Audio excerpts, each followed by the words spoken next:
Good morning, good evening, good afternoon, ladies and gentlemen. Ladies and gentlemen, hello, hello, hello. Welcome back to another stream. I am Poppin' P1. Good to have you all here. Hope you guys are having a good Thursday night, Thursday morning, Thursday afternoon, or Friday, because I do know it's sometimes Friday for the rest of y'all. Hope you guys are having a good one so far. I am having a good one. I'm having a great one, actually. Just got done spending time with the family. My brother came over for dinner. So we all of us chatted it up. All of us had a lot of fun, food. Also, my nephew was here, so we all had a really good time. Very grateful to spend time with them while I can. And just very blessed. Very, very blessed. Now, I know you see this mic here. Do not worry about it. I would move it, but I technically need it for my videos. So I'm actually gonna be working on the short film, probably tonight when I get done with the stream. So that's why this mic is here. I was working on it last night. I was working on the stream. I was working on the short film last night, and very happy to announce I am making really good headway on it. Got a lot done yesterday. Stayed up late to get it done, but I got a lot done. I'm very pleased with how I have it coming along right now. It's the pacing is really nice. I really like the pacing of it. I just gotta nail the halfway mark. I gotta nail the second half and then the ending. Because I got the beginning and I got the half mark, but now I need to be able to hit the second half and really hit the home drive here for it. So I'm hoping, like I said, I'm hoping to have it out sometime next week. I'm gonna be working on it tonight. I'm gonna be working on it probably. I'm not gonna have time to work on it tomorrow, but I'm gonna do it all. I'm gonna be working on it all day Saturday. But yes, like I said, very, very busy on the back end on content right now, but I'm having a lot of fun with it. So, ladies and gentlemen, we are gonna be doing Jetavie's story. I have read a lot of stuff on it so far. I got the gist of it. I will say that I got the gist of how Jetavie is now here, wherever she's at now. She broke free, and yeah, that's pretty much the gist of it. She was stuck in simulations. We were in the simulations, going back and forth, kind of like a ReZero, and yeah, she's free now. And that's pretty much what I got from it, was that she was basically there to run simulations and to break free from the simulations that she was at, and we were there. So pretty much nothing new there for me. I know the gist of it. Now moving forward, when we get into the stuff, I have no clue what the fuck is gonna happen, but it is what it is. So long boy, time to go get milk with Jetavie. What's with the milk? I remember someone was saying, a lot of people were saying it a little bit ago, saying like Jetavie gonna give you milk. I'm like, what? So I guess I'll learn about the milk hopefully in this chapter. If not, I guess I'll learn about it in I guess I missed it in Survivor Matrix, but I hope I get to see what y'all talk about in this chapter. So I don't want to waste any more time. I want to get straight on into it. This is gonna be a standard chapter clear. It's gonna take probably about a week for us to get it done. So I'm in no rush to get it done. Like I said, it's gonna take about a week. That's how it usually goes when we get like 25 nodes and all that. When it comes to like 18 nodes, 15 nodes, stuff like that, it usually takes us longer, or usually takes us less time. So I'm excited though. But all right, ladies and gentlemen, I want to get right on into this. Again, if you see this mic, do not worry about it. It is for my short films. All right. Let me pause the music and unmute the music, or mute the game music. And oh yeah, I also got to get the music actually back on the game. Hold up. There we go. Now we're good. Alright, side Jetavie. Begin Anew. Jetavie's chapter is a really good read, but not for the reason you might expect. Okay. I kind of figured, like, I kind of feel like this is going to be a good read. Because I know a lot of people like Jetavie. For the reasons I don't know, like I said, the reason why I think this might be good is because we spent a lot of time with her in Driver Matrix, but we might see a lot of character development when we do actually see her. I think what I'm gonna be reading in the beginning is more of like where she ended up after she got out of the simulation and all that fun stuff. So I'm excited either way. I think it's gonna be a good chapter, no matter either way you look at it. So I've never seen any gameplay of her. I've never read any of her voice lines or seen her really like that. So I'm excited to get into it. So, ladies and gentlemen, episode 1 of Begin Anew, the prologue. Let's get started now, shall we? A young girl limps across the battlefield, engulfed in clouds of gun smoke. We are already starting off crazy around here. Collapsed buildings, steel frames, and dismembered limbs from various creatures lie hazardly among the rubble.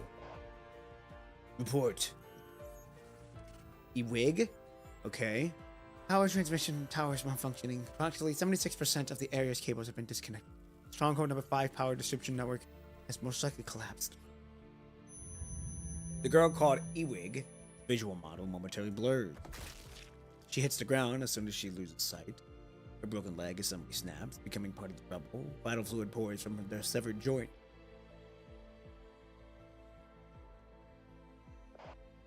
What else? What took you so long? Why are you using my private channel? A voice, barely suppressing its anger, comes through the comms channel. Communication base stations destroyed. Public frequencies down. It took 10 minutes and 23 seconds to switch channels and re-establish contact. Infrastructure damage amounts to approximately 537 standard supply units. The girl lies there among the rubble, reporting in a robotic tone. Oh, great. Just what I needed. More good news. The rough voice from the other end of the communication formed into a sharp, cold laugh. And the visual model scans the brain. The badly injured girls are helping each other. Their limbs are broken, armor dented, cables splitting out from beneath their synthetic skin. Most are covered in the charred suit and nearly blended into the debris. The only difference is that they move, which the visual model would recognize as signs of life. Remaining combat units, 5, losses 4. The missing caller IDs are number 17. I didn't ask you to report on the loss of expendables. Damn. Humanoid combat units are company property, just like the power and communication facilities. According to the company regulations, losses should be listed in descending order of value in past battle reports. That's exactly why no one cares about the value of expendable listed at the bottom. Aeon. A somewhat irritated voice comes through the other end. Where is she? She is not within the tracking signal. Attempting a forced search. After unit number 17's depletion, its frame remains in another battle zone. She's most likely gone to unit 17. If she had just followed orders, we could have saved at least one antenna tower. The highest value unit's action strategy prioritizes protecting humanoid combat units above all else. If she had followed orders, estimated losses would have exceeded 7 individuals. Enough! Time and time again, you keep reporting combat unit losses. Do you think the company actually cares about losing a few handy weapons? By disobeying orders and acting on your own, you needlessly prolonged the mission and even damaged our infrastructure. No one blames the weapons, so who ends up paying the price? I do, as your commander. I've only lost a few combat units, but I'm about to lose my job. Communication cuts off. She lifts her eyes, lacking even a hint of emotion in them. In front of her, a young girl's eyes gradually lose their spark as her body from a small bubble. Just like that, she naturally and silently blends into the ruins, becoming one among the many broken bodies. New casualty log, unit number 11, remaining combat units 4, losses 5. Ewig silently updates the number in the report. Oh, we just started just like that? Okay.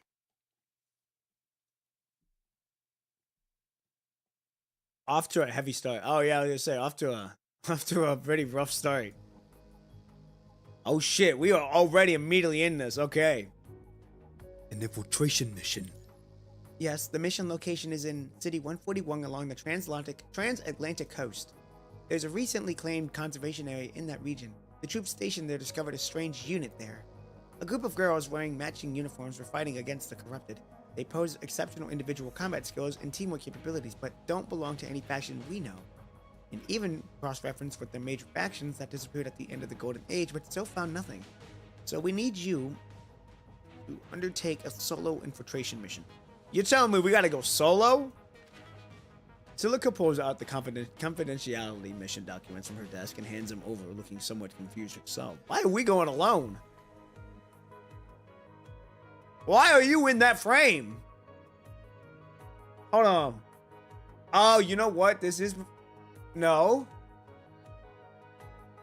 Yeah, this was... Okay, so...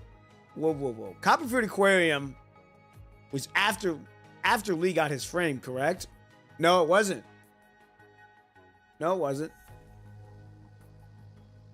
Okay, so where we're at in the timeline then, Lee hasn't gotten his new frame yet. So he hasn't. So the head of the tower hasn't appeared yet. So okay. Now I know where we're at. Yeah, it's before. So okay, we're still. I forget. We're in the new timeline now. So we're before. We are before any of the shit show happens. So okay. Now that I know that, we're good to go. Why is a solo infiltration mission? These missions are usually assigned to constructs. This is a result of Gassalt's calculations. According to the Gassalt's calculations, solo operation for Pop and P has a 93.14% success rate, while the next best, the Purifying Force contract, is the only 15.11%. Are you sure there are no errors in the calculations? No. We tried questioning Gassalt, but it only displayed a classified mission file about an operation you previously conducted with the control court. Do you remember it? I guess so. You have a vague impression that something like that did happen, but you can't recall what happened, no matter how hard you try. People from the control court are always so particular. They only report to the President Hazen, and there are certain missions even I can't inquire about in detail. Anyway, that's the situation in a nutshell. No way. Solo mission? That's far too dangerous. Don't worry, we made thorough preparations. The nearest conservation area is only about 100 kilometers from the city. At construct speed, reinforcements should arrive quickly. Lee, stay out of the counter reconnaissance distance, but stay as close as possible to Pop and P to provide immediate support if needed. Once Liv and Lucia complete their current missions, we'll immediately dispatch them to standby positions around City 141. But it's still far too away. You're permitted to attempt to infiltrate City 141 yourself if feasible, but safety and stealth must remain your top priorities. After all, we still have limited information about this organization. What we've discovered may only be the tip of the iceberg. The size of their forces, their purpose, their stance, everything remains unclear. We need to gather sufficient intelligence about them before we can determine how to proceed. I see.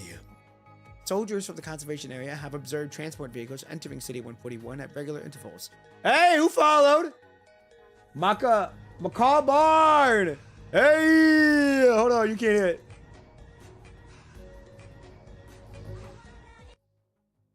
Hold up. Yo, Macaw Bard. I don't know why I didn't want to. Oh, you know what? That's why. There we go. Macaw Bard, welcome to Ironclad Nebula. I hope you're having a good one so far. A place where we must move forward no matter what. I hope you're having a good one so far. Thank you so much for subscribing. You like PGR, this is the place to be. I've been streaming PGR for almost 8 months now. I do PGR short films. I do discussions. Well, I will bring back discussions. Let's see what else I do. I stream PGR and I make short. So if you like PGR, this is the place to be. And if you like my reaction, don't worry, you're gonna see a lot more. I'm very real and very authentic when it comes to this type of stuff, because I'm very passionate about it. So hope you enjoy your stay. Ladies and gentlemen, let us continue on with the story. Your mission is to gather as much intelligence on them as possible, but your personal safety takes absolute priority over everything else. Leave it to me.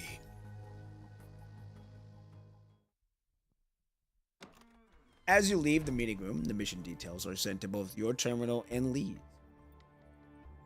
It's still too dangerous. He scrolls through the mission details on his terminal with disapproval. It is quite dangerous. It has been a long time since I have carried out an infiltration mission like this. There is definitely some risk involved, but... What exactly did you do to assist the control court when they requested your help? Even with Silica's prompting and your best efforts to remember, all you can recall are a few brief words from someone. They still assigned you to execute the mission. I'm just here to calibrate the system. Whether or not to immerse is up to you. These hazy memories and Gazort's unusual behavior suggest there's something strange about this operation. Anyway, I'll modify your weapons and request some special equipment support for you. Keep in contact with us at all times. If anything unexpected happens, make sure you have at least an hour of buffer time. Once I find an opportunity, I'll figure out a way to get in there myself. Do not worry. The mission will be successful. It wasn't a wish, but a statement. Those moments' words left his lips. He was prepared to make them an established fact. Remember, stay in combat at all times. All right. Oh, stay in contact, sorry. All right. We're gonna see Jetavie like right off the rip. Babylonia acted swiftly. Before long, task force members who arrived early at the conservation area successfully intercepted the transport vehicle and apprehended the specialist station. This is a special ID card from one of the employees. They use it to verify their identity. Keep it safe. Thanks. The ID card is made of a special material. In the top left corner of the card is a prominent mark.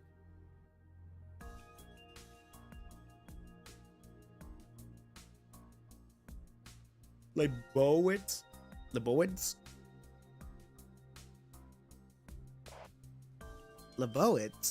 She seems surprised, but quickly finds relevant information. Lebowitz. Oh, Lebowitz was a world-renowned AI manufacturing company during the Golden Age and was a crucial pillar of the transatlantic economic community. During the Golden Age, this company had frequent businesses and technological exchanges with Copperfield, the community's leader, particularly regarding cyborg research. Copperfield was renowned for researching and manufacturing bionic animals, while Lebowitz was famous for producing androids. Lebowitz. The name sounds familiar. Do you mean William Lebowitz? The founder of the quantum computing process standards and pioneer of Gasort's physical foundations, William Lebowitz. He once worked at this company, or rather, the company originally belonged to the Lebowitz family. But at this time, why would they be active here? Well, let's go see for ourselves. Good work. Beyond the rudimentary protective wall of the conservation area, the silhouette of City 141 is faintly visible in the distance. Well, that was quick. Alright, Ungraceful Meetup, Episode 2. Let's do it. Lebowitz. What exactly are they plotting? Flipping the card to its reverse side, another string of text materializes before your eyes. Guest Rig Academy. Operating under Lebowitz, it was where the owner of the card was originally supposed to report for duty. Academy? There's no record of any such academy Babylonia database. At least not in the section related to Lebowitz. Which means this academy might have been established after Lebowitz company went into hiding. A group of young girls dressed in identical uniforms combating corrupted. If the place you were supposed to report to is an academy, then the uniformed troops would make sense. They're likely students of that academy. Being able to combat corrupted suggests these students are likely constructs, but why dress constructs in school uniforms? Or rather, why would students be deployed to a battlefield like this? The vehicle's bumpy ride jolts you back to reality. The transport vehicle races across the vast, desolate wilderness. Wait, Cap! There seems to be someone lying on the ground, dead ahead. No time to waste. The area is crawling with corrupted. Finding bodies on the ground is nothing unusual. Following their gaze, you see only ruins at first glance. Upon closer inspection, you notice tiny dancing sparks among the debris. That girl, if one can still use such a term, lies amid the ruins as life or rubble. Her body appears damaged with severe mechanical limbs exposing the cross sections, short-circuited wires amid sparks. The only feature distinguishing her from her other life.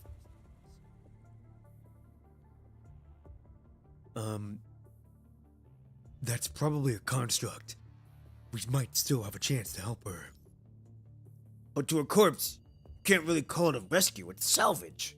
The lead soldier does not contradict you, instead he offers a coaxing reply.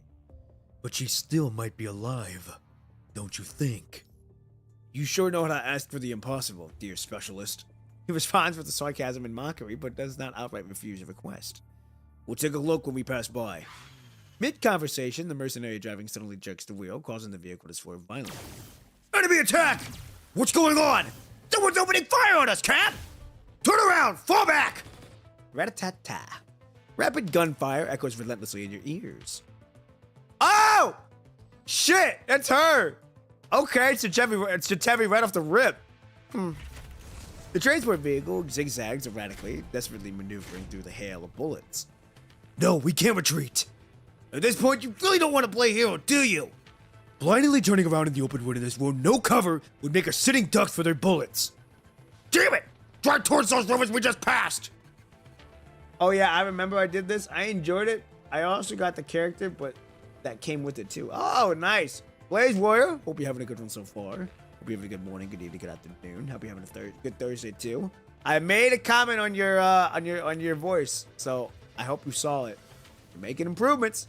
Making improvements. Just try to stay the path. Stay the path and keep enjoying it. The transport vehicle sways finally as it changes course, heading toward the abandoned town. Strangely, the gunfire not only fails to subside, but actually intensifies. Eh? We're still heading forward. It's super dangerous in there. Damn it! Why are we driving this way? There are only more bullets now! Still cursing under his breath, he spins around to shout at the team members behind the wheel. Drive faster! Shit! I sure as hell don't want to die here! Sit tight, Cup! The gunfire continues, but strangely enough, almost no bullets hit the transport vehicle's critical areas.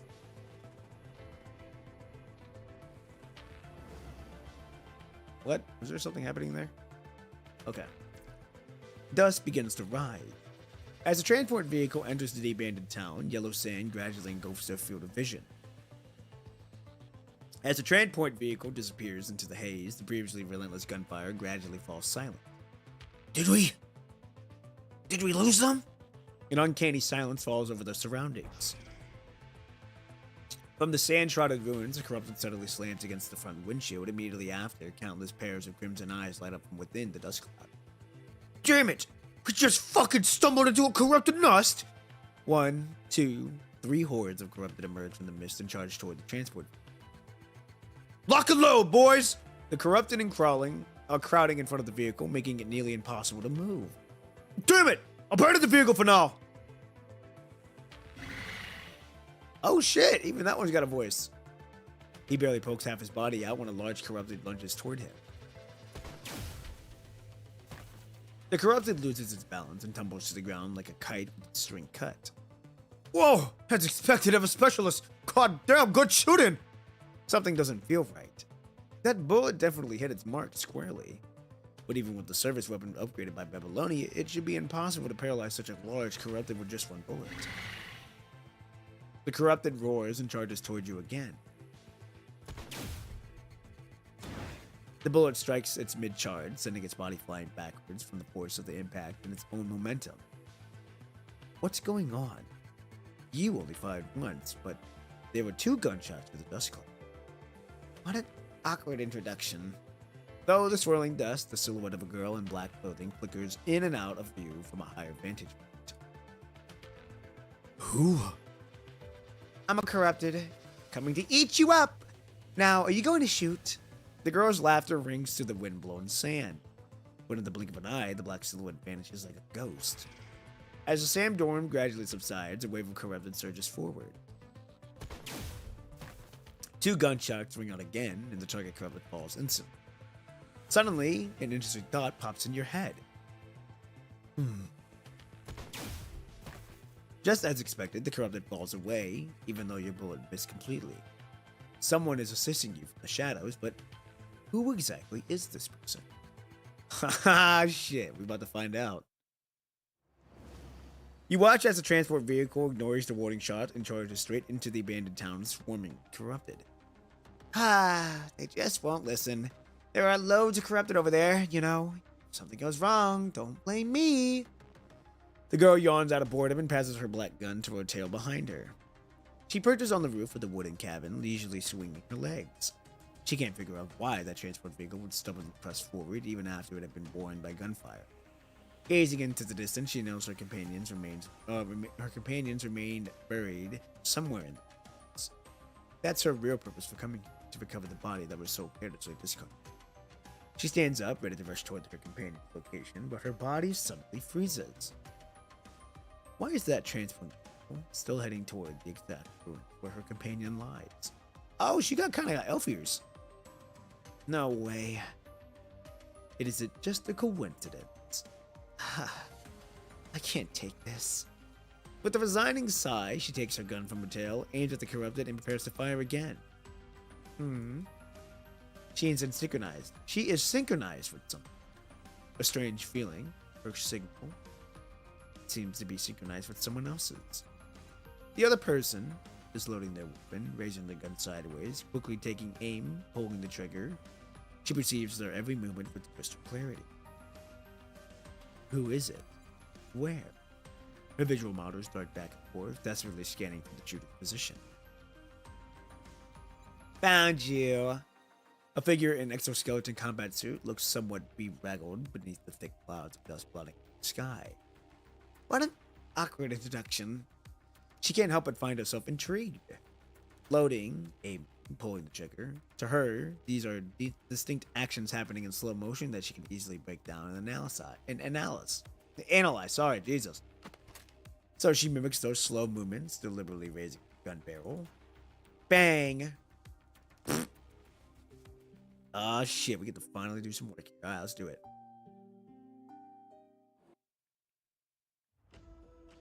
Oh, and we get to see her talk.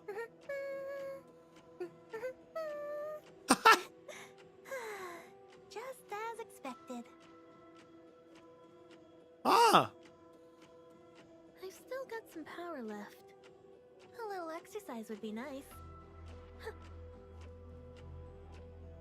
So she got like what, a plasma gun? Oh shit! What the? Yo, we even got a sight? Hey!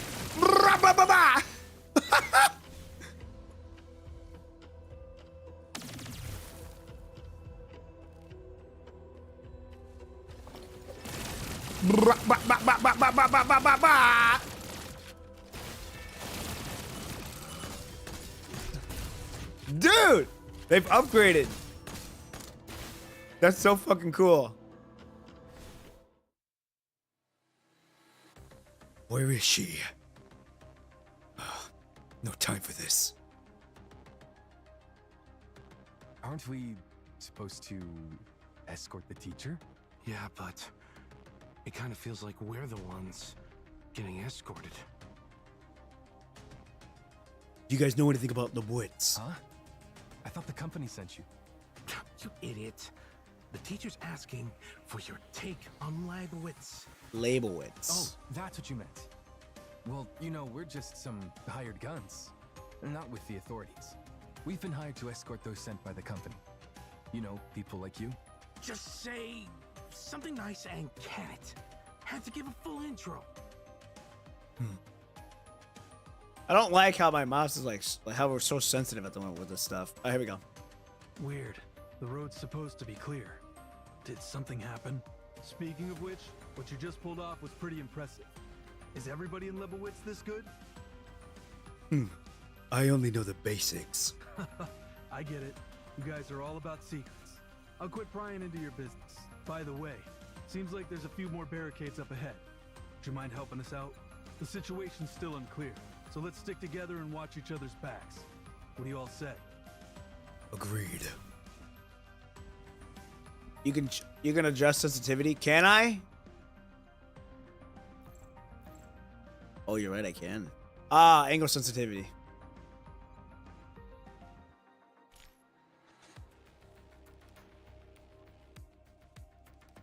It still feels slow.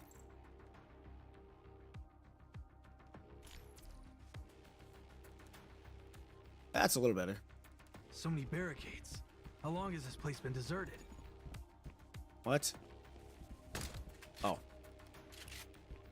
Come on, let's go. Dude! This is so cool. We've fucking come a long way. We're finally like running around like this shit. This is so cool. I like this. I still don't like how it's so like jittery, but you know what? You can't do nothing about it. Corrupted. There's more.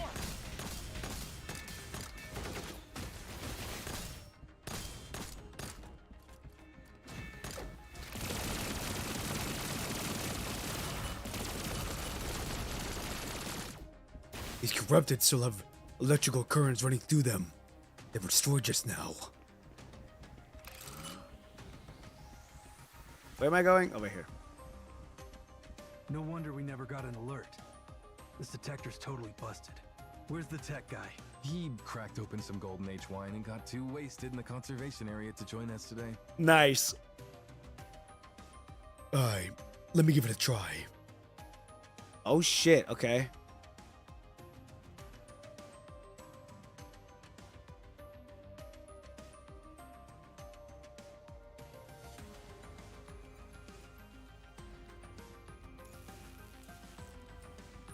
All right, tell the others to head over. Hold on.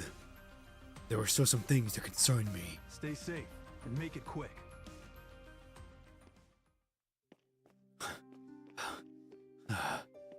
Looking for me? Trying to keep up. Where are you? Yo.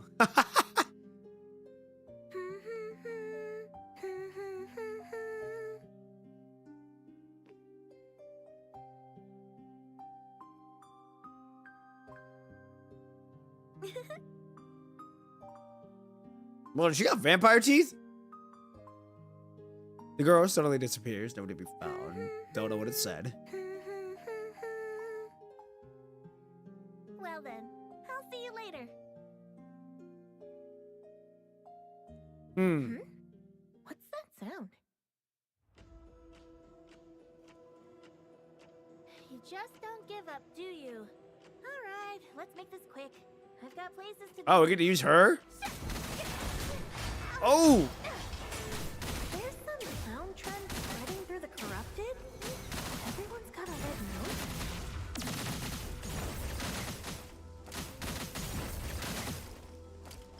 Can I not use? Let's not make the same mistake. Holy shit. There you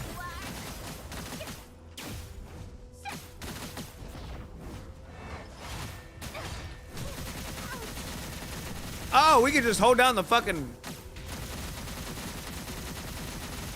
Ha! Yo! Damn! She out here. Oh my goodness.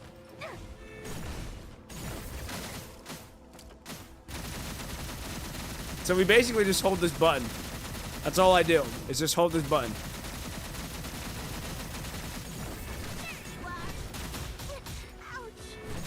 So what does 14 do?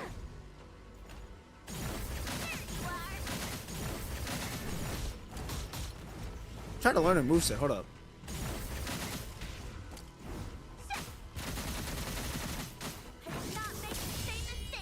Okay.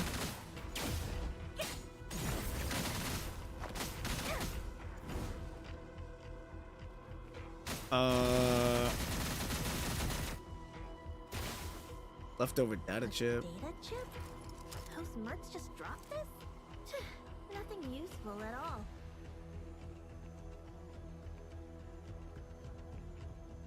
Well then, as expected of me.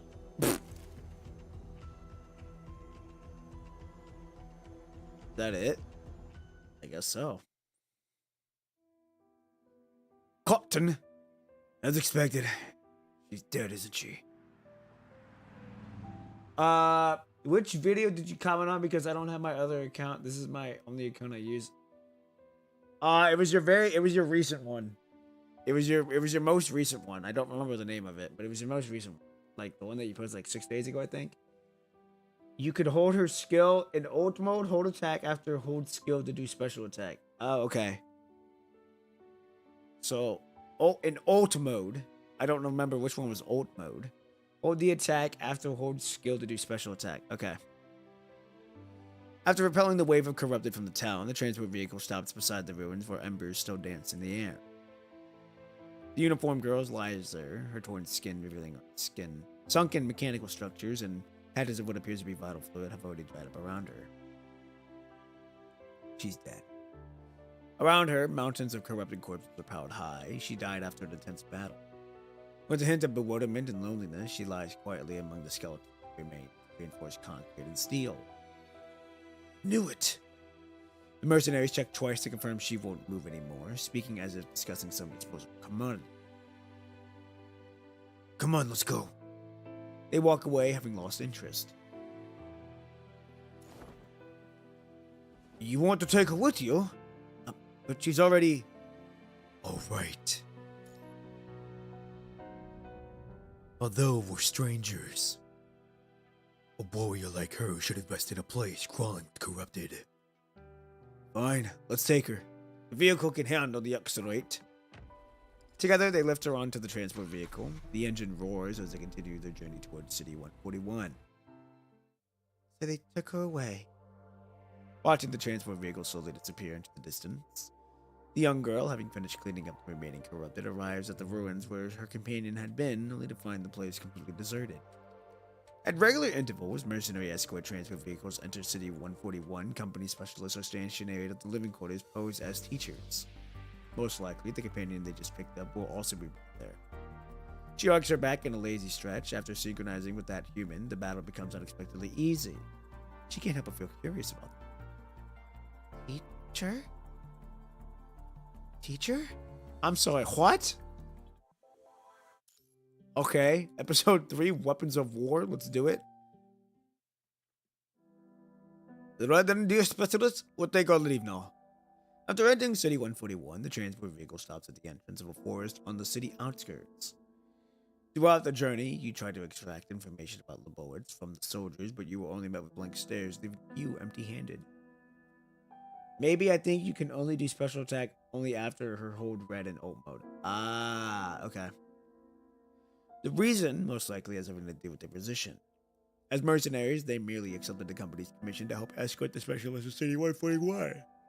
They aren't official company employees, so naturally they know nothing about the internal affairs.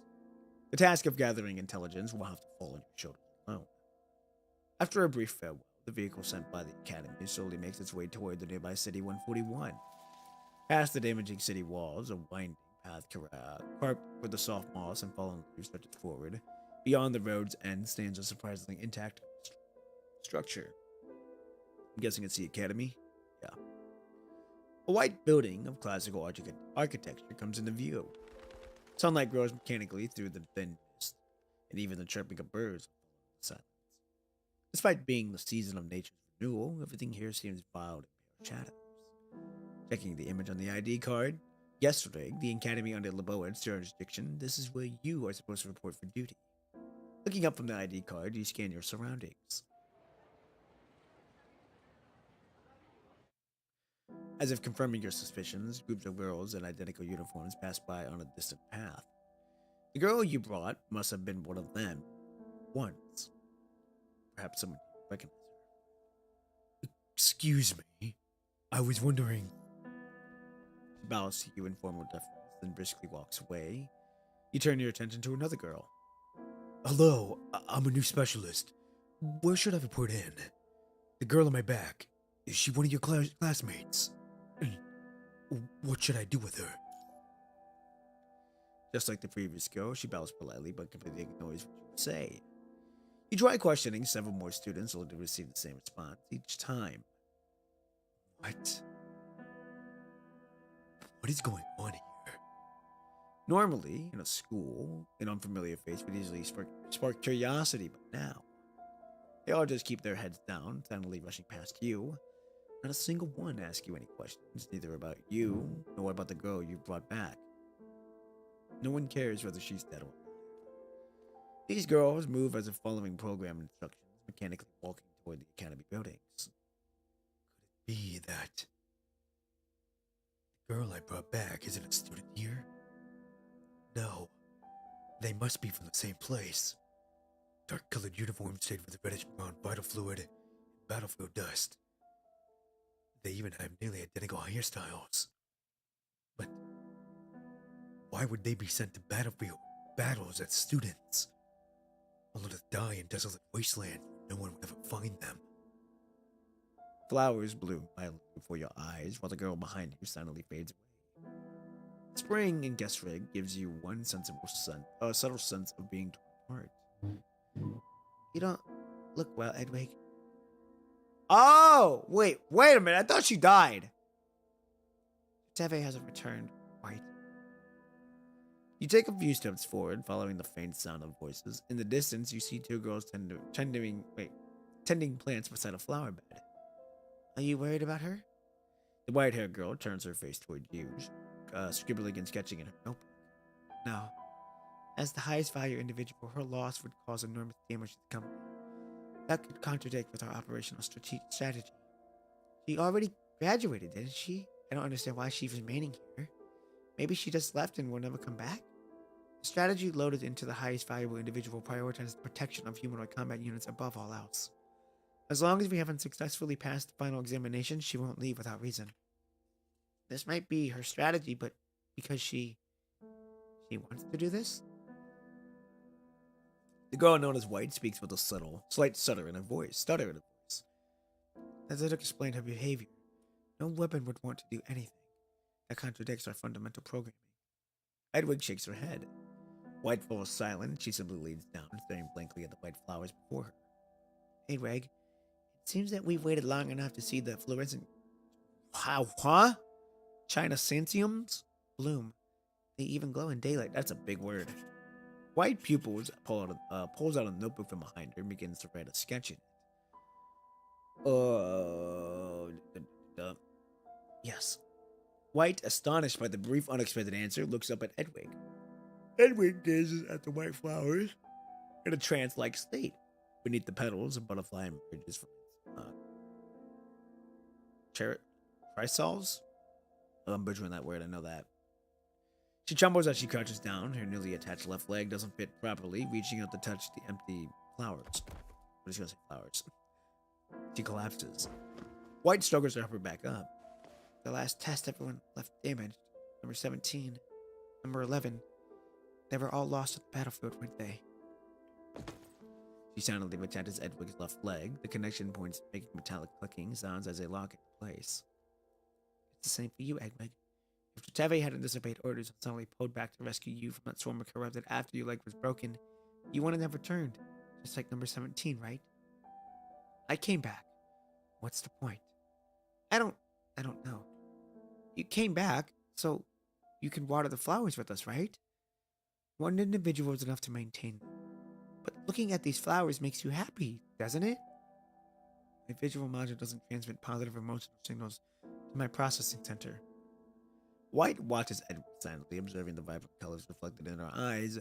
Edward has always been deeply fascinated by all kinds of luminous objects. But my happiness has no meaning in the context of the company's interest.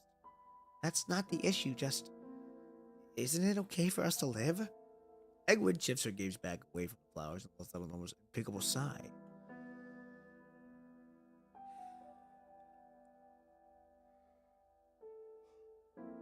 Our existence is meant to maximize the production of the company's interest.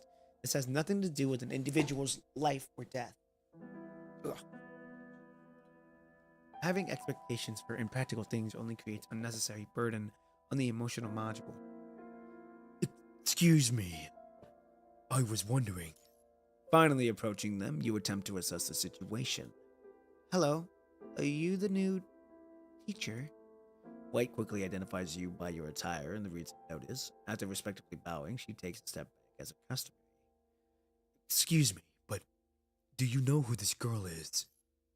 Is this number 17? White's processing center pauses momentarily as she learns to look at Edwig, but Edwig clearly has no experience with this kind of situation either. This is our classmate. Having responded with her preset script to the human before her, White moves to take charge of number 17. Please let me take her. I'll be responsible for bringing her back. The tower bells suddenly interrupt her.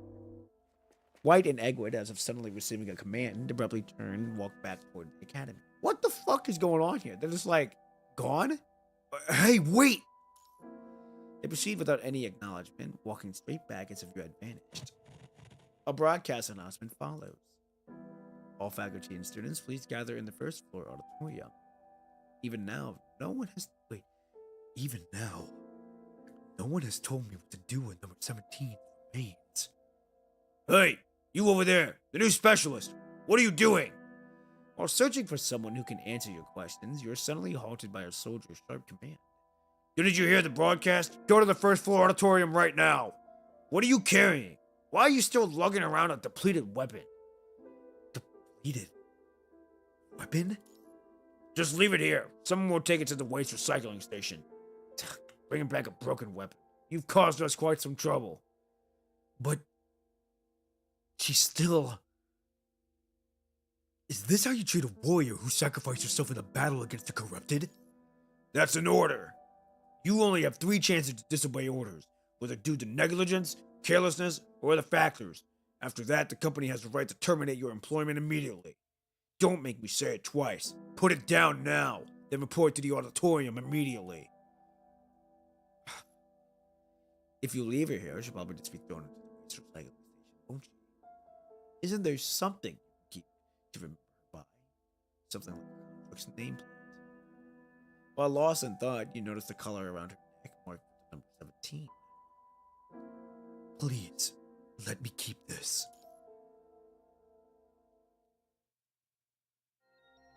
Following the sound of the bell, you walk toward the Academy's auditorium where the cold flickers through the vast chamber. Stand up. The students rise from their seats in perfect unison like a circular wall erected around the room. A chilling display of uniformity. A woman holding a pointer walks toward the podium. Her heels strike at the floor with a crisp measure.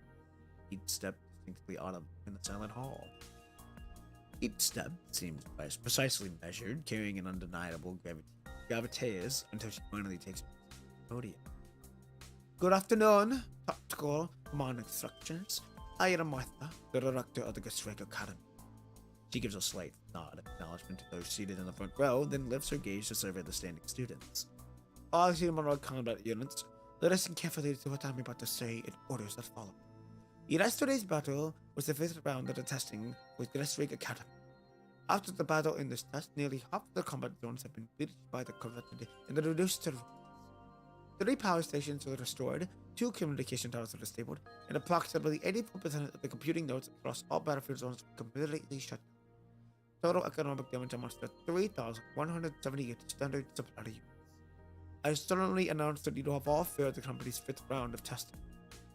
Testing? Is that what this academy calls such a brutal battle? Even a casual glance shows that many of the students stand severely missing limbs and suffering structural damage. The death of number 17 is just a tip of the iceberg. Beyond these injured students, how many more have been left? Everyone seemed desensitized to their broken bodies, standing stiff and passive in place. Dead silence. Not even the fate of battle, clothing. Would children of this age normally maintain still in some situation like this?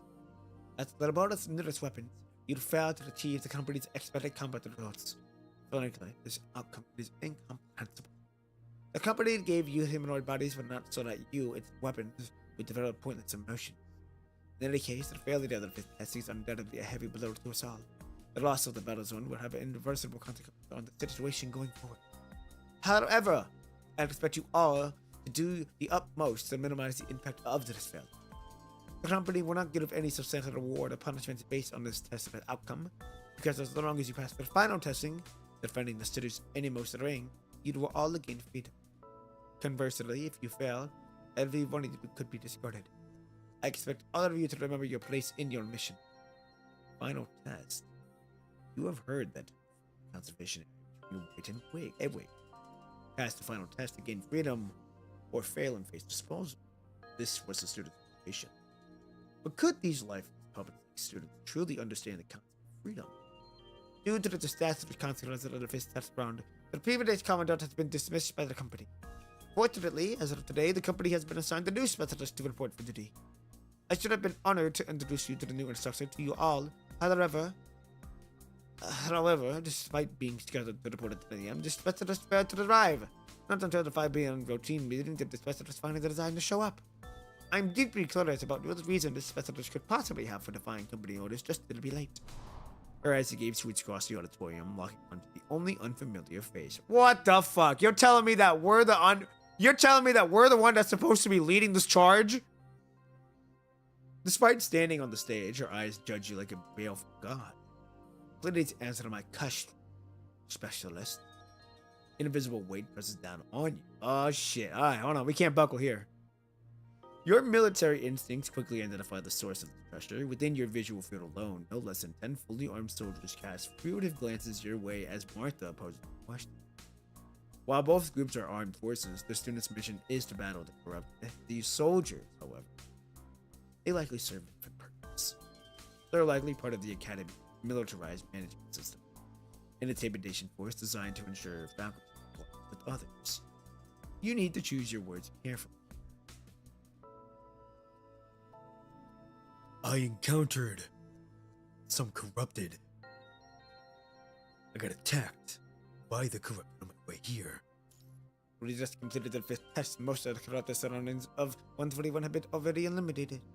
In other words, even if you encountered numerous corrupted, you couldn't possibly have surrounded your lot. You could have simply directed the transport vehicles to go around them. So, regarding your instance of engaging the enemy in combat, I'd like you to provide me with a subtle explanation. There was a construct lying on the ground instead. We were ambushed while deciding to rescue them. Wasn't the company supposed to brief you before dispatching you to the guest rig? Team patiently cuts himself off the sentence.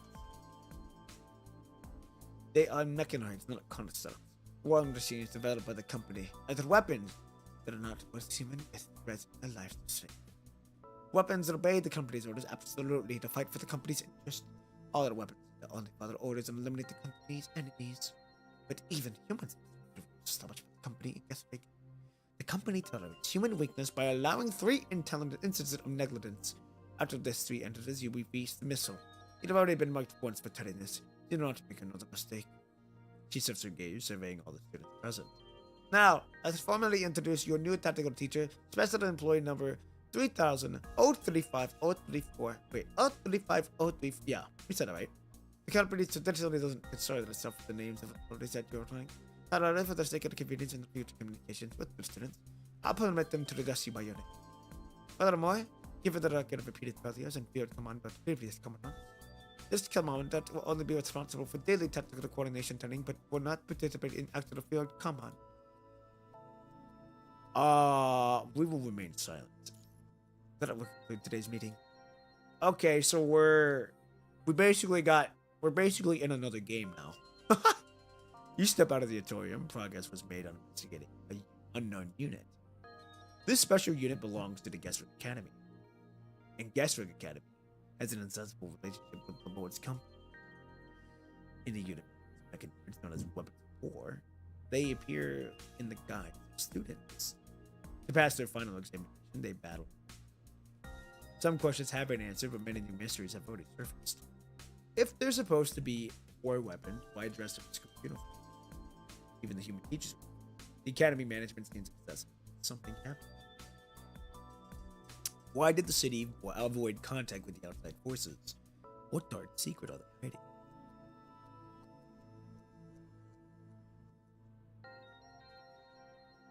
One question after another rushes through your mind. It seems your investigation still has a long way to go. Lost in thought about these questions, you wander around the region's secluded corner. Oh, a girl's bell-like voice rings out from somewhere nearby. You look around in all directions, but you can't spot anyone. I'm here. Oh, damn! Hey! She got that evil smile, bruh. Black and white twin tails sweep into view. The girl sits high up in the academy building, casually swinging her legs. I've been waiting for you for a long time, teacher. My name is Jetavie. Our meeting here is not by chance. My name is... and I'm meeting you here for a few reasons. An inexplicable sense of deja vu washes over you. Dazzling sunlight spills. The brilliant glow casting a halo on her silhouette. Haven't we met somewhere before? Her smile grows more playfully and mischievous. Oh, it's only been a few hours since we last met. Have I already faded from your memory so easily? She's obviously referring to the recent incident when I transferred.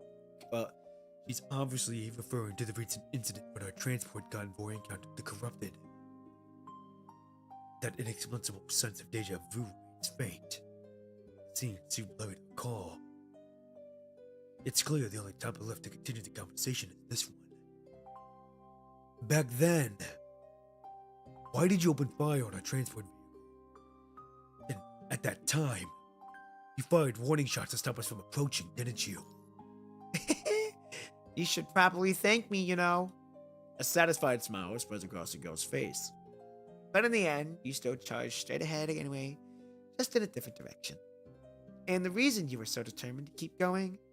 I'm guessing it wasn't just to avoid my bullets, was it? She says with an unmistakable sarcasm, her gaze mixed on the collar clutched in your hands. Do you also think she's expendable? Isn't she, though? I mean, at least to humans. The setting sun glow pierces your eyes as her smile takes a distant edge. So mourning someone's expendable is a meaninglessly act, isn't it? Today, number 17 was expended, and tomorrow, a new number 17 will take her place. She protected the city and sacrificed herself for it. She was a true warrior and deserves respect. Yes? The girl studies you with growing interest, her small tail gently swaying behind her. Of course. After all, I am a teacher. The girl stretches lazily, then leaps down from the top in a single bound. Ah, you really are unbelievably naive. He lands nimbly on the ground, keeping some distance between the two of you. It's not just the teachers at this academy who treat them as weapons. They see themselves that way too. When their perception of their own life is so unclear, how can they learn about death, let alone how to commemorate to someone? The smile on her face vanishes before you notice. If you think my voice acting is good, then that means I got much more to come and I will continue to keep striving. Yeah, you gotta continue to keep striving. If you want my honest opinion, I would try to invest in some mics. Or invest in a mic. Doesn't need to be, even you can use your phone or whatever you're using. But I do know if you want to try to start landing gigs, you know, a good mic will help you with that. With at least getting started with understanding how and what to look for. And I think you need to also be more. I don't know. So I don't know the situation you're in, or living situation for that matter, but it seems like you're kind of quieting your voice when you do your screams and all that. Try to actually communicate it as if you were actually doing that. If you were actually in that situation and you actually had to scream. But like I said, I don't know if you're living with people who are sleeping and all that. But yeah, I would say just make your voice more known. Make your voice presence more known when you do your voices. That way, one, you're gaining confidence in yourself, knowing like, okay, I can do this without having to like all that. You can actually be confident and be like, whoa, or like that. And then I would say the other thing is go off of what you're seeing when you're doing the visuals. When I commented on the one that you were doing, try to feel what they're feeling. I don't know the game, but you do, so you know how that person acts and how they interact. So just go off of their emotion, listen to how they do it, and then do your own impression on it and try to match that similar emotion. That's pretty much all I got for you though. So good day, P1, everyone. Good morning, good afternoon, good evening, wherever you may be. Hope you're having a good one so far. Hope you're enjoying your night, your day, or your morning. You're just in time. We just started Jetavie's story. We are making good progress so far. Jetavie's making good impression on me so far. She's very playful, but I think I'm gonna enjoy her character really good.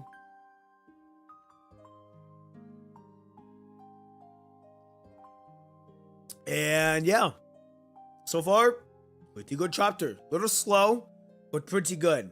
I guess we're in another game now, cause you know, we're commanding all these students that way too. Best thing I could say is to imagine yourself in the character scenario and try to express the emotions through your voice. Yes, exactly. That way it feels more natural and will come off as yeah, exactly. You basically said it for me. Yeah, you have to imagine yourself in that situation. You have to imagine yourself being that character and what they're actually feeling. It's acting at that point. It's like theater. And Dragon Destroyer. Sorry, I didn't see you. My fault. I was locked in on this stuff. I hope you guys are I hope you're having a good one. Dragon Destroyer. Hope you are enjoying your time with your cat and just taking care of them. Take care of them as long as you can and just enjoying the moment with them. Yes, happy Thursday. This week has been long. It feels like it's been going. It's going good. It's going good. Got to spend some time with my family. My brother came over for dinner, so we all got to hang out, eat some burgers while they ate stew, and just had fun. Caught up on a lot of things with them, and very grateful to see them working and spend time with them. It's all good. No worries, bro. Much appreciated. Of course.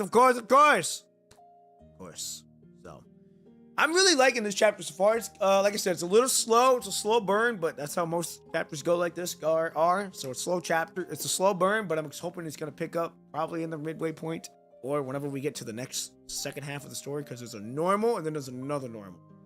Don't know what that entails, but we'll see. So, ladies and gentlemen, let us continue on. Her little figure is silhouetted against the sunset's glow, hidden in the shadows, creating an ethereal impression. Don't you think that it's incredibly naive? The words fall softly from her mouth. It sounds somewhere between a question and a whisper to herself. Why should anyone have to learn about death? If I had arrived earlier, or 17, I might not have died. After seeing everything that happened, you're still thinking about saving her? Then who's going to save you? Oh, that's actually a good question. Then who's going to save you? Ooh, that's a good question. And things are okay so far. I can't complain. I'm happy that things are going good for you. Much love. Yes, sir. Thank you. Much love for you as well. I wish nothing but the best for you. All right. I wonder if we'll be able to answer. Nope, we don't. That's all right. She stares at you with a grave expression. You know, I once knew a fool just like you. She rises on her tiptoes and begins pacing in circles, lost in her own thoughts. Just like you. They were except with the pointless phrase, what if? If there is even the slightest chance of saving someone, no matter how remote, they will recklessly chase that glimmer of hope. No matter how many chances at reincarnation you give, that person would always make the same choice. It's truly baffling. I have a feeling she's talking about us in Survivor Matrix. She seems to be using her pacing to hide her emotions. For a brief moment, as sunlight falls across her face, you catch a glimpse of her profile. Her expression is complex, a mixture of wistfulness and quiet desolation. What now? I don't know. I do like how they're incorporating more of the back scenes where you get to see like the back side of their characters. Very, very nice. It's a very nice touch. She turns away, taking 2 listless steps backward. When she turns back, she's wearing the self-assured smile again, as if her moment of sincerity has never existed. Ha! I can't believe reality has produced another fool exactly like that person. She spreads her hands and rolls her eyes at you. Regardless, I need to thank you for the support back then. Even if I hadn't helped you, you would have found a way out yourself, right? But you still chose to help me. I happened to be looking for number 17 anyway, so helping you was just something I did along the way. She waves her hand at you dismissively. Also, fighting alongside you was exhilarating. It's been ages since I've enjoyed a battle that much. It's so rare to find battles like that. Yet the company forbids you from commanding on the front lines. Such sticks in the mud. Jetavie flicks her gun with her tail contentedly as she speaks. Are you also a student here? Her outfit looks completely out of the place in the academy, and her eccentric, ghost-like behavior sets her apart from the other students. Oh, not really. Strictly speaking, I suppose I could be considered a graduate already. Graduate? If someone like her is called a graduate, what kind of education is Consult actually providing it? I'm only staying here temporarily to find someone. She smiles mysteriously, her gaze casually drifting behind her. You can't help but follow her gaze, spotting Edwig and White slowly approaching you. Looks like someone wants to borrow a moment of your time. Well then, please excuse me as I take my leave. The girl courtesies as she bids farewell, displaying an elegant demeanor completely at odds with her earlier eccentric. In the blink of an eye, her figure vanishes like a phantom once again. Perhaps we are the chosen one. Well, weren't we actually the chosen one? Because I know Ishmael was in there, but she was like a copy, I believe.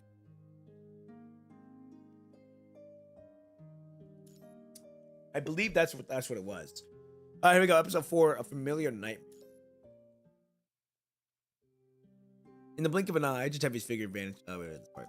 The white-haired girl noticeably quickens her pace after recognizing. Teacher, how is number 17 doing? She stops in front of you, bows respectfully, then asks her question with hesitation in her voice. The company's soldiers took over a recycling facility. White's expression immediately darkens. I'm sorry. I didn't mean to pry, but I suppose that was the best thing you could do for her. I brought back a collar. Collar? A hint of joy flashes across the girl's otherwise stiff face. After confirming no one is watching, she quickly takes the collar and hides it in her bosom. How did you manage to bring it back? I see. As you explain, the girl called White pulls out a notebook and begins rapidly scribbling and sketching in it. This violates our etiquette standards, White. Another girl with a cold expression approaches. I apologize, teacher. Please forgive our earlier rudeness. The Academy Bells have absolute authority over us, and we must arrive at the assembly hall at the designated time. Also, about White. She glances at White, who's crouched on the ground, rapidly taking notes, then continues. Whenever she encounters something interesting, she enters diary. Can't be persuaded to stop no matter what. Diary? Yes, today's diary theme is Bango's Big Adventure. As if proudly displaying a finished masterpiece, she shows you her diary, but it contains only circles in varying sizes. This gray circle is teacher, the white circle is me, the blue circle is Edwig, and squeezed in between us is number 17. No, number 17 was depleted yesterday. You should erase her. That's why I drew her in an empty circle. She slowly exhales. Number 17 was afraid to be alone. Ever since she was created, she had always been a bit different from us. A rather timid weapon, wasn't she? But during the last examination, she was deployed alone to the 6th Combat Zone. Number 17's personality module was prone to generate phobia and loneliness signals, but the previous teacher judged that she had the compatibility to guard a small combat zone on her own. According to the teacher's account, she did manage to hold the 6th Combat Zone alone for a considerable amount of time before finally succumbing to depletion. From a tactical perspective, their judgment was correct. That's not the issue, Edwig. White sighs. 2 hours before her complete shutdown, almost all company property in the 6th Combat Zone had already been destroyed. There was no longer any purpose in her remaining there. She chose to stay there for us. The 6th Combat Zone was at the rear. If she had abandoned it, the main force would have been attacked from both front and rear. She made a really, really great sacrifice then. Like, that's like, when you go to protect the rear, that is some you eat some dangerous shit right there. Like, you gotta be the one. You're like the last one to move. You're like the last one to go. Like, that's some truly, like, you really gotta hold you gotta really be a forge of steel when you become the rear, when you go to the rear like that. The result that she died there all alone, despite being the one among the most susceptible to loneliness sickness. As White speaks, she traces the edge of the circle, tightening the outer line a bit. There's no point in this discussion. She's already depleted. At least, teacher brought back her collar. At least, my diary, I wrote that I hoped she wouldn't be so lonely. I think this might not actually be a diary. But White's processing core has only recorded of diary mode, and she should only be able to activate diary mode. White gently tilts her head, looking at you with a puzzled expression. A narrative fused with expectations and imagination should properly be called story. Ah, I like that word, story. So can diary mode also record story mode? What does teacher think of this story? Dango's Big Adventure. It seems unfinished. That's true. If it's a story, I feel like something is missing. I've decided. I'm gonna ask teacher to teach me. A teacher, by definition, teaches. That's a redundant question. Not just a teacher in tactics, but also a teacher in writing stories. So, to make it better, does teacher have any suggestions? Perhaps you should pay closer attention to the world around you. I would really like to do that, but Commander Martha has already forbidden us from going to any non-compound outings. You call her commander, not teacher.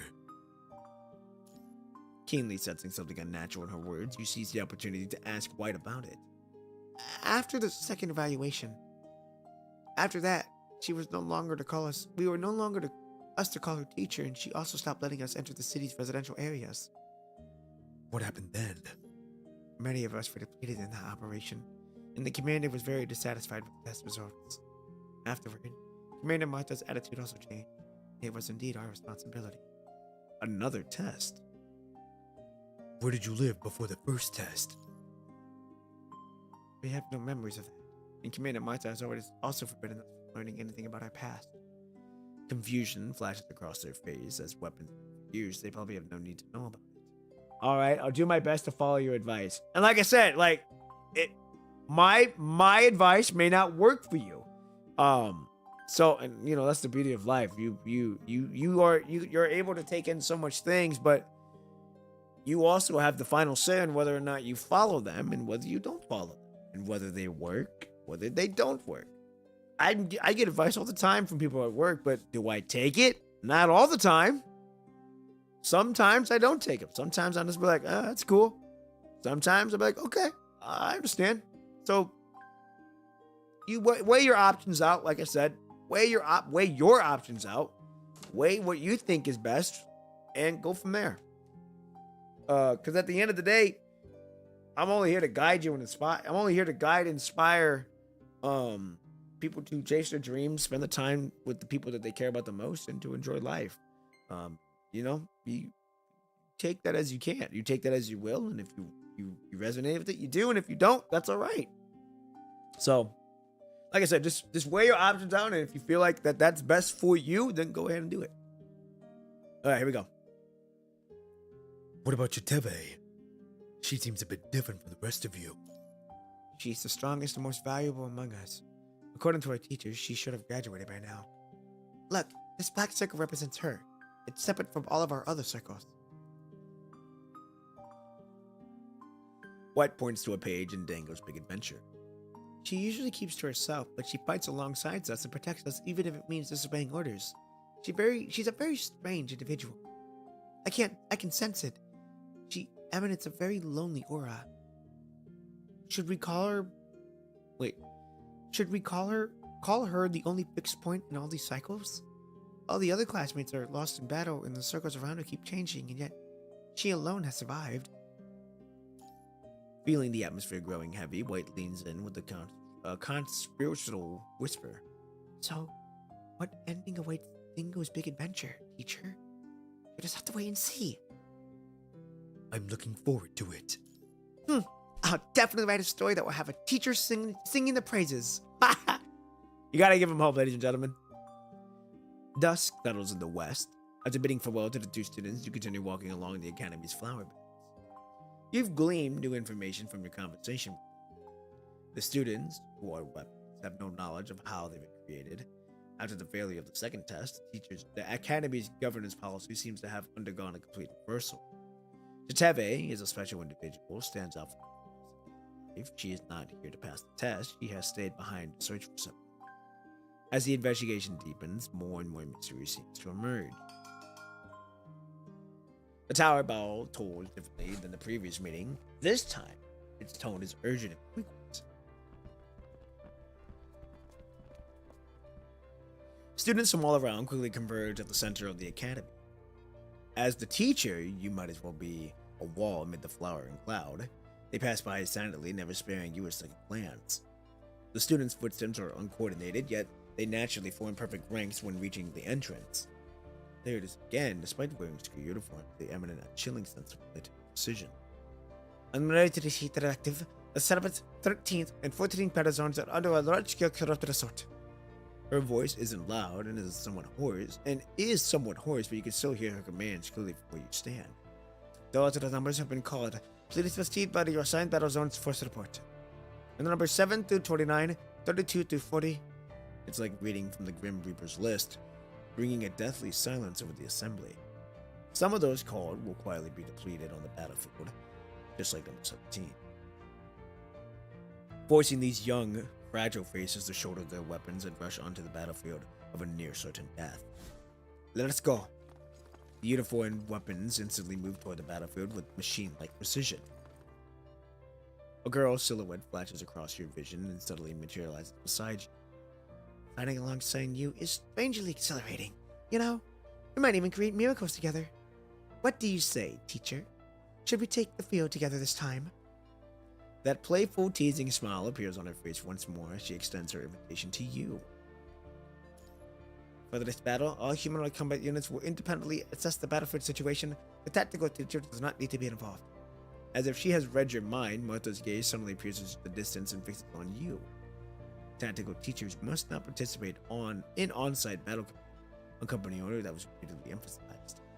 Openly defying that would order what the sound alarm.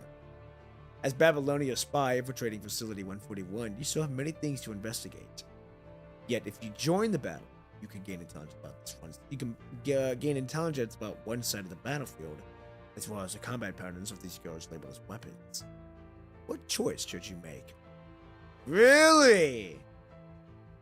Oh wow, I do like how they're allowing us to make choices here. Okay.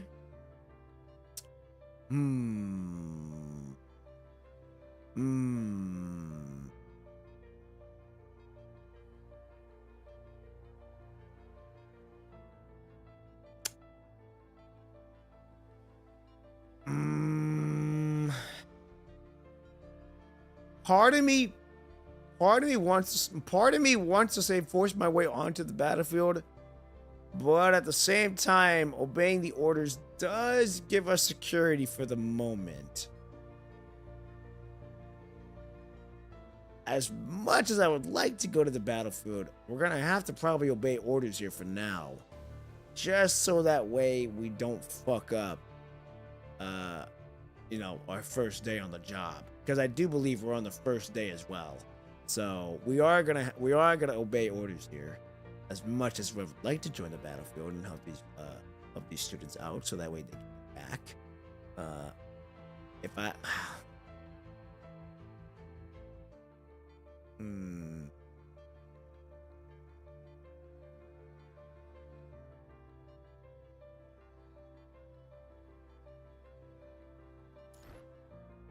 You barely take a single tentative step forward when fully armed soldiers immediately surround you on all sides. Jetavie is now blocked behind a wall of people. Was I not clear enough, sir? Her words fall coldly as the soldier's gun trained on you. Sinister red targeting lasers converge on your head. Your survival instinct starts ringing as you go into high alert. Your mission is to gather as much intelligence on them as possible, but your personal safety takes absolute priority over everything else. Keep in contact with us at all times. But when the unexpected happens, make sure you have at least an hour of buffer time. Shut! We're not a fool. I trust someone assigned as a teacher as Guthrie knows what they're doing. If the company didn't require a publishing period for new teachers, I wouldn't be wasting my time on you right now. But if you insist on defying orders, I won't hesitate to shoot you dead right here. This goes well beyond just sounding the alarm. Withdraw immediately. Return to the quarters and wait for the orders. The soldiers slowly disperse, but their infrared target's laser remain fixed on you. After carefully weighing your options, you choose to obey the command. I kind of figured that was going to happen. There's still so much you need to uncover, and this investigation is far from over. You can't afford to rush things now. After signaling your compliance to Martha, the targeting sight strained on you gradually shift away. Jetavie has vanished without a trace, like you're rushing to the battlefield yourself. Other word of advice: don't get too much attached to them. It's better for both you and them. Leaving those words hanging in the air, Martha turns away coldly and departs.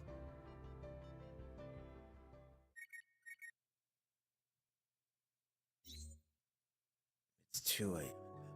right now. You better have a good reason for contacting me at this hour.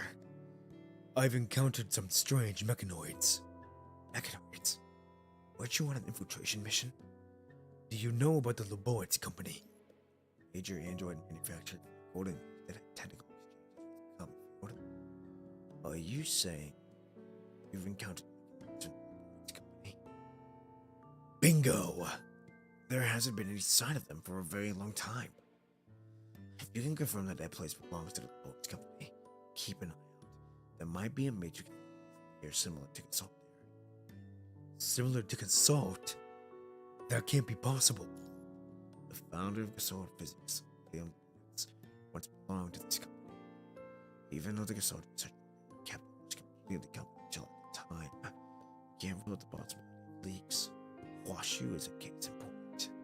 So little company exists the Consult based on that time before Consult. Similar to Consult. I get it now. So, it's unusual about these mechanoids. Many mechanoids here are designated as weapons. They're constantly forced to battle against the corrupted as test. And then there's that girl called Jetavie. After being informed about what's happening here, Asma ponders for a moment before giving a brief response. As for products of the Loboids company, their android kit already astonishing levels. But their behavior isn't merely of that of androids.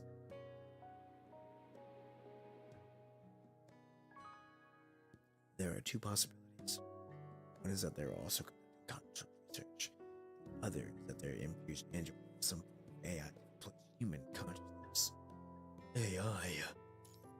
Based on what we know now, there are possibilities. Well, according to the description, they receive education in the academy. To put it simply, it's simple how they train AI models data sets back in the golden age. What about Jetavie? I have detailed data so I can provide information up to this point. That's good enough. Thanks. By the way, if you find any similar matrix facilities, try to bring some data back. Sure. After this brief exchange of information, Asimov ends the communication.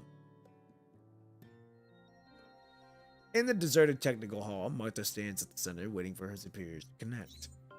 The results of the fish tests were quite disappointing, Martha. The teachers appointed by the company to catalog all elites, possessing exceptional battlefield judgment.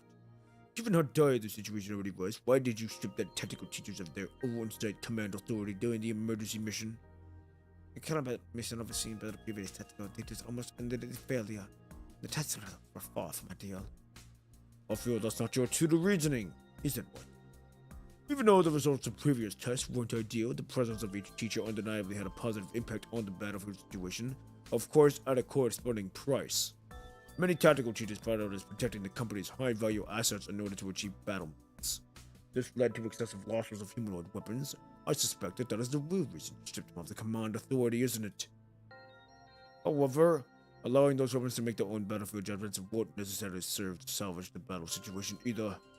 As long as we can effectively defend the area, we can pass the final test. Preserve our forces during the early battles in absolute crucial. Placing too much emphasis on protecting those weapons leads to loss of out-of-battle zones, which ultimately puts some in urban areas at risk. It's still far better than encountering heavy losses just to defend infrastructure that remains unused most of the time. So you're concerned about the welfare of your students? Are you sure? Or are you still treating them with that humanized educational approach? Have you forgotten that the ninth directive was used to eliminate a large number of weapons that had deserted during the second test? Allowing them to develop consciousness leads to such outcomes. None of us want to witness something like that again. Since the second test, the Academy has been into the strict materialized management style for quite some time. You need to be clear about what they really are. Don't mistake their identity just because they're wearing school uniforms. At the end of the day, they're nothing more than weapons of war that are also completely property. Keeping them ensures that we retain valuable combat assets. You should know that within the company, the opposition faction is still the majority. Most of the leadership believers that they are either unfit for combat duty or incapable of building even with the basic social awareness. The opposition is constantly eyeing us if the inner string of City 141 falls. Control of those assets will pass to another faction. Even though you control Gustring, I must advise you. To pass the final evaluation, you must accept whatever sacrifices are necessary, no matter how much. Otherwise, control over these weapons will be handed over completely to others. That's all then. You on your own. The caller ends communication. Could moonlight streams and beyond reaves, and yet Martha remains standing in old shadows. Conclusions plunges into a lightless abyss. It's a nightmare. Everything inside is devoured by a menacing red, singing despair. Blake falls backwards without warning, her small frame nestling in her arms. Red lines have crept across her fair cheeks, turning her into an fractured mosaic of shards. I'm about to fade away like bubbles along the end of everything. Even though it has been a beautiful fleeting journey, shared some truly wonderful moments in it. Maybe next time, we'll run a bit faster, reach a bit farther. When you meet the next, please don't be so gentle. Releases your hand and slowly places your chest. Several ribbon-like beams of red light burst forth back to your chest. Stretches out in arms and floats. Grotesque world. Next time. We have to run faster. You tank Blank's delicate hand. She smiles at you with contentment. The storm engulfing the world approaches both, and you sound his dooms. Farewell, world. Goodbye. I would rather abandon this miracle that you gave me life and convert it into power to send this world to its death. From another world, let us meet in a better place. Until we meet again. Beautiful radiance stares through the pitch-black world like a lighthouse piercing the darkness. Like dawn. Take it. Listen. This is the final voice. She died with her eyes. Countless times you watched over her. Countless times you lost her. It feels as if a piece of souls and ways of fusion. Who is it? Who is it? Farewell. The girl's face inexplicably appeared before you. She gazes tenderly, her eyes full of sorrow. But the moment your hands reach out to touch her, her figure bursts into bubbles. Nothing. Jetavie! After a violent struggle, your consciousness rapidly resurfaces.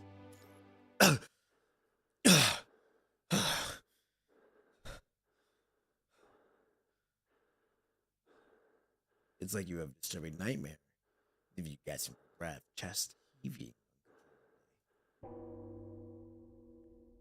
The tower clock chimes in the distance. The battle is over and the students have returned. Okay, interesting. Oh, good thing we're finally starting to learn bits and pieces now.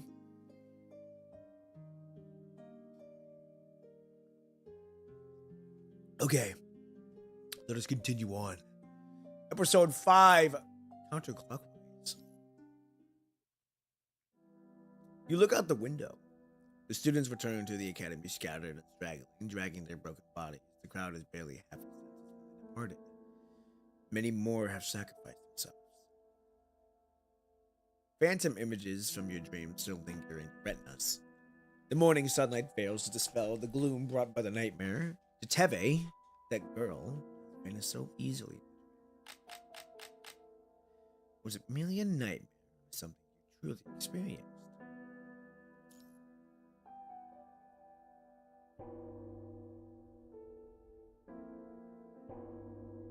The phantom images fade away, but the bell continues to ring. Quickly dressing and heading downstairs, the metallic, rusty smell of vital fluid floods your nostrils. Red liquid smears stretch from the stairs all the way down to the corridor. Students pass by, supporting one another, but you still can't find the distinctive figure anywhere. From a distance, you spot Martha and Edward at the school entrance. As you pass through the crowd, you suddenly count 8, 10, 13, 22, 24, 26. Non-sequential numbers vastly for the battle. Officer Martha, sectors 13 and 14 have fallen. Communication towers in all sectors have been destroyed. Only Sector 7 retains an energy station and 2 composition nodes. The economic laws to 1382 standard supply units. Additionally, the walls of City 141 have sustained damage, and the eastern wall is damaged with a minor breach. If the corrupted launch another assault targeting the city will come under attack. I feel determined why the corrupted launched another attack so soon. Now, whether were the casualties among the combat units. Suffered roughly 40% losses, specifically units 9, 12, 14. She recites the numbers to Martha without expression, and Martha listens silently, standing ram straight. All company property losses have been fully accounted for. We're going through the derived from. I was gonna say those were the endings each time, correct? Because I do remember Beta, she had 2 options. She either had the option of staying in that world, becoming the new chosen one, or whatever, the deity, whatever it was, or getting out of the simulation. I do remember seeing the other one was the one where we're looking at the world of Doomsday, I believe, but I don't remember anything of it. But I do know that there are different endings in the Matrix, and into the Deriva Matrix. So that's how it was. I do remember that. Okay. Ooh, I gotta stretch. God, that feels good. All right, here we go. After hearing the report, Malta sadly departs, pushing past the person who has pushed through the crowd to get here. What about Jetavie? She's not on the casualty list. I couldn't find her just now. She's right here. She steps aside, revealing the black body bag. I'm sorry, what? From the opening of the bag, a pair of familiar yet vacant eyes stare back. Edwig pulls the bag open, revealing the young girl's shattered mechanical torso. Her delicate bionic skin is torn in large patches, revealing her mechanical skeleton splintered into pieces. What kind of battle could have damaged her so severely? She's just out of power. She can still function. This is Jetavie's normal state. Her consciousness becomes unstable during extended battles. She kills enemies recklessly, causing extensive damage to her frame. This is the only way we can bring her back. Her consciousness becomes unstable. Yesterday's battles was an exception. She usually doesn't walk back on her own in such an intact state. However, her target that day was number 17's body. Perhaps she didn't fully engage in battle because you had already retrieved number 17. Edwig furrows her brow. She seems to be merely stating facts without understanding causes behind the situation. No, she was there too. She helped me eliminate the corrupted. That doesn't fit her logic either. She usually doesn't follow the teacher's orders, much less fight alongside them. But perhaps some unforeseen factor has emerged. She falls silent for undoubtedly unable to reach a logical conclusion.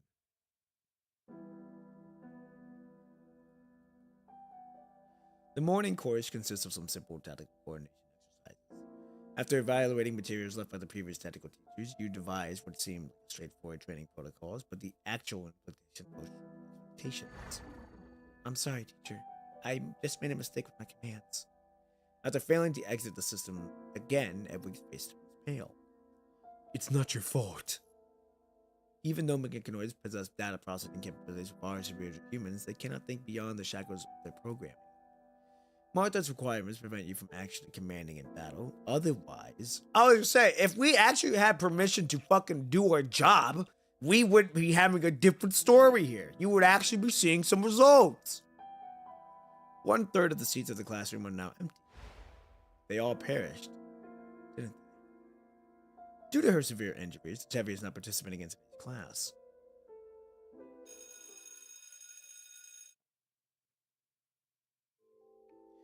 When the end of the class bell rings, you bid farewell to the other students and head to the repair room, hoping to check on her. Hello, teacher.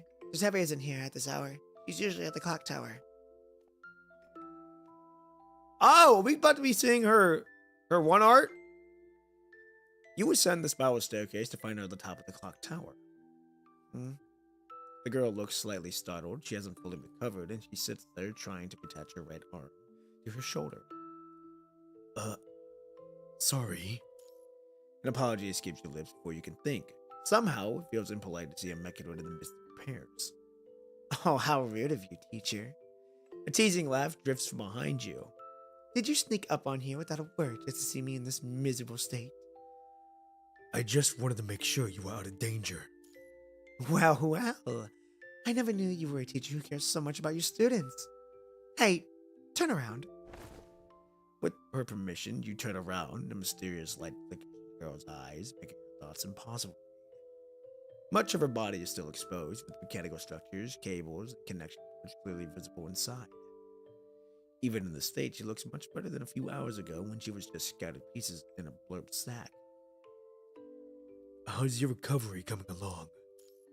So, I guess. At least I can move properly now. Why did you push yourself so hard in battle? If the neural interference in my leg hadn't broken, I could have brought back a few more. She focuses on connecting two cables after discussing something trivial. Is she like those weapons that never go to life of her own? If that were truly the case, she wouldn't risk her life to protect more valuable assets, not weapons. You risk everything for others. But White tells me you've always been a lone wolf. What's the point of getting closer to them? When we set out, the old hag must have warned you about some things, right? You mean Martha? Other advice. Don't get too emotionally attached to that. It's better for both you and them. For weapons, the stronger they are, the more recklessly they'll throw themselves into the battle. Unnecessarily, emotions only limit their strength.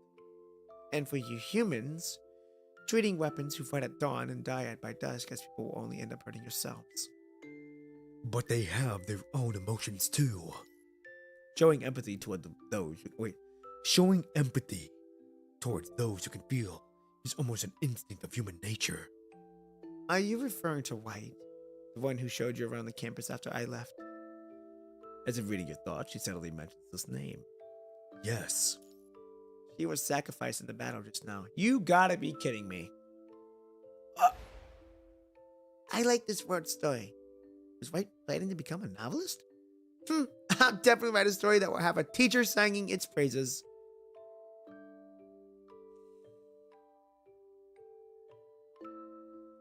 How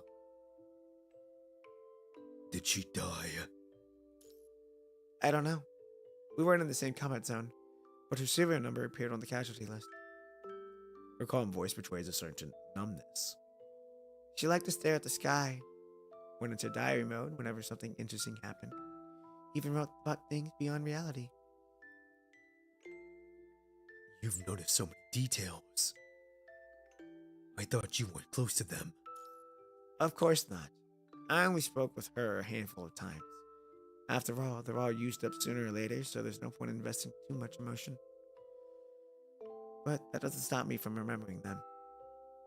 Of all the mechanoids here, endless caught in the cycle of war and reincarnation, I alone have survived. Even if I don't remember them, what happens when no one's remembered these interesting things? After tightening the final connection port, she stands up, stretches with a long, easy her back. What is she, like a cat? Snow White dilates the pours into the room, bathing the young girl's figure in a dreamlike silver gray hue. With the same playful, enigmatic smile as the one who first met, she turns to look back at you. Commandant, after spending so much time here with me, you must have noticed by now, haven't you?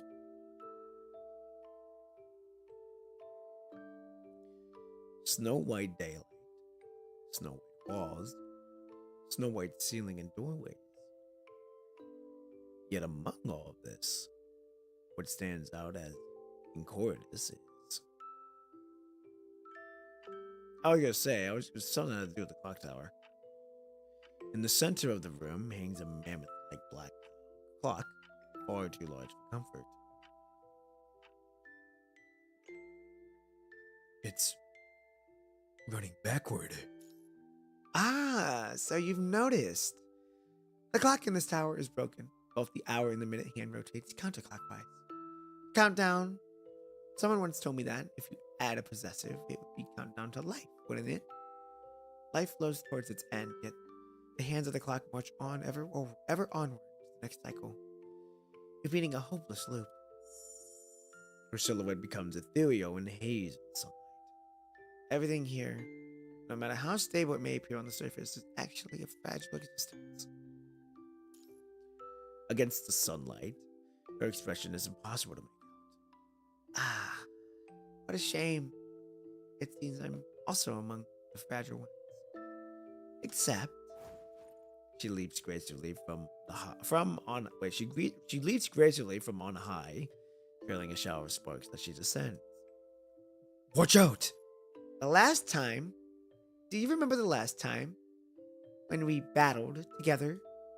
Her bright red pupils flash with evident interest. I do like her eyes. It reminds me of Oshinoko's eyes. I wonder why, when I fight alongside you, somehow I can stay sane. She narrows her eyes, gently pressing her oil-stained fingers against her neck. Oh boy, what are you trying to do here? But why? I'm not sure either. Next time, how about you join me in battle?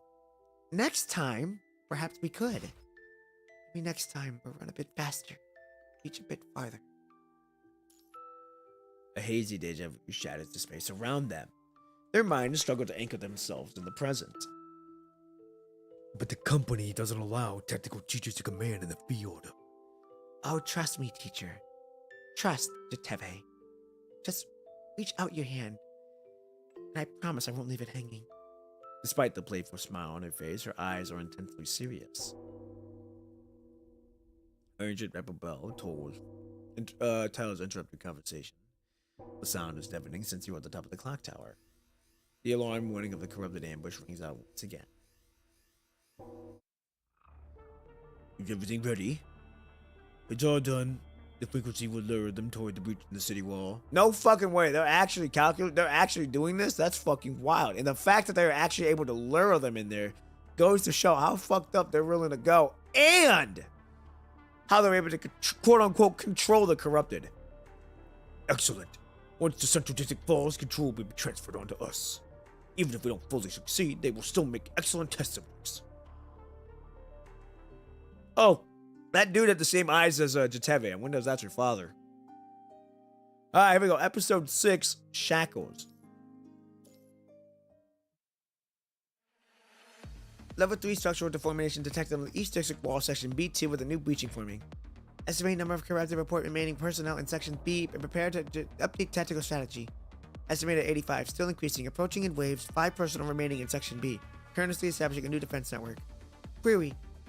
Can Section A provide reinforcements? Reinforcements not possible. Section A breach is larger, and we're down to only 9 people for ourselves.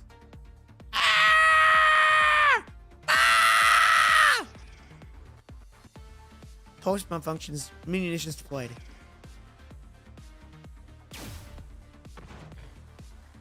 Human child detected. Refugee shelter located 300 meters away from the breach. Corrupt them estimate to arrive within 10 minutes. Intel relayed. Requesting reinforcements from Gus Rig.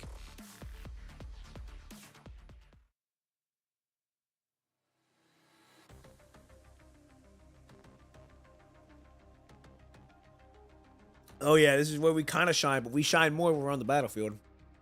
Intel received. Processing. Due to extensive damage to communication stations during the 5th SIG test, signal coverage here only extends to the battle zone near the edge of wall number 41. In other words, the fact that we can once again detect the Corrupted's movements patterns means the city is already in grave danger. Query. Will reinforcements be dispatched? After organizing by rotation numbers and excluding those with moderate to severe damage, how many units remain? 23 units, included those with moderate damage.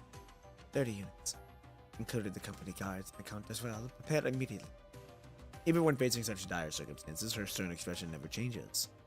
On a nearby screen, crimson circles continuously swirl around the blue defense walls. At the breach in the blue perimeter, a crimson line forms connecting a series of points.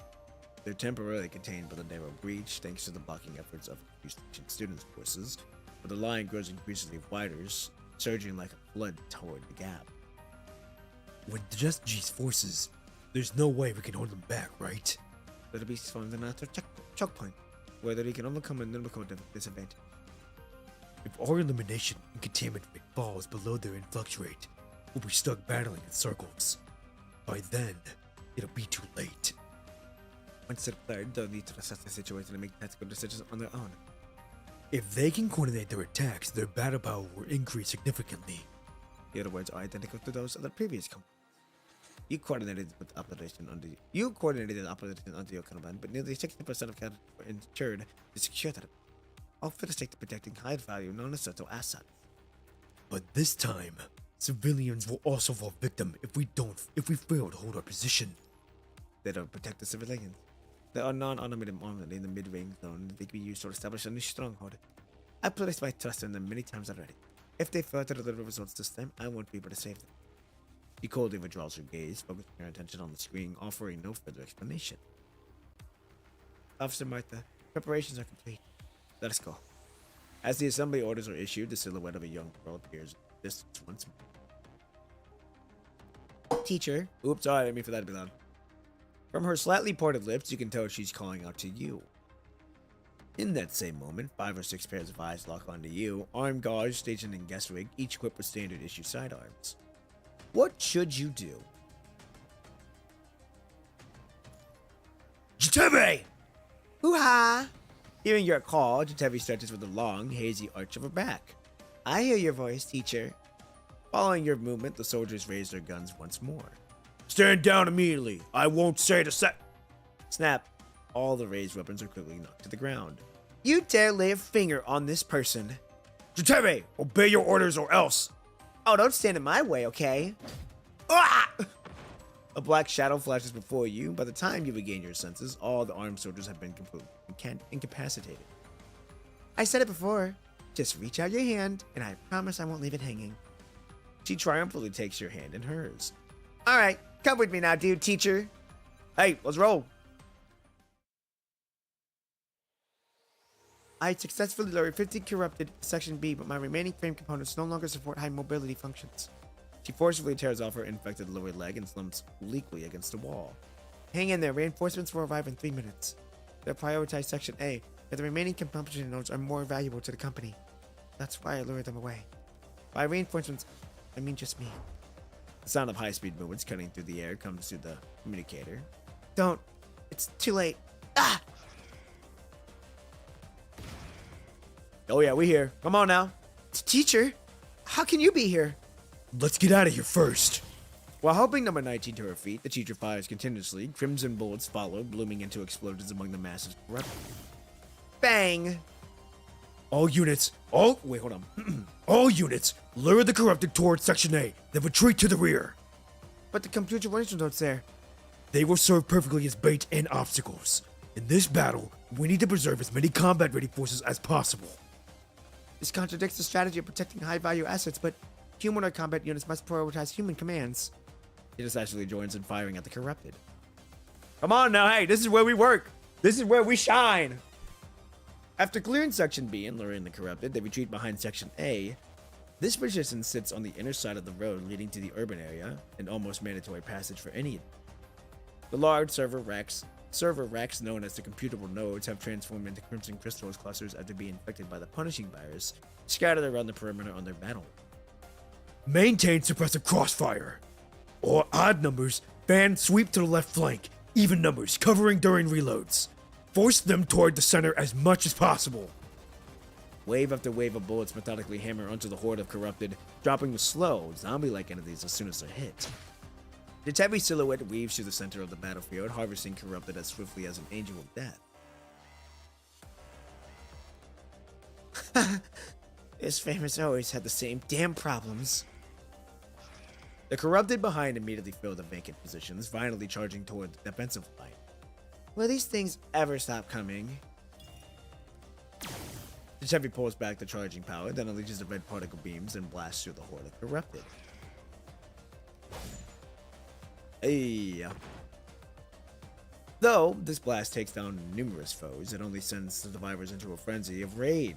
Jetavie swiftly draws her great sword, cleanly cleaving the corrupted charging force in half. Ah! Damn it! Happening again. Hold on now! Hold on now! We just gotta connect to her. The young woman among the corrupted staggers momentarily. When she steadies herself again, she launches into the enemy ranks like a burning comet. This is bad. She's gone haywire again. As she pulls back from the horde, you glimpse wounds of various sizes covering her body, armor plating cracked and the mechanical skin exposed. If this continues, she'll completely fall apart again. Jetavie. She continues fighting as if death calls, leaving you a trail of after images in her wake. Shit. Attempting to reach her consciousness. Calm down. Just like when we first fought side by side. You guide her mind, encourage her to follow your movements. In a daze, Jetavie raises her gun and fires at the corrupted in her sights. Teacher. Her consciousness seems to clear somewhat.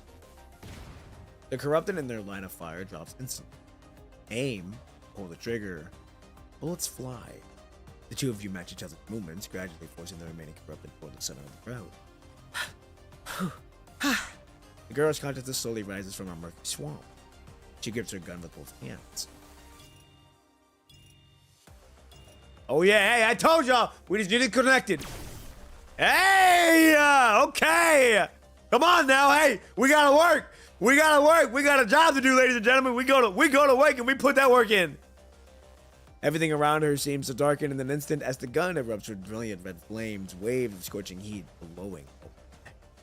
Accompanied by the thunderous roar reverberating in your ears, magnificent light tears through the thick gun smoke, piercing the dense battle lines up above all the way to the end of the horde of corrupted collapses like brittle twigs, leaving only a few bodies still standing from sheer inertia before they too topple.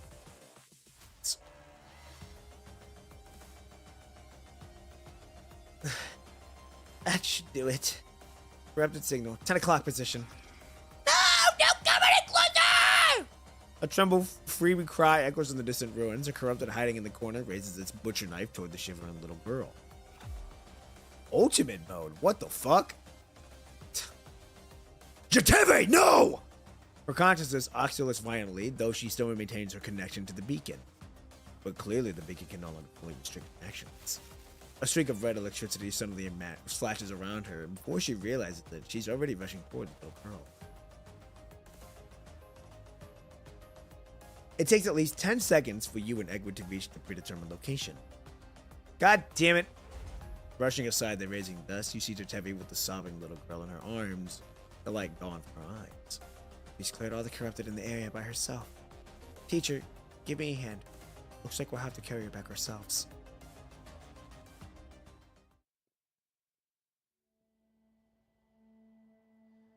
The world is ending. Only one person wanders alone in the center. Rocks crash down steadily from the doomed ceilings as the ground beneath gives its way in an instant. In the moment of falling, her vacant eyes fixed upon the inverted clock as she tried everything, yet nothing could be done. The march of destruction does not halt for one person's despair. She simply moves toward the end of the long side of the dying world. How many times did she return to the starting point? The weeping girl reminds her so much of her former self. She has stirred this lightness dream, and now Jetavie must awaken from it. So she reaches out her hand, transcending countless cycles of despair, just as the person once extended their hand at the beginning. Jetavie! A voice calls her name. Who is it? The collapsing world suddenly freezes in place. Chosen one? Jetavie! Cycle of destruction gradually resets itself. Chosen one. So Jetavie desperately again.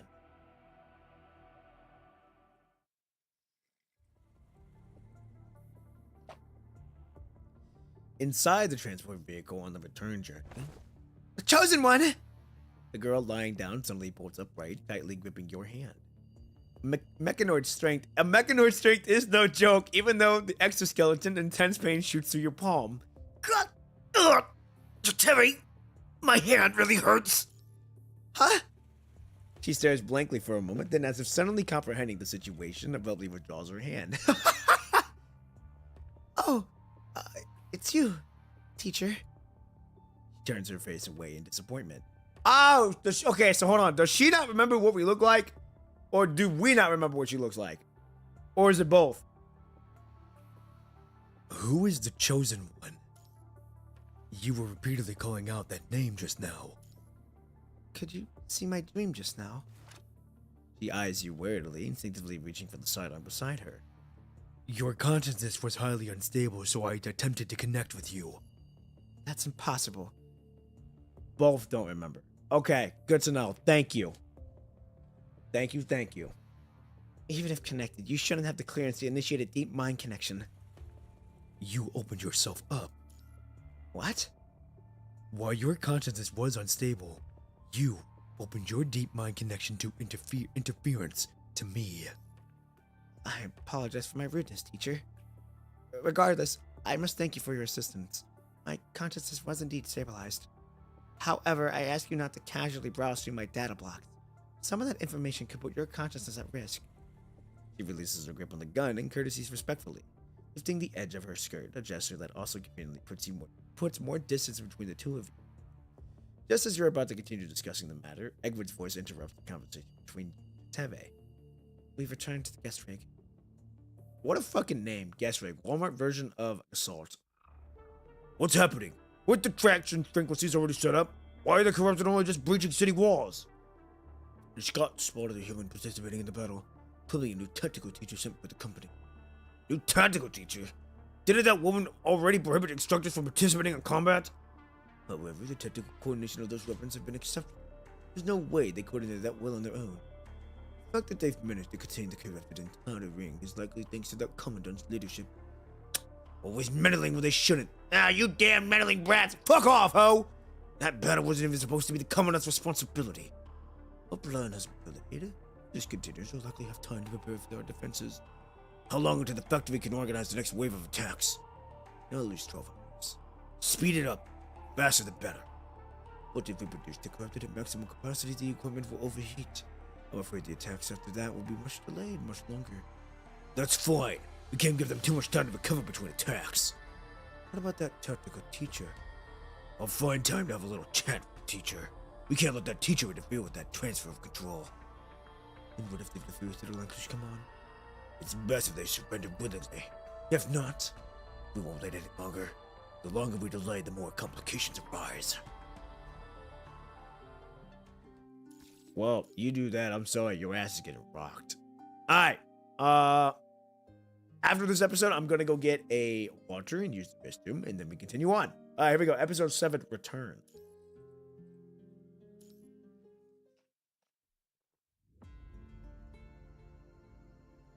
Upon returning from City 141, you receive a notice to report to the principal. What the fuck? Oh yeah, we are at Academy. Martha sits behind a spacious desk, the overhead light spitting her face into light and shadow, obscuring her expression. Sit. She pulls out a chair, pushing a document marked with the red text toward you. Without a doubt, it's the delayed punishment for your battlefield insubordination. Repeatedly defying establishing investigating protocols, a choice, whatever the punishment might be, it's best to accept it for now. You hand back the document, but Martha doesn't immediately take it, instead continuing to flip through the other materials. No intention to explain yourself off the defense. I don't understand what you mean, ma'am.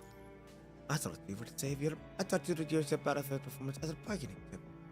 Not at all. Your involvement ensured the students' safety during the battle, but far exceeding what's expected of a teacher. Martha deliberately emphasizes the word teacher, her statement carrying a pointed implication. Are you suggesting my merits could offset my misconduct, exempt from punishment? Of course not. Martha's tone suddenly turned serious. The notion that merits can offset misconduct is a social convention that was no place in schools. Students need to learn about what's right in absolute terms. If we allow students to view it right from the longest variables on opposite sides of the equation, their actions for pursuing your right to merely bound the moral legal. This is deeply misleading, especially for our students. Martha raises her head, meeting your gaze. Despite her white hair and pose, the divine resolve in her eyes remained unmistakable. Gifted adults cannot conceal their improper conduct, just as poor outcomes cannot entirely invalidate noble intentions. What about you? What's your purpose behind all of this? The challenge remains unvoiced, concluding in her perfect nature. The abrupt knocking shatters the tense atmosphere in the room. Martha frowns toward the door and lets out a soft grunt, yet her demeanor noticeably softens. That's enough for today. Return to your class, teacher P. What about the punishment? Martha buries herself in the books, not bothering to look up. According to the regulations, teaching in presidential should be revoked when certain specific orders done elsewhere. What is suspension pending investigation? Whether I can help you to complete other procedures in recognition of your protecting the students. Martha's tone remains serious, but with a subtle reduction of its severity. Go ahead and fulfill your duties as a teacher for now. Don't keep your students waiting for too long. As for the punishment, you'll receive it when it comes. Thanks. Understanding Martha's implied attitude, you thank her and take your leave.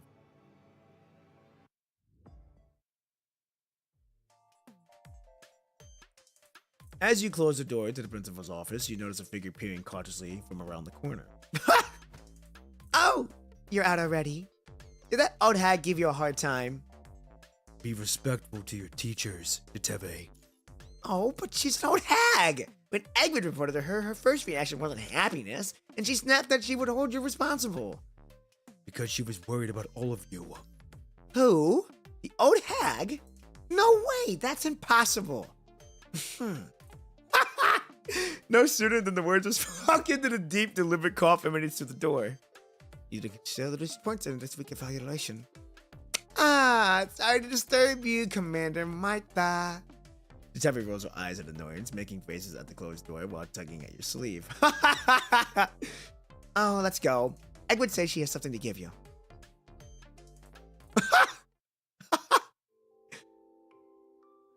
Ah. Following Jetavie to the dormitory, you find Eggwood deep in thought, holding a physical book in her hands. I brought Pop and Pete back for you. Ah.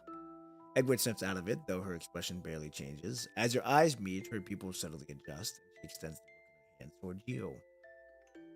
This is White's diary. She asked me to give it to you before she left. It took me a long time to find it. I searched through all possible storage areas under White's access permissions, but found nothing. It wasn't until staff members cleaned out her dormitory and provided an inventory that I discovered that she would hide her diary in a specific location before every emergency mission. That's what people do in diaries. They hide them. There's nothing strange about that. That's so. Perhaps it's not important. Actually, I have other matters to discuss. Well, hold on. That book is important too. She gone. Not important. Jetavie abruptly interrupts Eggman's statement. A hint of confusion crosses Eggman's otherwise detached expression. In terms of priority, this indeed falls under. This is White's diary. The only thing she left behind. That's why I've been trying to find it to fulfill her wishes.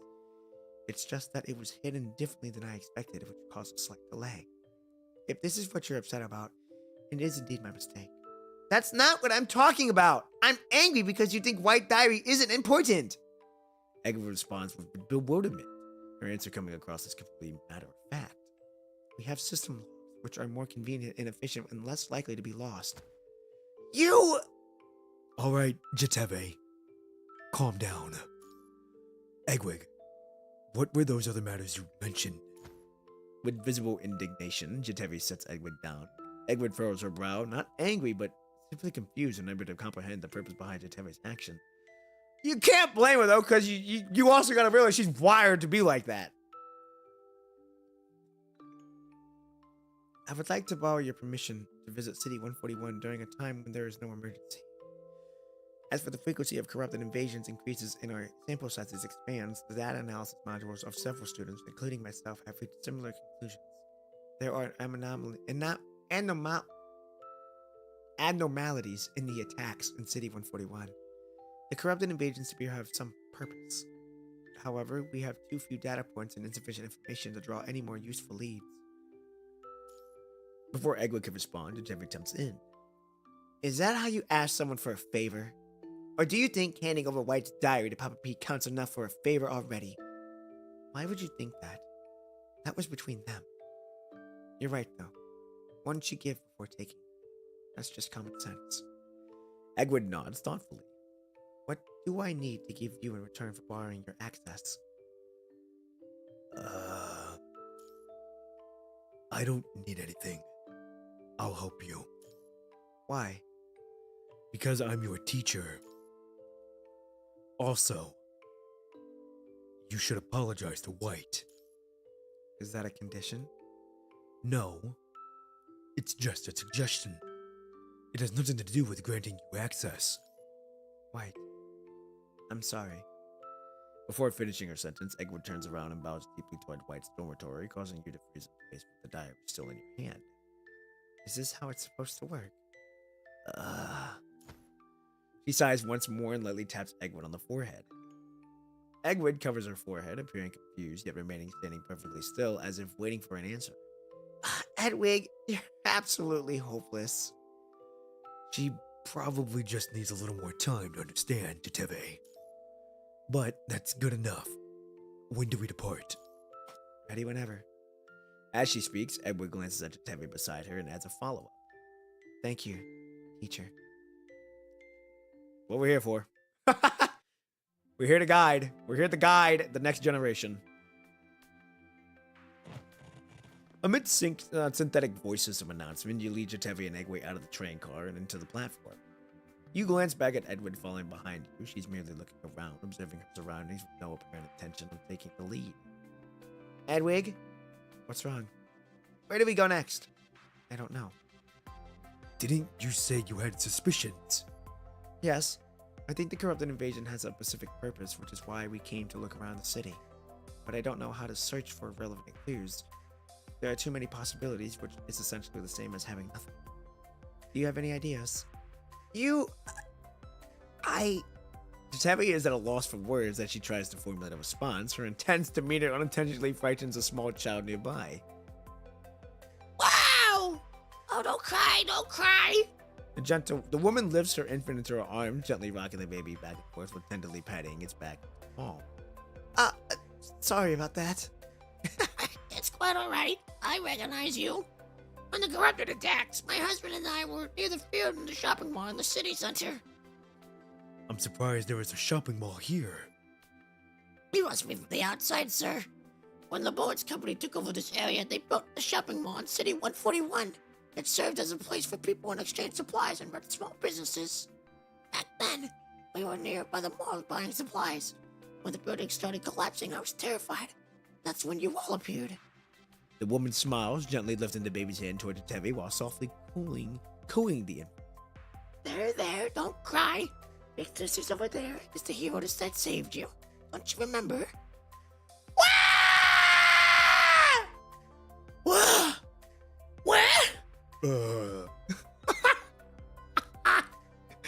Oh, the baby's emotions shift as quickly as they came. Under the mother's comforting words, the crying gradually subsides. The baby's eyes widen with sudden curiosity as it gazes at Jetavie, stretching its tiny hands out even further. After Jetavie sees this, her face tenses with uncertainty, and her unusual spirited demeanor is gone as she cautiously extends a finger to touch the baby.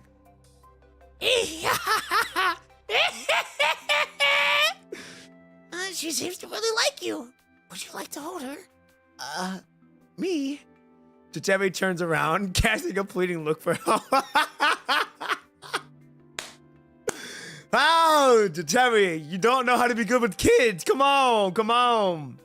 Ladies and gentlemen, I am actually really good with kids. I enjoy kids. Need help? If you don't want to, I can do it. Of course I want to. Jetavie immediately objects and carefully takes the baby in her arms. Yeah! Hey, don't wiggle. Don't wiggle. Everyone except Jetavie to quickly return. Everyone expects Jetavie to quickly return the baby to the mother, but she carefully cradles him until he drifts into sleep. Here, he's fallen asleep. Thank you. Now fate brings us together again. The mother thanks her and leaves. Jetavie responds mechanically and remains clearly lost in thought. Are you having a hard time letting go? Want me to call her back so you can hold the baby a little longer? Just stop. It's irritating hearing you talk. I was just thinking about something else. Jetavie presses her lips together and in thought, an unusual gesture for her. Tell me, what do you think our childhood was like? Oh no, there's a murder. There's the murder of the Warp Express. Huh? Did anyone ever hold us like that? According to the timeline, an individual at that stage would still be in a cognitive cultivation phase with no physical form. What? Oh, what a waste of time. Let's just focus on the task at hand instead. Do you have any thoughts, Poppin' P? Watching the woman's retreating figure, certain words she spoke trigger something important in your mind. Let's check out the shopping mall first. Yes. Huh? Wait a second. Don't just go along with that. Why go to the mall? Don't tell me it's because it's something that baby's mom just said. That's way too random. It's not exactly a random choice. You take White's diary from your pocket, open the cover, and run your finger across the title page. Martha allowed us to unwind in City 141. This was the first time we ever received such an order. I don't understand her intentions, nor do I grasp the purpose of unwinding, but I know my core is spinning rapidly. I suppose people categorize this as happiness. I am happy, and I want to write down this feeling. But Edward doesn't seem to feel the same way. She also participates in the outing, but it looks more like she's just executing orders. I feel like something's not right about this. Like we're making a mistake somewhere, but why do I feel this way? Obedience is supposed to be a basic principle that must be followed. I can't explain it clearly, no logical formula can give me the answer. But I found a piece of information. When life had things you can't figure out, or that make you unhappy, go shopping. I've decided I'm gonna take Edward on shopping to the shopping mall. I like how they dropped a new bona fide chapter supposed to be a support out dipsing my two DPI. Are you talking about this? Shopping mall. Do you remember this place, Edwig?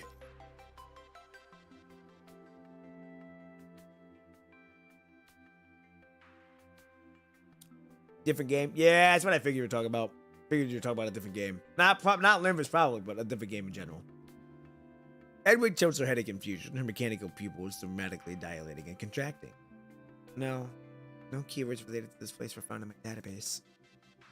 Let's go take a look anyway. We don't have clear leads anyways, so this should be fine, right? Okay. Alright, I'm gonna go use the restroom. Give me another water. And then we continue on with the story. And I shall be back. Make sure you all get some water, you use the restroom, and get some snacks in. I shall be back soon.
All right, ladies and gentlemen, I am back. Okay.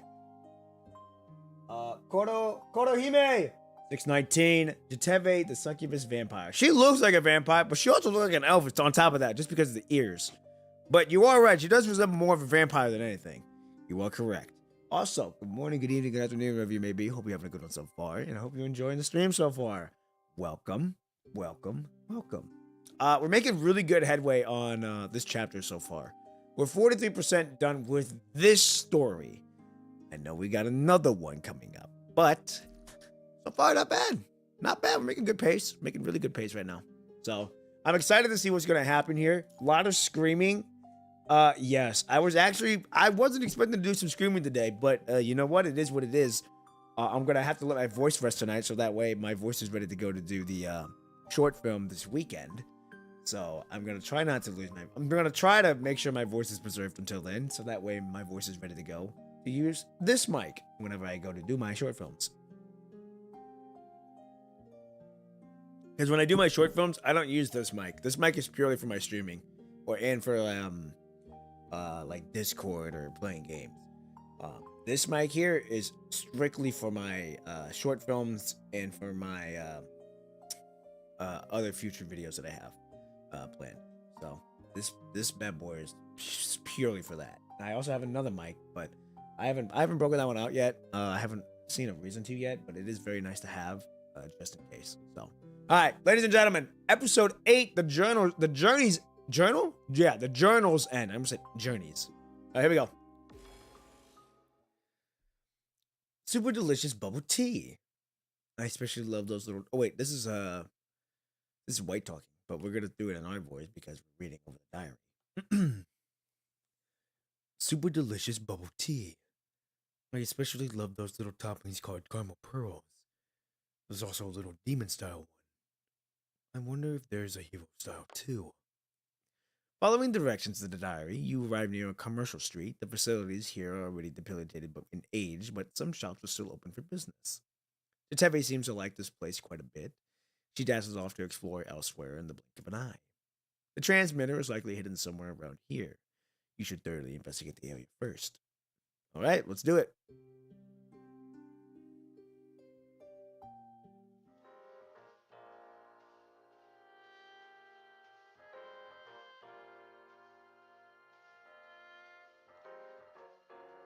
Shopping mall. Seems like there's still many stores in business here. White mentioned a bubble tea shop in her diary. Should be in that alley over there. Let's check it out together when you're free. I'll wait there. Sounds good. I'll see you later. Hey, okay. Can I go explore? Oh, we can only go. So we can only go that way? Oh, wait. Bad decision. Shouldn't have drunk so much bubble tea. Uh-oh. That's not a good sign. Still no access to the inner ring. Oh, well, it ruins anyways. Why bother going to those ruins and the company strictly prohibit it? I swear I won't do it again. My arm hurts. Last night I don't remember how I got beaten on someone clinging to a clear. I'm not to make a crack. Anything else I'm missing here? Some kind of performance art. They've been standing there for hours. I heard they're intimidating some popular band for people. Alright, hold on, Jetavie. I'm on my way.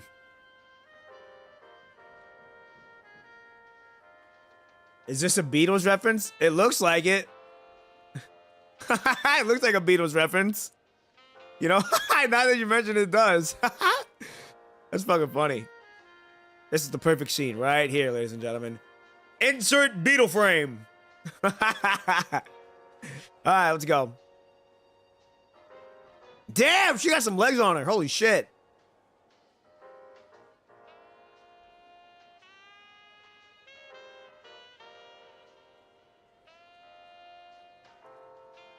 Took you long enough. Sorry, I was sightseeing and seeing something on the Before I road. took my first sip, I made a little bet with myself. How many pearls will I slurp up before you get here? She does have fangs. Yo. How many? I don't remember. This bubble tea isn't sweet enough to trigger my taste sensors. Oh, but you know what? Your face was totally saying, how does such a romantic place exist in this rundown neighborhood? Ha! You walked straight toward me, while your eyes kept scanning all the surroundings. You were moving slowly, your upper body tense like you were ready to spring into action at any second. My visual module has caught all of it. We gotta be ready for anything. We have to be ready for anything, ladies and gentlemen. All right? Yeah, our body may be tense, but if we looking around, that's because you gotta be ready for anything. Why are you recording this? Why? Because it's fun to watch.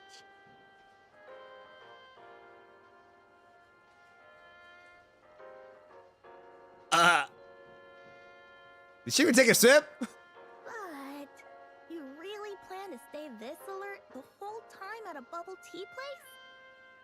I really like her design. I really do like her design. Something feels off about this place. In this area, there may be hidden threats. I need to ensure your safety. Oh, you want to keep me safe? Your combat capabilities are pretty impressive as a human, I'll give you that. But still, can't match a mechanoid, can you? Because you were in my squad. Wait, hold on. Your combat ability is pretty impressive as a human. I'll give you that, but you still can't really compete with a mechanoid, can you? Because you were in my squad. That's all. No, I feel like that's the wrong answer.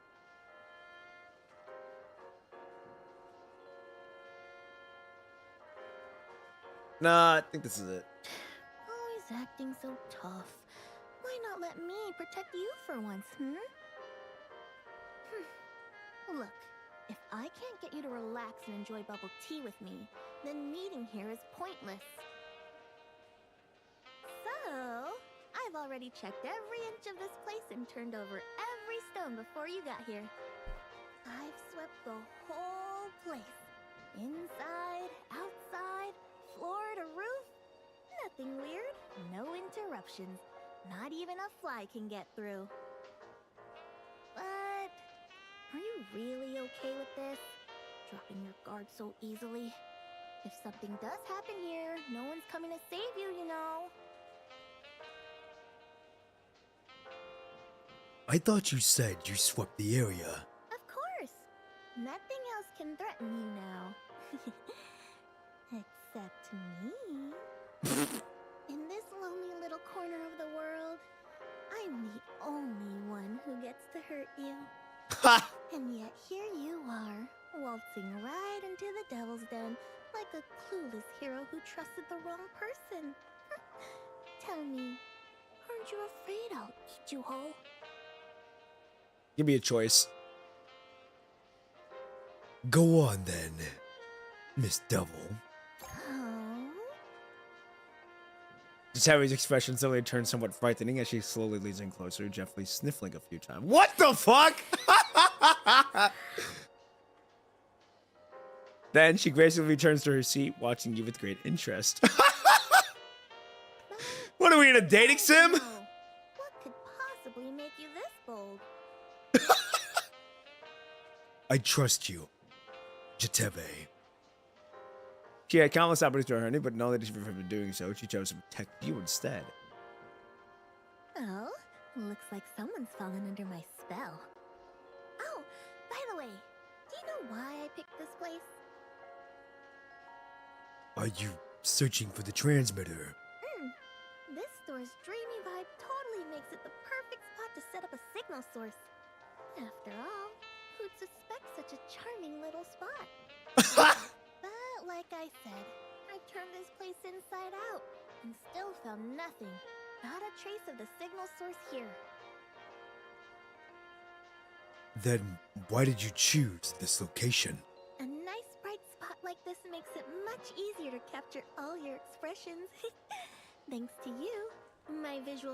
has collected some really lovely footage. The lighting here is so romantic. It could even make a serious dummy like you look absolutely dazzling. Do you think this place is magic or something?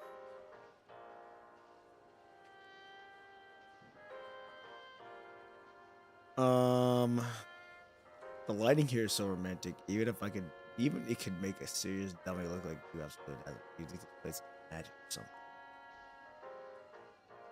Even without magic, I'll admit, doing this once in a while isn't too bad. You don't think so? To me, just sitting here with you like this quiet moment is magical enough by itself.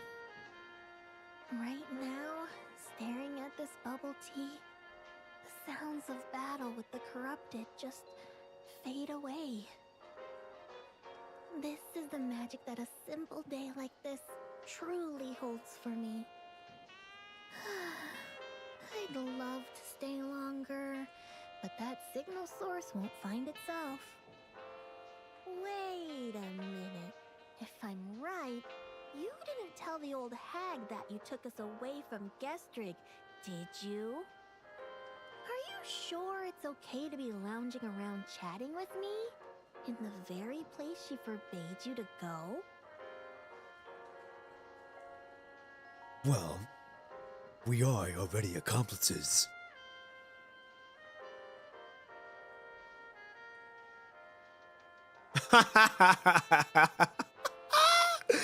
Oh, what the hell?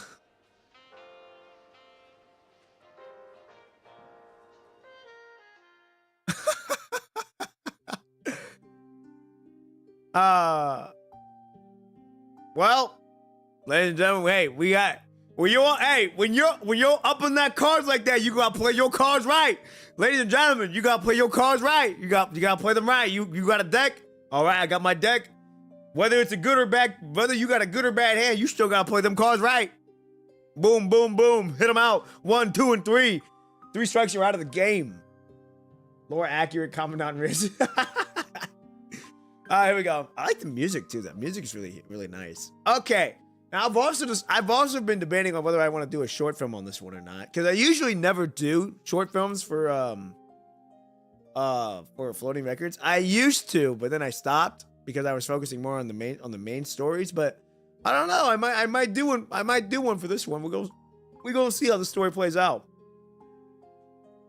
So far though, pretty promising. But like I said, I can't jump on the boat just yet. All right, here we go. Though I feel like this bubble tea could be a bit sweeter. Jetavie mumbles while chewing on the Tapoca pearls. The sugar Jetavie just added is already 7 times the standard daily sugar intake for a human. It's equivalent to consuming a week's worth of sugar in 1 day. Holy shit, that is a lot of sugar then. Oh, it doesn't matter. I'm not human anyway. You just added as much sugar to teacher's bubble tea, didn't you? Teacher's going to get cavities. You discreetly glance at the bubble tea that was just handed to you. A kongly sweet aroma wafts through the air, not entirely unpleasant, but so intense that you can't help but question the sugar content inside. Upon hearing Edward's word, Jetavie looks at you with anticipation. Oh, please give me an answer.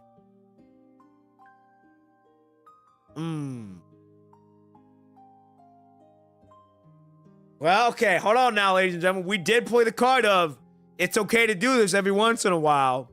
You know what? You gotta do it every once in a while. The sweetness is enough to trigger an existential crisis. The liquid entering your mouth flows like molten lava. The sugar inside is so saturated, it's nearly crystallizing. Oh, the human taste module is quite fragile, isn't it? It seems that even though her sugar obsession was understood, she still gained something from it, judging by her smile. Under the ruins of Building D, there are tiny organisms called ants. They occupy such small pixel points in the visual model, it's truly fascinating. The mall in Zone E has so many colorful clothes. There's even one that golden all over the gleams for every single. It's the sight. After passing the test, White will swap that uniform for this one. It'll look so awesome. Oh, this is White talking. Okay. The old residential area, few photographers remain here. Come to think of it, I haven't taken a photo with everyone guest yet. find some film somewhere next time. Super Invisible Golden Age Media Store, the item inside far exceeded what a typical media store should have. Game cartridges, DVD records, cascade tapes, VR equipment. Shame my first didn't have built-in players yet. Stepping into the media store, Eggwood is captivated by the fluorescent decorations scattered throughout. Vibrant colors reflect on the kaleidoscope pupils. Magical Girl and 14 flying brooms to grace the expedition. Jelly Slime versus the Sticky Demon King 2. If I were right here, these things would definitely help her with their stories. How can you tell? Because they don't conform to our language logic. Most of these things I can't understand, but they happen to be exactly what she loves the most. Your language logic. Actually, it's not just me. She herself can't understand them either. She liked things she can't even understand herself. But don't you find it interesting? That's what White would say to me. As they leave the media store, the clerk hands 2 cascade tapes to Edward. The clerk seems overjoyed to find a kindred spirit who appreciates art in the apocalyptic word do, and insists on giving her these tapes as a gift. Let's go, teacher. What should we do next? We should head to the next location mentioned in the diary. However, upon turning the page again, all that's revealed are empty lines. This is the last page. You hand the diary to Eggwood and she flips through the remaining pages, finding nothing but clean sheets of paper. Is that all? She stands stunned, asking the question with a expression. There's nothing else. Confirming once more, she closes the diary and opens it again, rapidly flipping through the pages, starting with the very first one. The messy handwriting and drawings flash past her visual moves at high speed, projecting like a silent film. Why didn't she write more? She promised us she would create an interesting story. On the graduation day, she would read it aloud in front of all the teachers and students. Today, we visited many places. Amusement park, a bubble tea shop, and a media store. We even found 2 cascade tapes that we couldn't make sense of. White would have liked that. After all, we collected so much useful material today, so it should have been written in this diary. Uncharacteristically, she speaks several sentences in succession. It should be like this. It should have been like this. She has already sacrificed herself. Is it true? She looked ahead in the daze, staring blankly at the diary in her hand. But there are still so many blank pages in the diary. It's clearly unfinished. An inexplicable emotion signal suddenly floods in her processing center. She stands rooted on the spot, unable to take a step forward. The memory of White ends here. That's tough. That's tough. Ugh. That's tough. Alright, here we go. Episode 9. Matrix. The vast city has no shortage of unexplored corners, and the diary only mentions a few more notable locations. She divides the students into small groups, instructing them to investigate different areas separately. Meanwhile, she continues to explore in the direction of the audiovisual store. Hey, listen! Keep your head down when you walk. Have you noticed that group of mechanoids? Just as she's about to turn the corner, she hears hushed voices coming from around the bend. Her instincts immediately pick up on the scent of valuable information, and she conceals herself against the wall to observe their movements. Ah, you mean those girls in school uniforms? What do you mean, girls? Have you forgotten the day they attacked the city center? Your neighbor brother-in-law died in that incident. Have you already forgotten? But I've heard they're now weapons defending the city. The last time the corrupted invaded, it was because of them that they were able to. Damn it, what weapons? They're just a bunch of bloodthirsty monsters. Do you even know what that means to be alive? Sure, they're defending the city now, but they're mechanoids. Who can guarantee they won't suddenly go berserk on one day? You have a point. Better be careful. The two residents seem to turn a corner somewhere, their conversation gradually falling into the distinct murmurs. As you follow the voices alone, you suddenly feel someone's gaze on you from ahead of you to your left. What remarkable perceptiveness. A man in an immaculate suit puts down his coffee and applauds their appreciation. Employee number 35034. The newly appointed command commandant of Gaseg. I haven't got to the wrong person, have I? And you are? Even if all he has is information on your ID card, the risk of your identity being exposed remains high. You instinctively become more guarded. No need to be so tense. I just happen to know a few things about you. I work for the company too. I'm employee number 00679. But you can call me Horst. Horst calmly shows his empty hands, indicating he harbors no ill intent. Mr. Horst. Oh, no need for more formalities. Horst gestures for you to sit down and talk. I admire how you guide your students to successfully secure City 141. You're a smart person, so I'll get straight to the point. I want you to stop interfering with your students' battles. I know you're confused, but please, hear me out first. If I'm not mistaken, Guestwick Academy has strictly forbidden Commandant from personally entering the battlefield. This order was announced by Martha, Guestwick's rear combat officer, during the last company meeting. Yet you disobeyed those orders and entered combat directly. Although the participating students survived, many calculated nodes were damaged, resulting in poor combat performance score for your team. So, are you going to hold me accountable? Of course not. A glint of approval appears in his eyes. It seems we're cut from the same cloth. Cut from the same cloth. Yes, I'm like you. We both want to find ways to keep those children alive, even if it doesn't align with the company's philosophy. Even though they're mechanoids, you must have had it too, right? They aren't actually void of emotions. Yet the Swag treats them more as weapons, constantly sacrificing them in brutal combat. I wish I could do something about it. Or rather, I wish we could do something about it. Do you have a way to prevent them from being sacrificed? Of course. Just Rigger sent mandatory directives to force them to act accordingly. This is told through the company uses to control them. There's only one way to evolve these directives. If the corrupted near the city enters, if the corrupted enters here, enter the city center. Guest Rig's mandatory protocols imposed on them will be lifted, and they will gain their freedom. If with freedom, they'll no longer be sacrificed on someone's whim. All I need you to not interfere with their battle.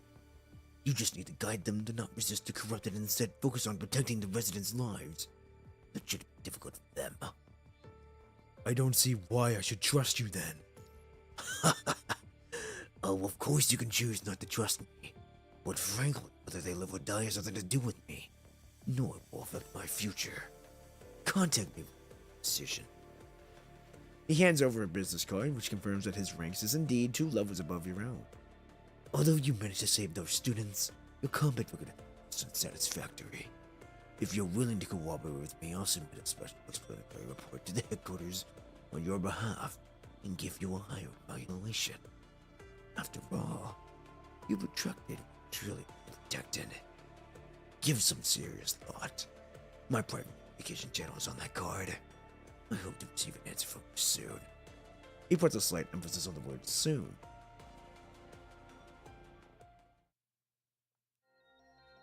This is the place, right? What's wrong? Doubting Jetavie's tracking abilities? The girl asked rhetorically, the small tail behind her wagging happily back and forth. What the hell? After parting ways with the man called Horst, you head in the opposite direction, a deliberate deception of course. Horst's proposal would indeed be tempting if you were just a company employee. I was gonna say, we ain't no company employee now, come on now. For a commandant on an undercover investigation, those grand promises he painted hold virtually no appeal. Besides, promises this grand inevitably raise questions. What exactly is he after? You already heard that part. If his goal is to lead the corrupted into the city center, could the recent surge in corrupted invasions be connected with him as well?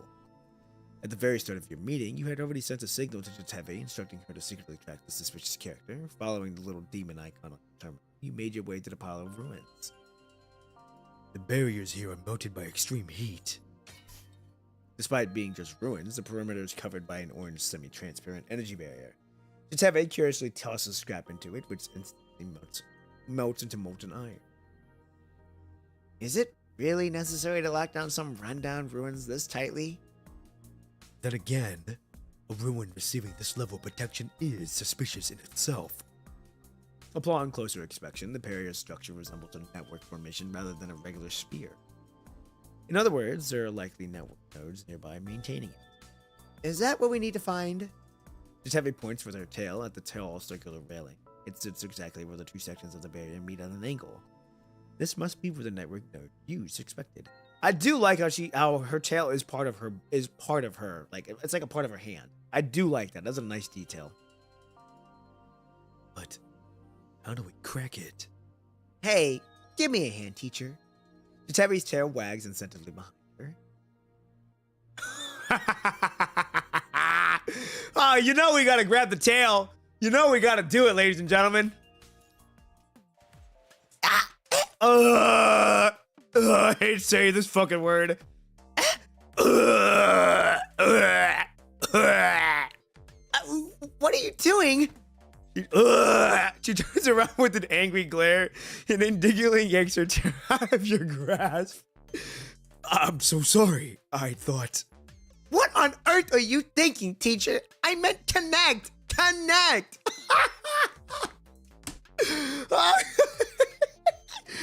Go on now, I had to. It's a canon event. It's a canon event. Right. By the way, why do you need to connect with me at a time like this? I mean, it's right there. You have to. It's a canon event. It's a canon event. It's gotta happen. My tail can interfere with these nodes and try to crack them, but once my cognizance infiltrates, I need a pathway back out. In other words, I need a beacon. Understand? Oh yeah, I understand. Thanks to Jetavie's special abilities, the two of you cautiously make your way deeper into the ruins. Wait, what happened to fucking Edwig? Whoever is in charge must be quite confident in their external barrier capabilities, as there are no guards to be seen here. As far as the eye can see, towering servers stretch on, row after row, seemingly without end. Most of the LED lights inside the rack have gone dark. It seems the computing nodes haven't been operational for a very long time. Excuse me. This place, it feels so familiar. Have you been here before, Jetavie? Rather than saying I've been here, Jetavie mutters to herself, lost in thought. It would be more accurate to say this place is most likely where I was born. What? Teacher, you must have seen those towering server racks just now, right? This place used to be a matrix center. By the way, if you find any facilities, try to bring data back. So it does exist. The matrix center that has been theorized about, but everything here is supposed to be ruined. What exactly happened here? Jetavie pulls herself closer to examine the text near the server rack. Tricks. Jetavie takes a deep breath, her entire body slightly. This really is the place. Born? Do you mean you were manufactured here as a mechanoid? My, are you that curious about Jetavie's background? I am curious. Tell me about it.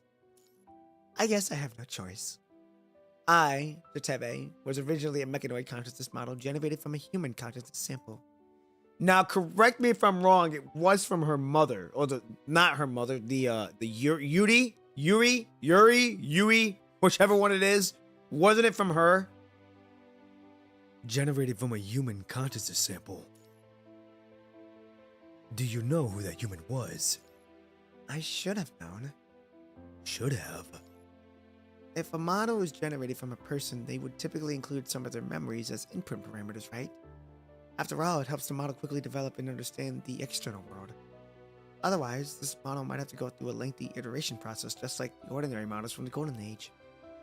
But for my earliest memories, I only knew my name was Jetavie. As for why I was in the Matrix from birth, or what human consciousness sample created me, I absolutely have no recollection. Never mind, I take that back. She was born in there, but I believe Yui created her.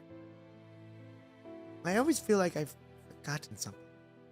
Troubled, Jetavie ponders for a moment before giving up once again. Since this is where you were born, why haven't you tried coming back before? Because my memories were very vague back then. I only knew I was born inside a Matrix Center, but didn't know exactly where I was. On top of that, the frequent fighting meant opportunities to venture out of the very course. We will learn a whole lot more about Yui later. Okay. Wait, was Yui in Deriver Matrix, or did I spoil myself when I was doing reading? You were born here, but your memories of the place are vague. Because my frame is almost out of power right after I first opened my eyes. I only remember that when I first crawled out of the ruins, they were corrupted all around me. Just as my strength was about to give out, an old lady and some children in school uniforms appeared just in time and fished me out of the pile of the corrupted. You don't look that old yourself. Why do you call them children? Jetavie tilts her head thoughtfully. It's just what I call my juniors. I'm already an awakened individual, but they haven't awakened yet. They're still naive and confused. Doesn't that make them just like children? Oh, so she's like an awake. Okay, so she's like the Nami that, or like, she's like the Nami, an awakened mechanoid. Actually, I don't know. You might have just spoiled yourself. Ouch. You know what? That's all right. It is what it is. So okay, now back to this though. Okay, so she's like an awakened machine then. So basically, everyone else is not awakened yet. They're just kind of doing what's told. But when they do get done, if they do have freedom here, they will be awakened machines, which in turn makes them part of the Church of Machina if they want to be welcomed into. Anyway, after that, they brought me back to Gesreg. You don't seem to be like any other individuals who need to completely follow the Academy's orders. Last time, you just took me away right from Martha. If you don't need to follow orders, then there's no real reason for you to stay at the Academy, right? I do have a reason. I should have mentioned it to you before. The reason I stay there and help them pass the final test is to find someone. Is it the Chosen One? So you still remember. Who is he, really? The Chosen One is someone very important to me. Well, ladies and gentlemen, we're standing right here. We just both don't know it yet. Someone who accompanied me through countless training sessions in the Matrix and ultimately sacrificed their computing power to help me enter reality. In short, I absolutely must find the Chosen One. Sacrificed their computing power? Does that mean they died? I used to think so too. But later, the old woman occasionally mentioned that the Chosen One was actually nothing more than an empty shell. Empty shell? She said that the Chosen One was originally born in the same laboratory as me, but because of something overfitting, that caused him to be completely without consciousness at birth. Despite being born in the same laboratory, the Chosen One always had pink hair and had almost nothing in common with me. Oh yeah, so it was like a copy of Ishmael, if I remember right.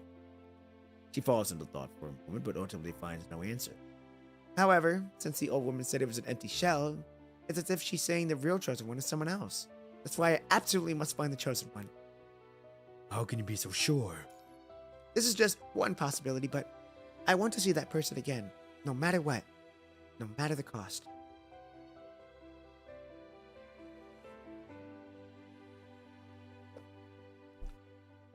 Only by obtaining the Chosen One's remaining data is there any hope of learning their exact circumstances. The Chosen One's data is in the company's possession, and the only way for me to obtain it is by helping those children pass their test. That's why I've stayed at the Academy. That's interesting. 1 hour earlier. Man in a formal business suit retrieves several needles like nodes from central organs and drives around to install them in various parts of the city. Oh, it's that guy. What the fuck? What's he doing here? Isn't this one signal source enough? By placing one or more of them, those corrupted know exactly what to attack. How was your discussion with that tactical teacher? Did they agree to relinquish the command? It would be best if they gave up. If we don't see them personally directing this operation, we recruit them to our side. Tell. If they insist on showing up, so be it. One person alone can make a difference anyway. Not that they gathered. Let them attack the planet. Also, release Willow. Well, you want that thing deployed too? But that creature doesn't follow our command. There's no need to hesitate. Once we see its controls of those humanoids, we won't care how much damage it's done to this city. Okay. Okay, now is this a good stopping point? Or do I need to keep going?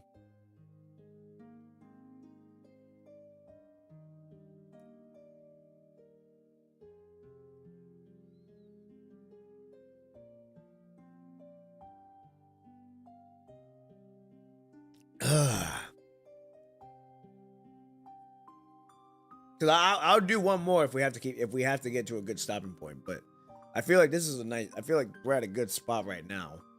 Well, I'm not entirely sure. Like this is not my chat, so I think so. No idea. It's been a while since I played this chapter. Oh, okay. I feel like we're at a good stopping point. I mean, we're halfway through the first part of this main story, of the floating. So I feel like, well, let's see what truth or not. Let's see what it says. Jetavie was visually a mechanic.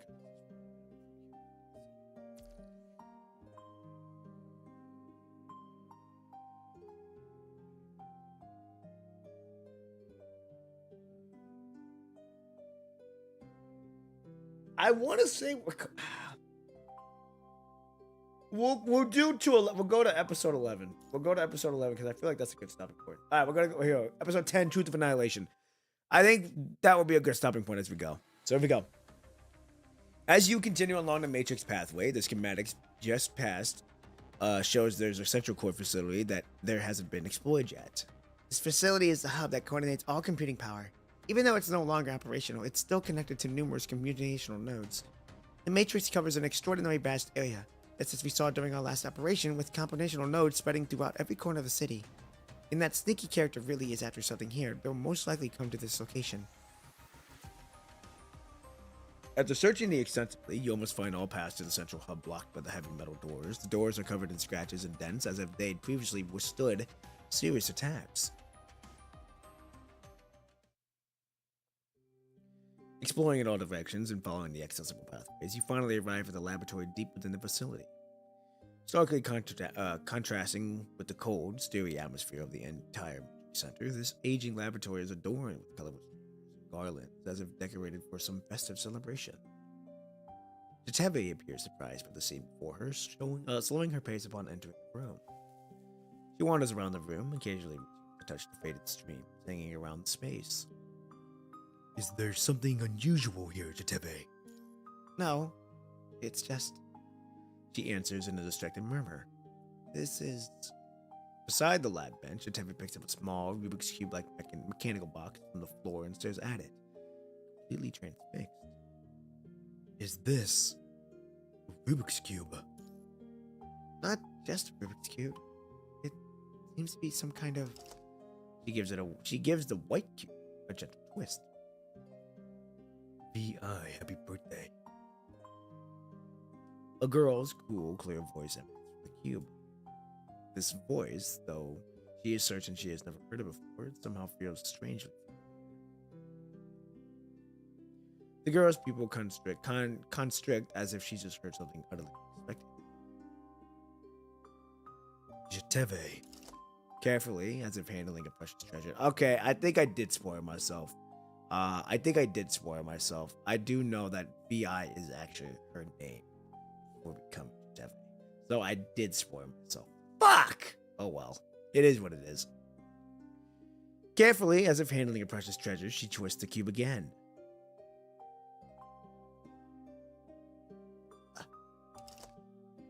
Oh, she's just gonna keep playing that shit back.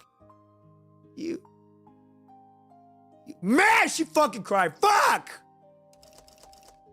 Her voice grows hoarse as she clutches the white cube tightly, twisting it again and again. Over. Jetavie. Are you alright? It's Yue. Yue. Oh, it's you. Sorry, you. You. Yui. Sorry, Yui. Who is Yui? I don't remember. I don't remember, but this is Yui's voice. I shouldn't have forgotten.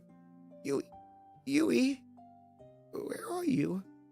Jetavie shakes her head uncontrollably as tears well up in her eyes. Son of a bitch! Why would hearing an unfamiliar voice stir such powerful emotions within her? Streams and flower wafts cover the laboratory, and the words "Happy Birthday" are displayed. V, does that refer to Jetavie? Looking around for more clues, she got sight of my table. This is... Her keen eye catches Martha. Yeah, that's you, eh? It's fuck, man. I did spoil myself. Son of a bitch. Oh well, is what it is.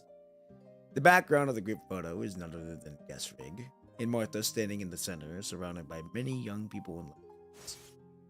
She brushes past the broken frame and removes the photo for closer inspection. Besides Martha, she shouldn't recognize any of the people, yet they give her a strange sense of deja vu.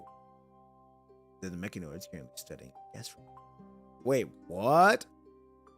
Those mechanoids bear some physical resemblance to the researchers in the photo. Matrix, mechanical consciousness generated from the human sample, mechanoid, Martha, students. The fragment pieces of information seem to form an easy outline of the truth. Trying to continue piecing together the truth, her gaze is drawn to another figure. Distinctively long hair interwoven with black and white strand, the same crimson eyes. But judging by the expression, it's almost like two completely different people. Jetavie. Would a model generated from a human consciousness sample closely resemble to the original person? I don't know. Still clutching the white cube tightly, Jetavie sniffles. But someone told me that I was generated with a high definitive factor, giving me a personality completely different from the original consciousness sample. I asked that all of a sudden. Did you find something? Jetavie curiously leans in closer to the photograph. This Yui? Yui. Is her name Yui? I don't know, but when I saw her, this name immediately surfaced to my core processor. Jetavie shakes her head again, staring somewhat bewildered at the girl in the photograph. Question is, did you also get spoiled about Yui's backstory? No, I did not. All I remember is seeing this picture right here. I remember seeing this picture when I was on Reddit, just kind of looking up Deriver Matrix type shit. And I do remember seeing this, and what else do I remember?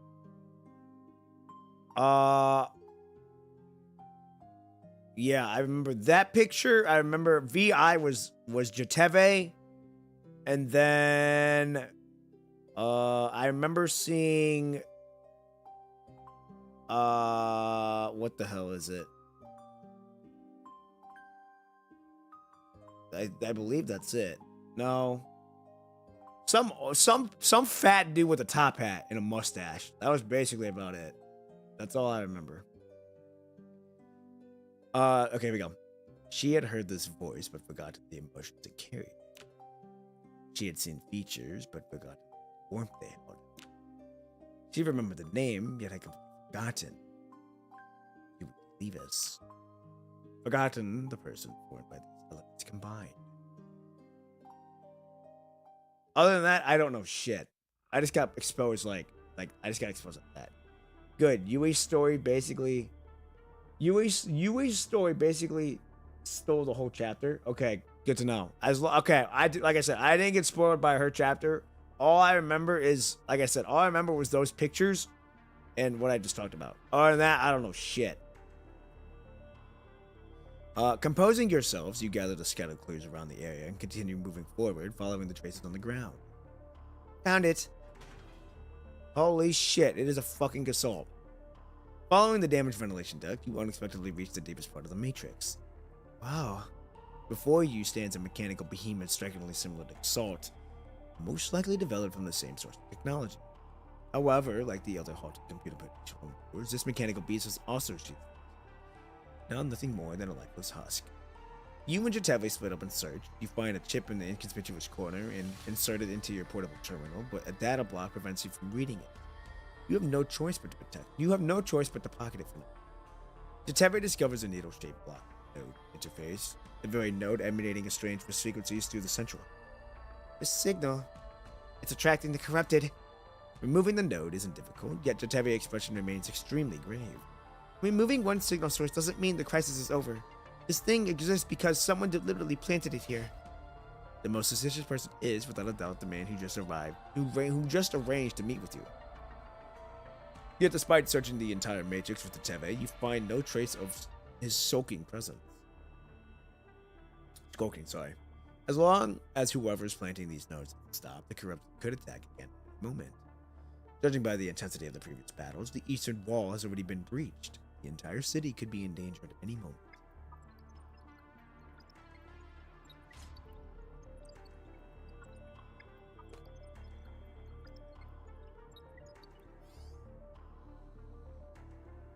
After briefly outlining the potential crisis, you send a message to Silica and left. Leaving the ruins behind, you skirt around the external barrier Jetavie hacked earlier and returned together to the city center. I just saw it! You know, teacher was secretly sending some secret messages to someone. I'm just contacting a friend. No need to explain.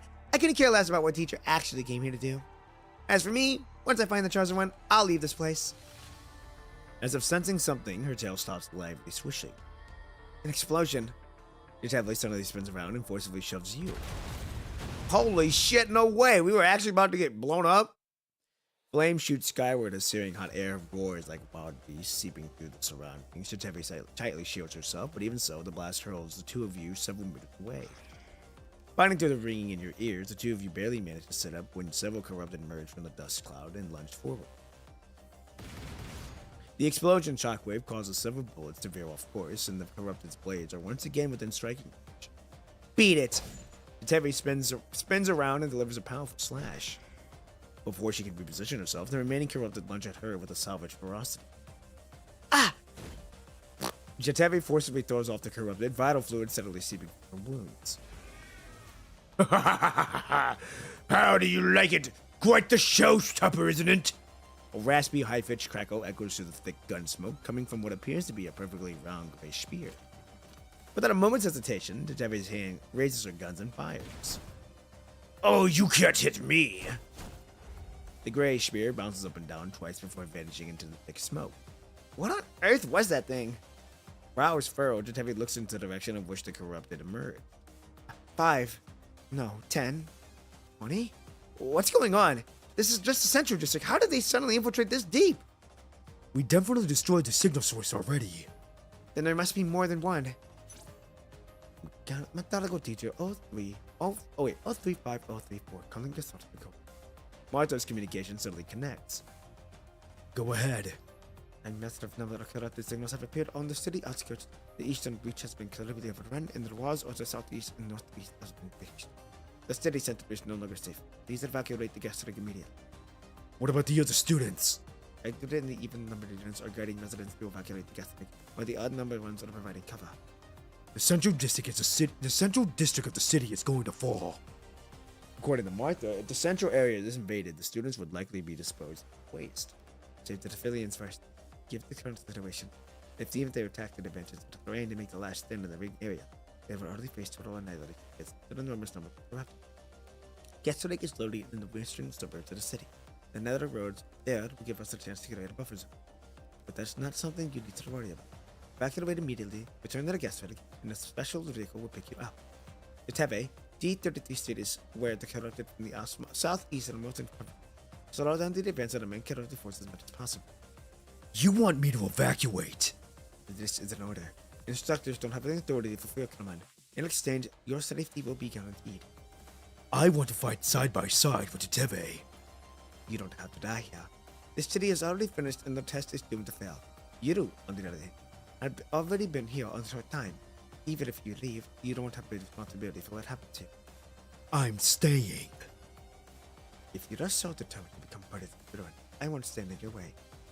Since the test is already impossible to pass, isn't it about time you told me about these students' backgrounds? You asked hurriedly while dodging and firing at the corrupted, trying to get an answer before she handed up. Silence fills the other communication. Martha seems to be hesitating whether to speak or not. After a moment, she softly let them sigh. They are victims of the 7th. Huh. Interesting. Alright, episode 11, Migration. Hopefully this leads us to a good stopping point. If we hadn't seen you teaching refugee children those bullet ruins, you might have lost your talent forever. Welcome to Guest Rig, Miss Martha. Here we have full teaching resources in a safe environment, protected by our own forces. No worries about your corrupted attacks. Unlike that rundown conservation area, I believe you have a much better educational experience here. Why abandon those children when they were only 5 points away from passing the score? Still asking foolish questions. Guest Rig students belong to the company. Those who do not buy you don't deserve resources. You've wasted nearly the whole morning. Did you forget the afternoon graduation photos? The students are waiting downstairs. Look, they're already in lab uniforms, ready for one of the company's greatest initiatives, the Summit Matrix project, using human consciousness to model and train AI with social ethics and combat abilities. Instead of concerning yourself with those words as reject, you should be proud of these graduates. The students who participated in the projects are suffering from mental disorders. Forgive my frankness, but you should focus on the next wave of children receiving education, not those finished products. Fine, I can understand your concerns to some extent, just as one to make the exceptionally close motivation to you. Due to shortage of test subjects within the company, researchers can consent to becoming conscious of samples themselves. Oh. This process generates intensive neural pulses, which will likely cause abnormalities in them. These are all minor issues. Company property is for the company to dispose of as it pleases. You understand this principle very well. The sound of artillery fire pours much of from remembrance. E District, 23rd District, Units 41 to 50 will guide us into the factory westward. Get as many pieces as possible to the safe zone and get snake. Reporting, officer. Units 43, 45, and 46 have been destroyed. The remaining 7 will carry out the mission together. The corrupted are attacking from the 3 directions in the east, the inner city ring. There are no defense forces left in the city center. They'll soon occupy the central ruins, but if that happens... Do you want to live or get promoted after passing the test? Most of the corrupted are heading straight for the central district. Making a last stand would only sacrifice them for nothing. After they're all gone, this place will become the next battle. Yes, madam. Have the others left? All units have proceeded to different areas to guide civilians as per your instructions.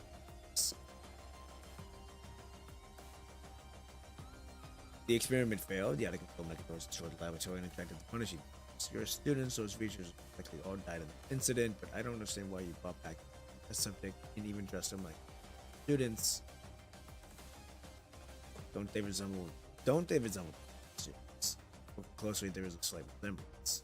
You planted to save scrap by pretense. You need to value. Just by the second test, 1 of 3 units reports to be decommissioned for this sense of combat. Astounding figures for the kind. This echoes time. I strongly advise you face reality. Those students are all dead. What are you now teaching is to the serving weapons, giving weapons, education, like so it's that self-aware orders the combat. Yep, and oops, go up. The last resort, well, there might be one. If they pass the final test, the 9th directive will be erased. Okay, so she actually wants them to live. But the one condition, you cannot allow a single corrupted entity. 1. Otherwise, complete over-control, then we will be transferred. Okay. It must be something just superior. You've lost your right. So, sure. Madam! The Crimson Marker! The corrupted have already invaded the central districts! According to the company protocol, your authority over those humans have already... I know. That has disappeared from my mind. How's the evacuation going? The main group is almost at the guest library, which is an excellent defensive position. But... Continue. The corrupted are already chasing the crowd toward Assault and Hustle. He spots Horse figure in the distance. Martha's eyebrows rise involuntarily. That was the last report from 10 minutes ago. Afraid the ground floor may have already been overrun. Marcher retrieves a magnetic key from the shelf. What are you going to do? Go to the library, where the students are. This device has limited. The corrupted are everywhere outside. You'll get yourself killed. I'll go to them. I'll go to find somewhere to study. Go find somewhere safe for yourselves. She takes one last look at the fully armed soldiers before walking straight out of the door.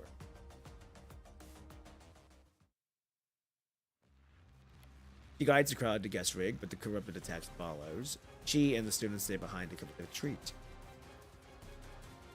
Hello, just woke up. Des no Nerm. Hello, good morning, good evening, good afternoon, wherever you may be. Hope you're having a good one so far.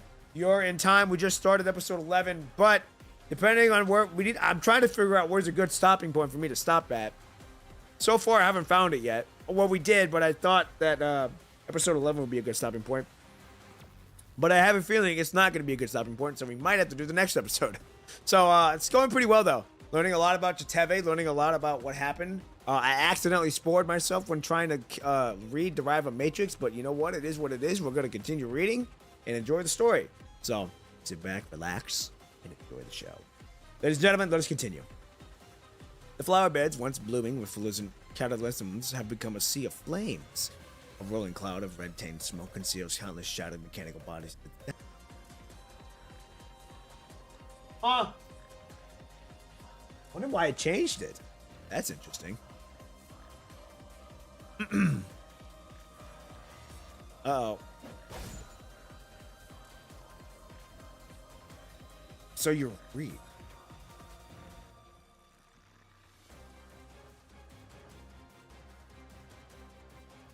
I had to see the profile picture. Here.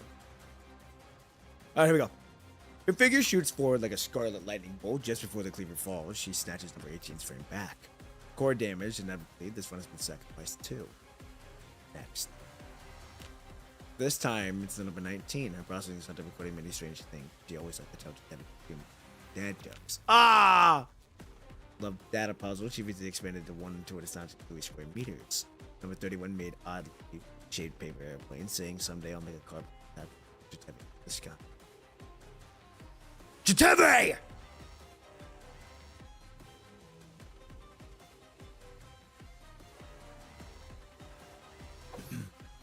The damage to her frame far exceeds what she can safely withstand, yet the Jetavie remains oblivious, relentlessly rushing across the battlefield. Jetavie! She snaps out of it, barely dodging the next bullet before it strikes her. The connection was just severed. Are you alright? Ah, dead. Although the guns smoke, all she sees are shattered bodies of students. The devastating scene causes her consciousness to falter, constantly operating beyond capacity until she finally loses all reason to come back humanity. We need to get back to the library. The main force is there. Sure. To clear out the approaching corrupted, the young woman darts away again, while you lead all the surviving students to Jetavie had rescued toward the library. Oh shit! Oh, don't tell me we're gonna lose Edwig. Edwig, your right leg is broken. Come on! Edward, get up! We gotta move! Teacher, please leave me here. Like hell I'm not! Edwig tries to pull away from your grasp. You're already injured. If you continue carrying us forward, you'll die. That is not an option. I am I am your teacher, after all. You hold Edward firmly in place, then turn the gesture for the students behind to continue moving forward. Go! This frame's right leg is broken and my engine is damaged. Without mobility, I can no longer have any military value. The whistling sound of stray bullets cuts through the air. You instinctively dodge to the side. Suppressing the excruciating pain in your leg, you rise to help the fallen egg back up. I will get you back to safety! I'm not saving you because of your value! Protecting students is simply a teacher's duty! With the death cry of another corrupted, a young girl silhouette flies back to the teacher's side. The corrupted in the area have all been eliminated, teacher. Let me help carry Edwig. The battle situation is still unstable. We have some distance to cover before reaching the library. We need to pick up our pace. Her oath is my favorite. I really like the oath, the drums. The guest rig library, formerly a place of tranquility, is now filled with the screams of crowds and the dull thunder of artillery. The students stationed there all bear scars of varying degrees, yet they force themselves to remain vigilant for any sudden development. What a brilliant evacuation operation, teacher. Hoy's voice suddenly rings out from the communication terminal issued by the Lebilets. You're the one behind this, aren't you?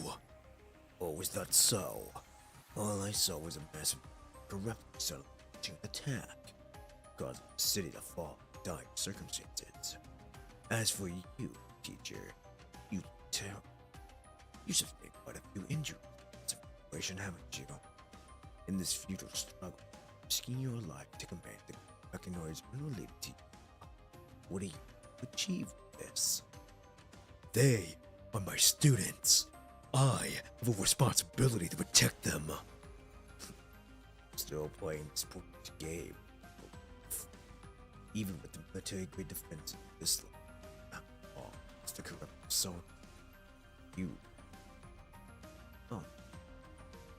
You'll definitely die here. Let's be frank. Even though the corrupted have made you just a gate of evacuation, our team still stands. Talented individuals deserve better treatment. If you leave now, there's still a chance. I refuse. Why? Well, you're worried about your students who be treated like weapons. Let me give you our mutual objective. Chief. Mutual objective. The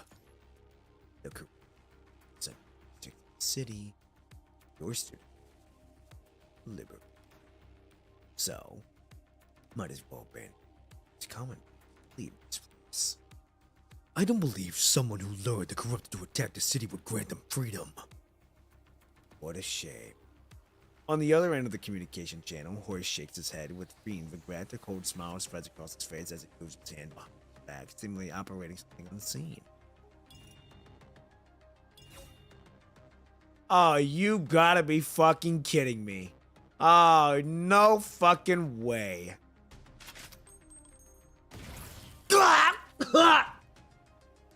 Suddenly, an intense pain erupts from your back, several bullets tear into your body from behind. As you turn around, you discover that all the students behind you have basically raised their weapons aiming at you. Watch out! Mass command, oh fuck me. As bullets fly, Jetavie lunges forward, pushing you away as you are momentarily stunned by excruciating pain. Ah! She uses her mechanoid body to shield you and her arms from the bullets, her damaged armor exposing circuitry beneath. Oh, Mr. Mark. You were supposed to aim for the human's heart. Let's try again. My guns. They're pointing at teacher. The blood spattered across the human's combat suit joins Egwood painfully back to her senses. An unprecedented resistance signal interrupts the execution of the command, but Egwood suddenly forces her gun to roll away. Obey my command.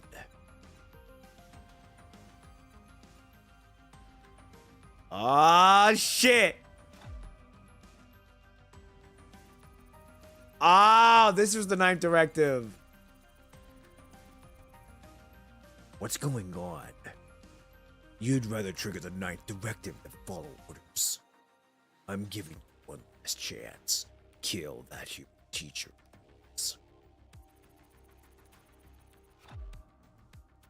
Execution? Whoa, hold on, are they executing themselves? Crimson electric currents shoot out from their thick collars, gripping their throats in a deadly embrace. The electric currents grow wilder, gradually engulfing their entire bodies. It's too late. Everything's happened.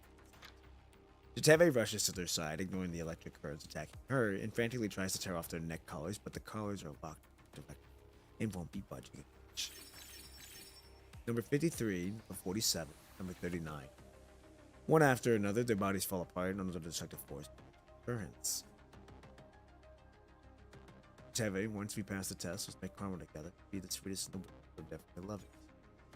Don't always put so many flavor signals in the entry can. It'll affect your charging senses. Jetavie, have you ever tried standing on the clock tower at sunset? Your visual models can see everything. Jetavie, we. Damn.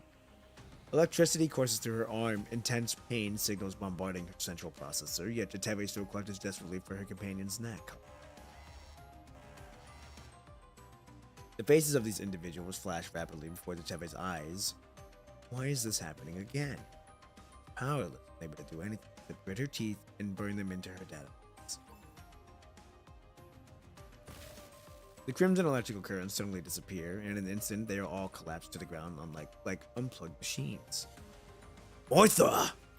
A blood-covered woman stands at the emergency exit, apparently having sustained serious injuries on her way here. Even in this state, her aged body remains perfectly upright. In her hand, she tightly grips a small fluorescent cube, the device that caused all the students to shut down. Her gaze sweeps calmly, confirming that all students have escaped death during the shutdown. Woo! What a look at Martha coming in clutch last second. She came in with that buzzer beater. Yeah! These old yet keen eyes now filled with exhaustion and relief. Martha! In the next instant, she collapses, having rushed here from the underground command center. She had already used every last ounce of her strength. In that case, no fucking way! The library doors are violently blown open by the explosive blast wave. Gwynplaine making his spectacular entrance. I think this is the guy I saw in that I got spoiled by also. But I don't know who the fuck he is. I've seen a picture of him, but I don't know who he is. Well, we can't leave it like that. We gotta continue on the real reality here. So, let's continue on here. We can't leave that like that. The high-strength, concentrating ceramic armor vials are reduced to fragments amid a thunderous roar. The spherical corrupted, known as Gwynplaine, tips his top hat low and performs a gentlemanly bow toward the people of the library, all while engulfing in a thick, bewildering dust.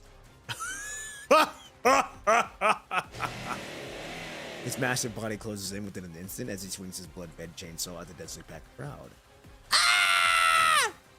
Get lost, you old bastard! Jetavie dashes forward to shield the girl, swinging her great sword at him with all of her might. A dull thud echoes. There's no sensation of cutting through. Her body is encased in some kind of extreme thick elastic material that deflects Jetavie's attack. My turn now! Ah! Got you! The successful attack brings him in a unique pleasure, causing him to stop in place and double over in hysteria. Oh, fun! I need more fun! He spins his body, his hide spilling, whirling, deflecting Jetavie's great sword and curving a long, narrow gash into her frame.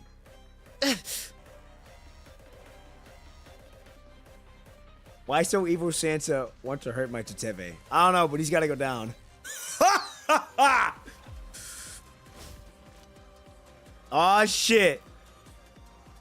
Taking advantage of his laughing fit, Jetavie pushes off his high elastic outer shell and grabs the gun swung by her tail. Die! In the moment of stupor, a high-energy particle beam suddenly pierces through his defenses, blasting a hole clean through his arm. Ah! It hurts! It hurts so much! He clutches his wound, releasing an ear-splitting howl of pain. Seemingly overwhelmed by pain, his bulky figure hastily flees the scene. Long have I been away, Long I have been away, popping in I have. Hey, I saw what you did there. Dontavius the one, or Vontae, sorry, the one. Welcome back. Glad to have you here. You're just in time, but I think you're on the back end of the stream because I'm trying to figure out where's a good spot to end. So far, I think this will probably be the good spot to end whenever we get done here. So sit back, enjoy, relax, and let's continue on with the story. Alarming red data flows through her visual model as Jetavie doubles over in pain. The whistling of bullets. Ha! Her shoulder is pierced through her processing center and receives the danger signal. Her frame, running in low power mode, can no longer respond properly. No fucking way. Oof. Also, yeah, it is me. It's Octavius. I don't know why it's changing my tag. I don't know why it's changed. It's changed the reads as well. I don't know why it's doing that. I'll have to look. And maybe for some things. I'm not sure. But I wish it would tell me. Yeah. Alright, here we go. The library is well blown apart by the cloud. Through the massive hole, corrupt pour like relentless time. Vision blurring, body trembling. Another volley of bullets tear through the air, shrieking as they streak toward her. Relaying on pure instinct, Jetavie heaves her great sword and single-handedly holds the line. With sword and body, she blocks the onslaught, but only part of it. The rest grazes past her ears. Then streaks of light dart across her vision, like comets as they pierce into the vulnerable crowd behind her. Crimson flowers of death bloom. The fleeting crowd bursts into heartbeat wails, and a flood of complex audiovisual information sent to process. Time to slow. She sees a youth desperately clutching her companion's limp hand, a stoic husband dying in his wife's embrace, a father pulling his bleeding chest. She sees an infant who once sent slumbering in her arms, now wailing inconsolably because the woman should be embraced as she collapsed to the ground. Mother, sister, don't shot. Teacher, Papa P, lies severely wounded and shot, while all of Jetavie's class were emergency shut down. Jetavie, only one left, still fight. Why does she still persist? Is it to protect humanity? No, it's not such a notable emotion. She's just envying them. Envying, isn't she? Get out of my way! Jetavie spins around and cuts down one corrupted, only for the blades of another group of corrupted to close it behind. Ah! She hurls one away with all of her might, only for another to lunge at her, then another, then another. Frantically gnawing opponents. Get off me! Red electric bursts from Jetavie's body, seizing the moment when the corrupted loosen their grip. She once again swings her great sword with all of her might. She pants her great sword in the ground, popping it up as a shattered body. Looking back at the people huddled together, she feels the intense sorrow and kinship between them. They're fortunate, she thinks, to have someone who rise up. They all have their own chosen one. Jetavie envies them. The corrupted surge toward like a crimson tide, wave after wave, seemingly without end. Yet this is so by the company's people. Obtaining data on the chosen ones after the final test was nothing but a lie. Here. Fighting with her current energy levels and output capacity will only lead to destruction. Blood and battle fluid to stain pristine floor of the library crimson. Teacher, Papa P, Martha, students, all of them severely. There is no chosen. And Jetavie stands alone. But that doesn't mean she has the cherish. She pushes herself off the great sword, pulling it from the ground and pointing it forward. Before she faces destruction, she will ensure these cherishes that those she cherishes survive. Jetavie? Teacher? The human's combat suit is stained red with blood as they collapse helplessly to the ground, seemingly struggling to transmit words through her mind again. Time slows down once again. Jetavie, don't do anything rash. Reinforcements will be here in 10 minutes. Reinforcements? Teacher, you still like to joke with Jetavie even at a time like this. Besides, even if reinforcements are real, there's not much time left for this place. 3 minutes is already pushing it. Even if you must fight, you are not alone.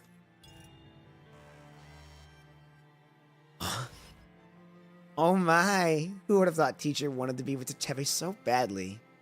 The situation is critical now. All remaining power must be directed to keep the battle modules operational.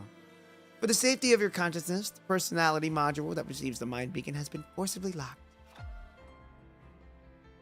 I might lose some personality data, but when that time comes, you'll just have to introduce yourself to me all over again. No fucking way. I hope the current you survives. You're so greedy, Teacher. I might not even come back. But you're already thinking that far ahead. But we really do meet again. When you cross paths with the next Jetavie, try not to be so soft on her. When you cross paths with the next Jetavie, try not to be so soft on her. Ah! Promise me you won't recklessly sacrifice yourself on this battlefield. Battlefield? Huh? What is a battlefield, really? The girl's voice becomes ethereal, distant. Is it losing countless people once more?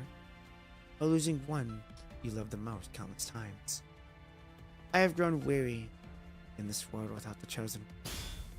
Jetavie gazes at you longingly, then shoulders her gun and great sword, never looking back. Meanwhile, clad in your combat gear, you endure excruciating pain, desperately chanting neural signals with every ounce of your strength.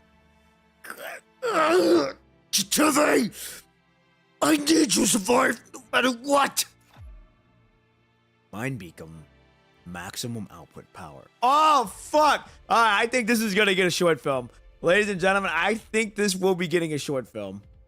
I truly believe this one will probably be getting a short film.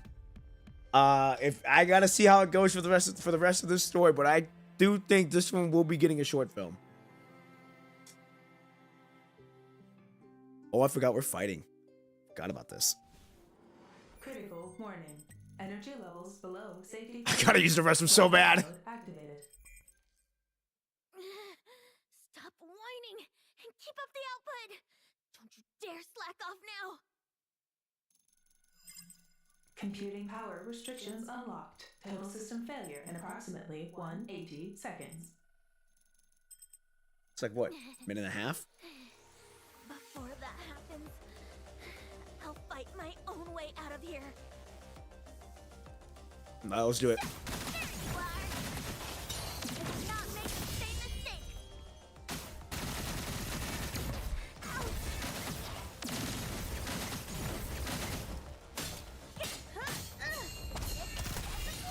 Hey, we're finally learning a little bit of her moveset now.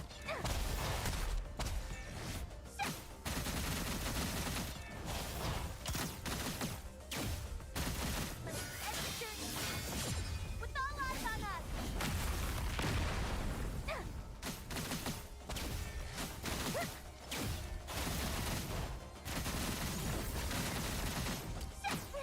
Ouch.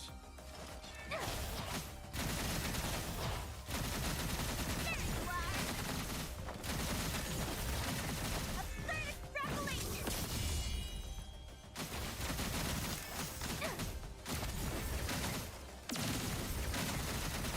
Absurd extrapolation.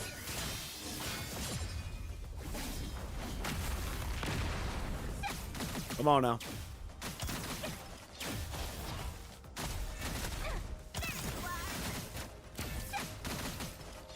I don't know her moveset at all. Hold on. Press any and hold ping. Press and hold any ping. Tap core activate. Hold and release. During red orb. Fully charge and tap again. I don't know shit about that. That's right. Ouch.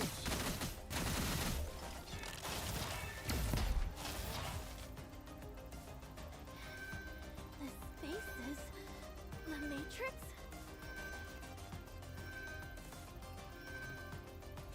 Stay in this safe haven with us. What it's saying is you have to charge attack by holding her pings. Oh.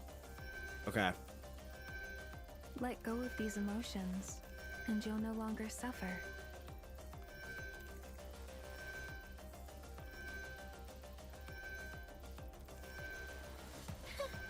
Look at you, Jetavie.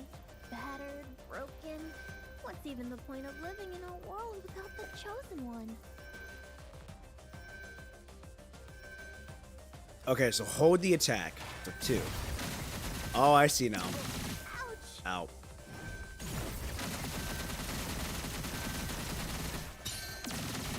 Ah, I see. I see. I see. Fracture! All clear!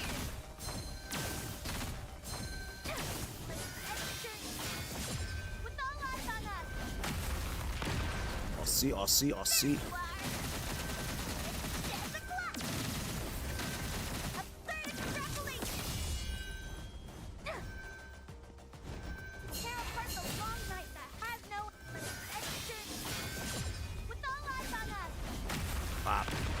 see, I'll see, I'll see.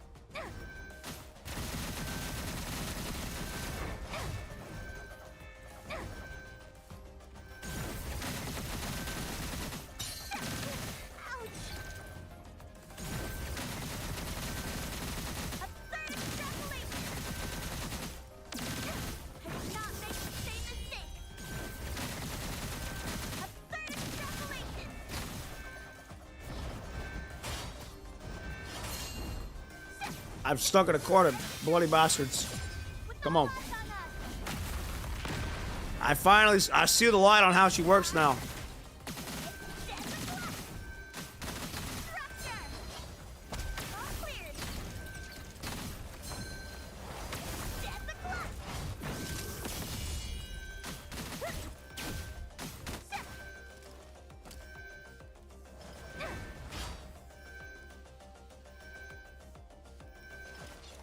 Oh! Not yet. There are still people to save. I need to go back. Yo. Okay. The Matrix again? Is this a low power hallucination? Oh my goodness, I gotta use the restroom. Oh, okay, I gotta keep moving.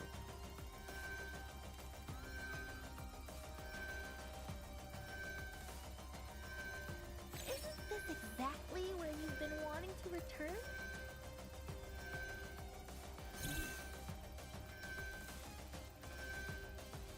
Woo! Shit! The beacon up ahead? What's so silly? I know. Hold on. Enough yet? Still don't know when to quit. We gotta push through. We gotta push through this episode, or at least push through this fight scene.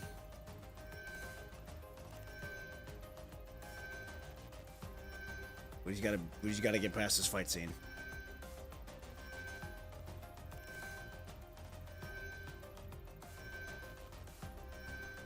There, we fell.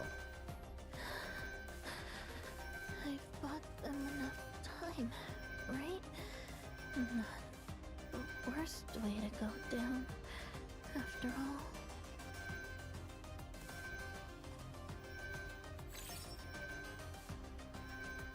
Aw, shit. You're lying.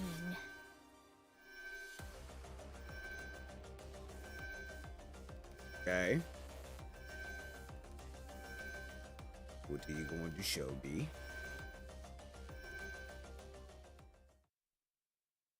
Hold up. Okay, now I'm gonna use the restroom before we get into any of this reading because I have a feeling something big's gonna happen here. I'm gonna go use the restroom really quick. Be right back. Make sure you all get some food in you, use the restroom, get some water.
Okay, I am back. Whew.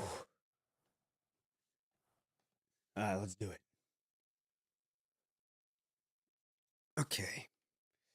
Whew. Alright, here we go, ladies and gentlemen. She lost the chosen one. When Jetavie first left the Matrix, she didn't fully comprehend what this meant. When the company offered her data on the chosen one, she rejected the proposal and settled to track the chosen one herself. That's when she learned that this was how terribly fragile life is.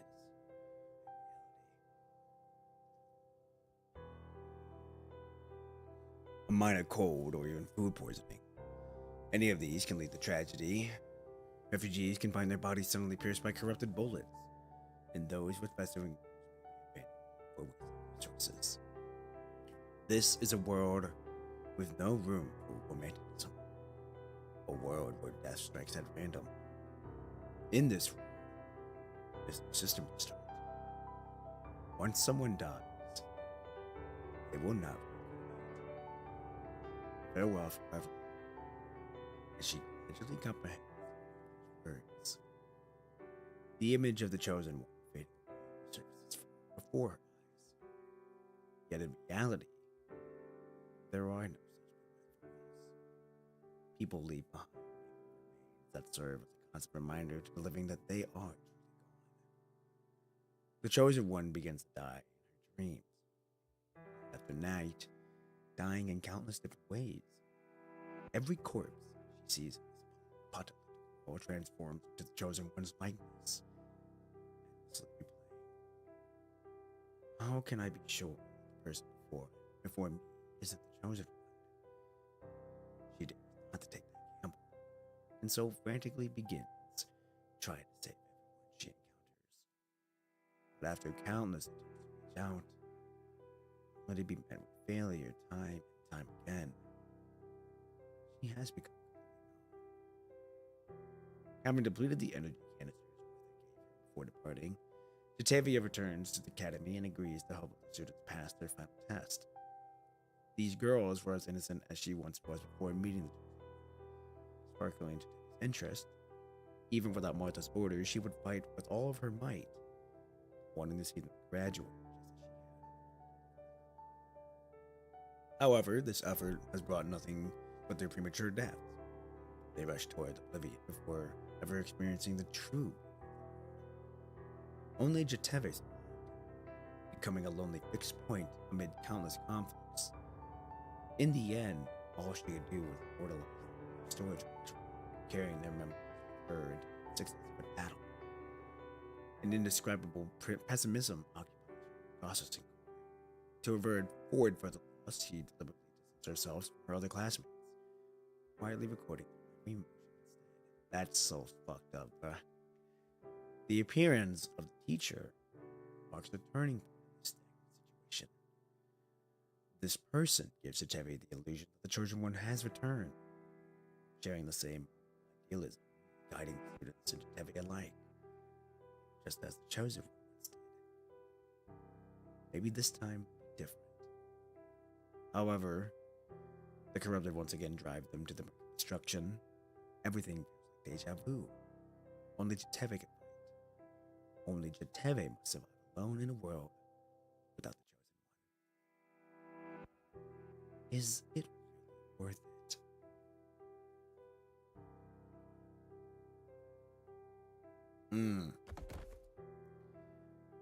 With the blast of her final charged ammunition, Jetavie collapses to the ground before she can even assess her surroundings. Her frame completely drained of strength.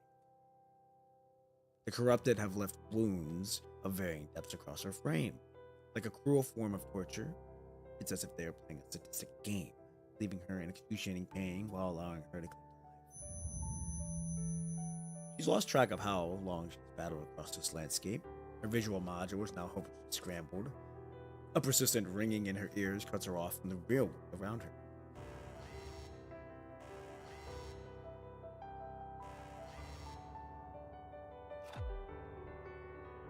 I...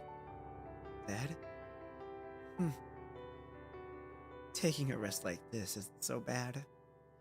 She doesn't feel a single shred of sadness for dying. Instead, she happily sits down beside the pond and stretches her arm with a big, lazy yawn. Are you giving up? It's not about giving up. I've already given my all. Since leaving the Matrix, I've experienced countless deaths. It's been so very long. That's why I needed to rest for a while. Is this really enough for you? At least I brought time for teacher and those children until the very end. That's not so bad. You're lying. If you really wanted to die, you could have simply shot yourself. Why try to play the hero in your final moments? Holy shit. Wow, we're getting really deep like that. Buying time for the teacher and those children, you clearly still have people you care about. So I just did what needed to be done. Yes, maybe they're already safe. But if you sacrifice yourself like this now, you'll end up just like the last chosen one. Like, chosen one? They sacrificed their own computing power for the sake of others. But in reality, all they left behind was an endless void in the hearts of those who remained. They had no other choice. To help you leave the Matrix and into reality, that was something they had to do. But you still have a choice, Jetavie. Even if it's painful, even if you are broken, you can still live on and return to them. Big sis.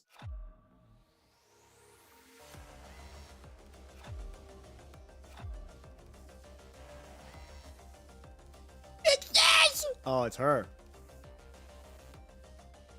She feels her body being slowly dragged. Based on the sounds and sensations, it's a human child, apparently trying to pull her to safety. Kid, get down. Ah! Child sees Jetavie slowly raising her gun to the crowd and crouches down in terror, arms wrapped around her head. A red bullet pierces through a corrupted that was about to attack the girl. Jetavie staggers to her feet, her audio sensors tracking the corrupted's movements. She counts 5 of them and pulls the girl behind her.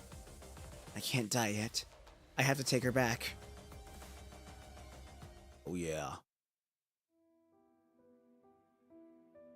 Now where are we? Are we right here? Oh, here we go. Yep. While Jetavie battles, you increase the output power of the mind beacon while attempting to bandage your wounds. Thanks to Jetavie's efforts, all the corrupted in the library have been eliminated, but she seems to have wandered elsewhere after going haywire. She's in danger. You need to find her quickly. Despite your severe injuries, you manage to reach the boulevard of the academy, where you find the young woman weakly kneeling on the ground. A little girl bawls beside her. Jetavie! Her frame is damaged in multiple places. Her once bright red eyes have grown dim. The X and the minus symbol disappeared. Jetavie! You call her name again, still no response. A sudden sense of foreboding washes over you. Her lips seem to be mumbling something, but her voice is too faint. I'm sorry, what? But her voice is too faint. You believe it. Data 34%. Coverability power. 0. Attempt to start system. System started. Initiating. Please enter operation. I may lose some personality data, but when that time comes, you'll just have to introduce yourself to me all over again. Please enter unit name. When you cross paths with the next Jetavie, try not to be so soft on her. Alright, we're going episode 13. And now we continue. And I believe this will be the stopping point. No matter how many times you call out to her, the result is the same. She's like a freshly initialized app, only capable of processing simple questions that can be through reset. That quirky, spirited girl is gone. There's still some energy left in your power armor battery. For now, you connect to Jetavie's tail. Next, only you can try.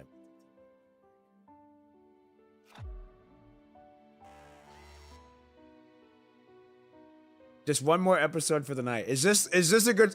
This better be a good stopping point after this. I gotta get to sleep. Time to increase the mind beacon power. From the receiver, is Jetavie sending? Wait, from the receiver? Is Jetavie sending connection request herself? The moment this notification reaches your mind, all surrounding sound fades away. Every noise and clamor abruptly stops and darkness descends. Immediately, a ray of light shines beneath your feet and scans your entire body. A sense of deja vu. Exactly like when you first immersed yourself in assault. Hello, Teacher Papa P. A cold, emotionless voice echoes through the silent void. It's Jetavie's, but completely devoid of any feeling. Focusing your gaze, you realize that it's the prismatic pillar at the center of the void that's speaking. Jetavie? This is Jetavie's personality module. I am the data recycling program for this. Recycling program? Jetavie's personality module often suffers from power shortages during high-intensity battles, causing data dispersion. Under normal circumstances, I automatically recycle these scattered shards of personality data. However, during this recent battle, nearly 90% of Jetavie's personal data dispersed into shards, making automatic recovery impossible.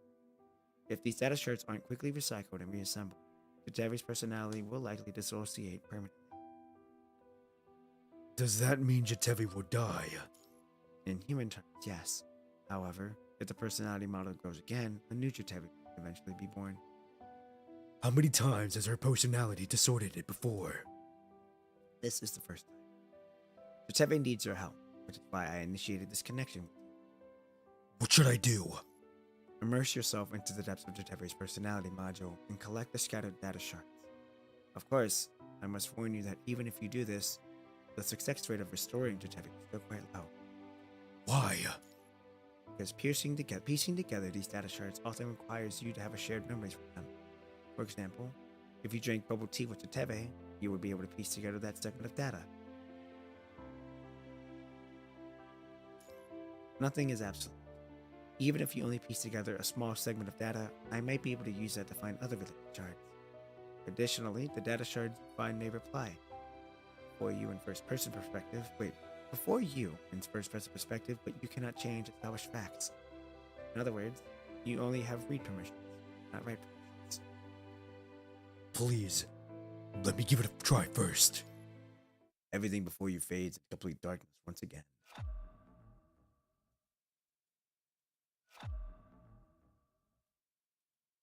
Something's not right. Why is there another layer of verification? The chosen one. Is that me? Ah, shit. Here we go. We're gonna finally remember. The world is ending. How many times it's happened since she first formed memory? Rocks crashing down suddenly from the doomed ceiling as the ground beneath gives way in an instant. She can tap into her own power to fight the main system from within, but what difference would that make? The world would briefly return to normal, or the march toward extinction once more as the pendulum swung back. The cycle would just repeat itself. Bro, she looks so innocent! The silvery sunlight feels inexplicably warm today. But within the collapsing rays of light, the human figure slowly materializes. Are you also a monster here to kill me?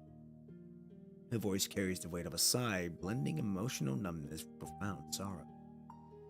She shows no surprise, no weariness, not even turning her body. She merely casts a slightly direction. This is the first time I've seen this girl with silver braid tails. I am the chosen one.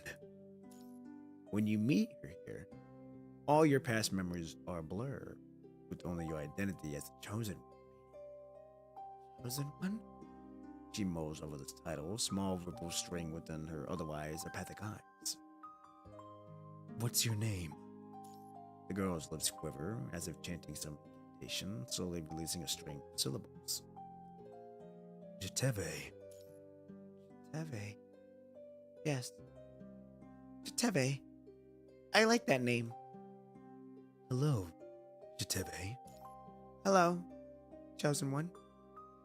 She seems delighted to have found it. A hint of color gradually emerges from her previously numb expression. Enormous boulders suddenly crash down as the room begins to collapse, and with it, this entire world. Jetavie, Let's escape together. I've already tried.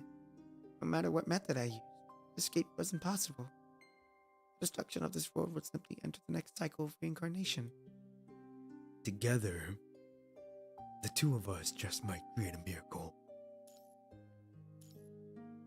Huh? Oh, fuck. Okay. All right, ladies and gentlemen, I can confirm this will be getting a short film. This will be getting a short film. I'm already cooking up ideas on how I want to do the short film, and I can already tell I'm gonna go crazy with it. So, this is confirmed. I will be doing a short film for this chapter, and I can't wait to do it. I don't know where my phone's at, otherwise I'd be writing this down, but I'm gonna have to go on my notes here really quick. Let me see.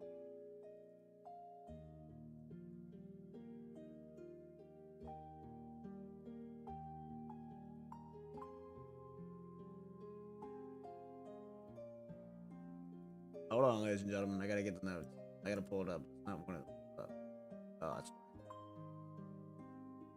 Hold on. Hold on. Oh, shit! Fuck! Hold on. We're gonna do that.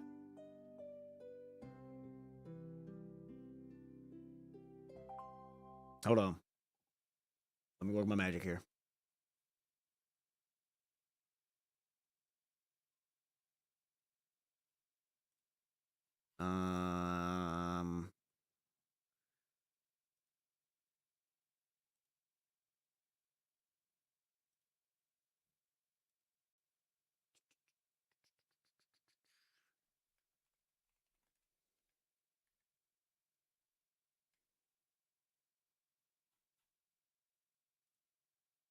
All right.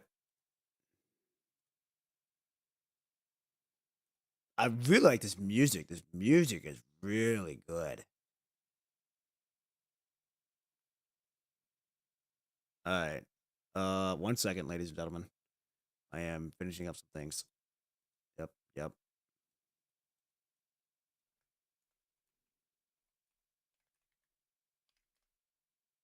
Update.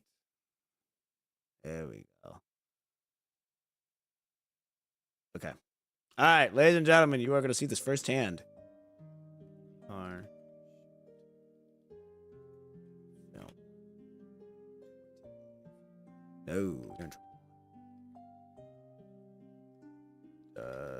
Jetavie.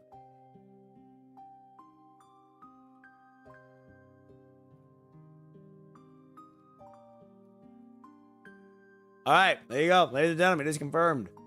Short film will be coming from this. All right, let us continue on with this story. I am very heavily invested now. All right, let's do it. She hesitates briefly, then firmly grabs your hand in return. Yes. Let's escape together, chosen one. However, as the countdown reaches 0, the world arrives at its terminal point. The terrifying monsters vanish, but the red tide surrounding them surges forward. Jetavie taps into all of her computing power to rewrite the main system from within. The collapsing world begins to restart. Maybe next time we'll run a bit faster. Reach a bit farther. Holy shit, was this what you looked like back then?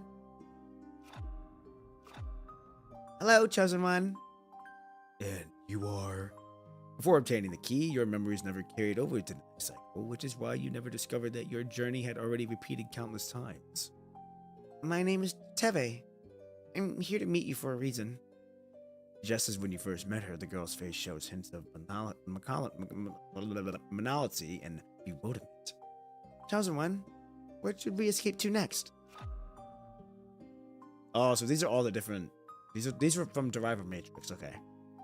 My name is Jetavie. I'm here to meet you for a reason. As she grows to accept your presence, the girl's expression, though still somewhat distant, appears more neutral and relaxed. Chosen one, time is short. We need to get moving. My name is Jetavie. I'm here to meet you for a reason. The girl's grown used to being with you, but seems a little annoyed by your repeated memory loss. Ah, jeez. Just give me your hand already. Let's run. My name is Jetavie. Our meeting here is not by chance. What? I see. You've forgotten again. Well, guess it's written in the stars. After countless self-introductions, the girl no longer appears anxious. Instead, she seems to be playfully enjoying your confused expression. That look of yours. So silly. Have you gotten even thinner than before? Hello, Jetavie? Hello, chosen one. Jetavie, hand stuck behind her back, suddenly produces a milk bottle from nowhere. I'm sorry, what? Her expression turns freaky. What do you want? Jetavie saunters over and, without warning, shoves a milk bottle into your mouth, pouring the milk in. Oh, don't fight it. You're pretty weak right now. More milk would do you good. What? Oh! Oh! It's because she thinks that we're a baby because, like, every time we go to see her, she's like, oh. No fucking way. That's what you all were talking about? Oh, jeez. Okay, well, I know where this iconic meme comes from now. That's it. Keep chugging. It'd be a shame to waste it. And what happened after that? You and Jetavie found the key, but still couldn't avoid the end destruction. Using this key, your members could finally be transferred to the next reincarnation zone. She gently strokes your face as you both watch the world slowly fade. Chosen one, next time. Next time. We have to run faster. Come on now, hey! We working now! By chance, you observe Jetavie from another world line. This Jetavie has lost her chosen and continues for a long, drawn-out battle against the higher authority. No matter how long it takes, I'll keep rewinding until I return to the past. I will hold your hand once more. This time, I will never let you go. Under your watchful gaze, the girl sets off on her journey alone. The girl fails to defeat the higher. The chosen one from another world. Oh wait, the chosen one from another world. We may see each other in a better place. May we meet again. This energy is nothing like before. The light comes directly from Jetavie's own computing power. Beautiful radiance tears through the pitch black world, like the light from a lighthouse piercing through the darkness, like dawn breaking through the night. Higher authority, take this!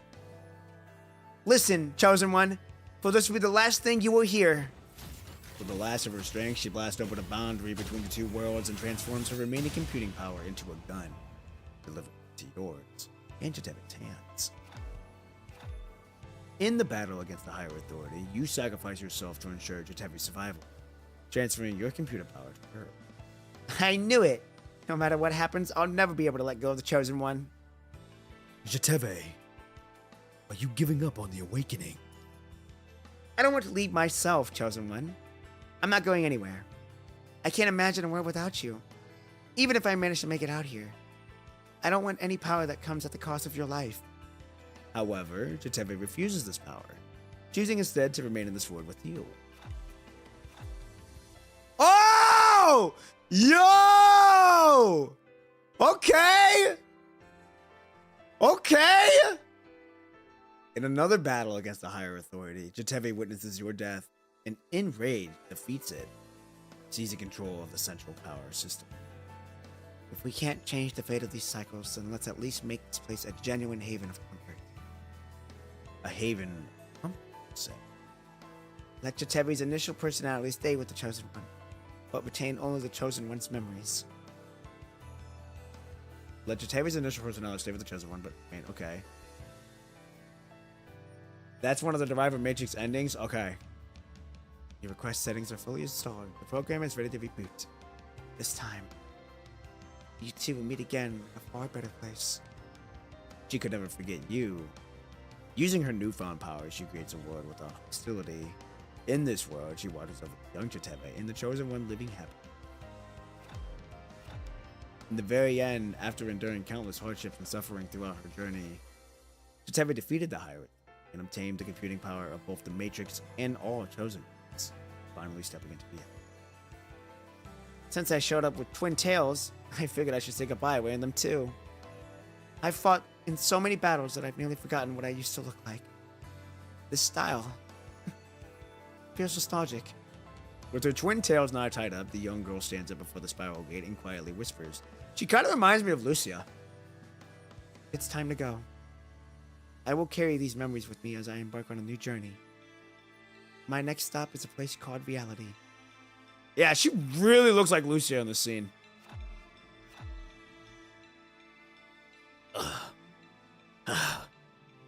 Splintered memories of being the chosen one flood into your mind all at once, unleashing a torrent of indescribable emotions. Sadness, longing, joy, losing and finding again. Powerful and complex emotions continuously crash against the shores of your consciousness. Controllably down the girl's face. We did it! Come on now! Thank goodness. I can probably protect you now. Thank goodness. I survived. I'll never be separated again. Right? Bruh. I gotta keep. Fuck!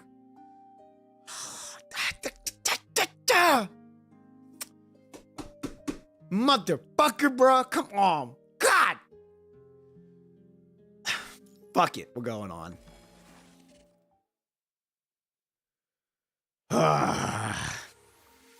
Your vision blurs as the illusory image overlaps. Having just ended the deep mind connection with Jetavie, you need a moment to process the discomfort caused by the slight misalignment between your body and your consciousness.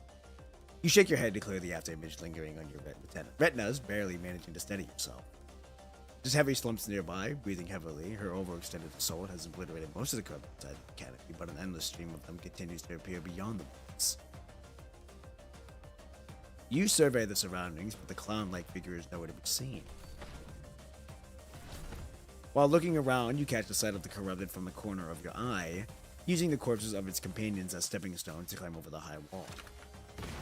Before you can react, a slow shriek pierces the air near your ear. The bullet flies swift and true, shattering the corrupted as a shot rings out.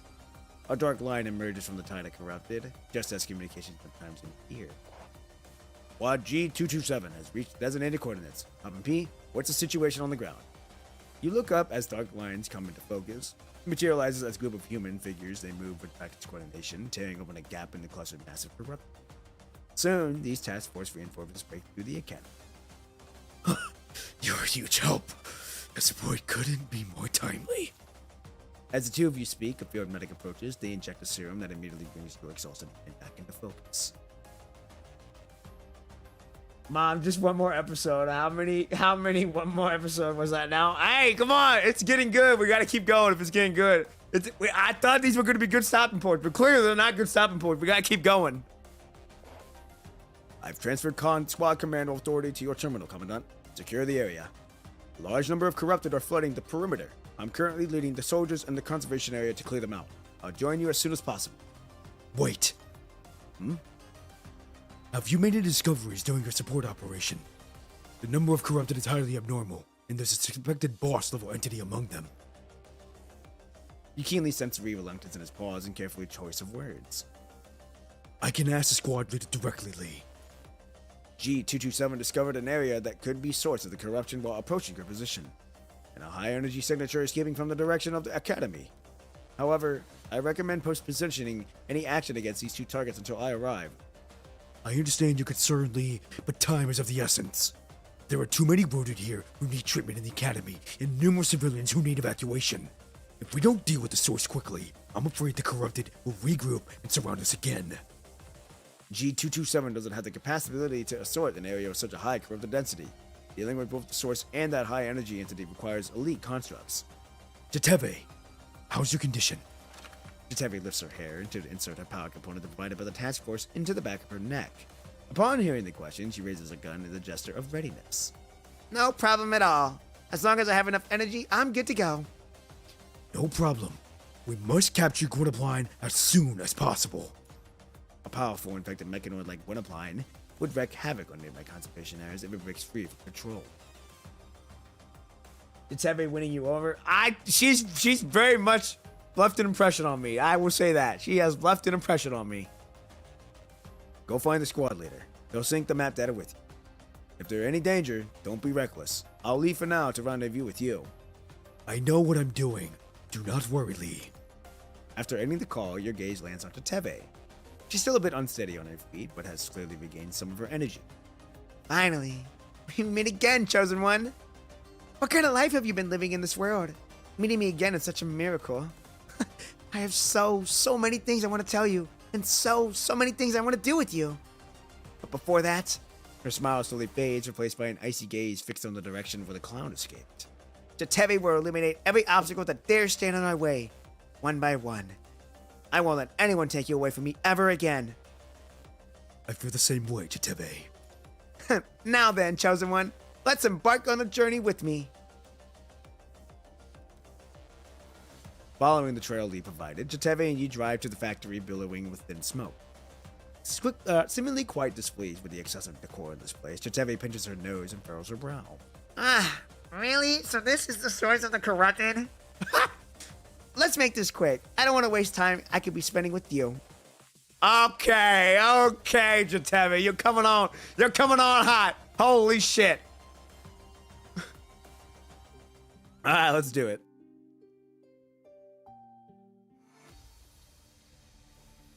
What the? This is a factory?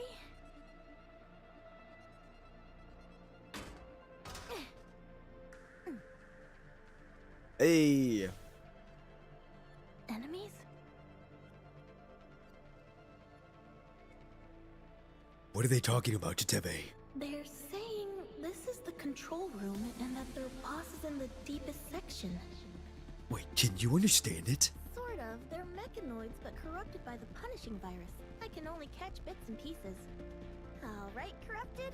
Time to rest in pieces. There you are. It's Death o'clock? What the hell? all cleared. I did not make the same mistake. Absurd extrapolation.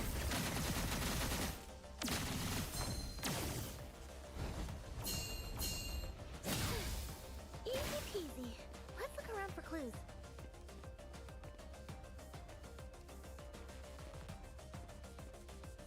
States a chip inside. Okay. This is the access key? Ugh, looks hideous. Operations with wearing vape equipment. Operation. Yup. Why? Okay, hold on. Some information in the strange manual has been repeated in colorful crayons, which is why it is numbered 1133. Okay, that must be important. 113. Platform lift instructions. I'll hang on to these for now. One garbage disposal control room, logical core, public forest. Yep. Okay. The factory's blueprint. Alright, next area.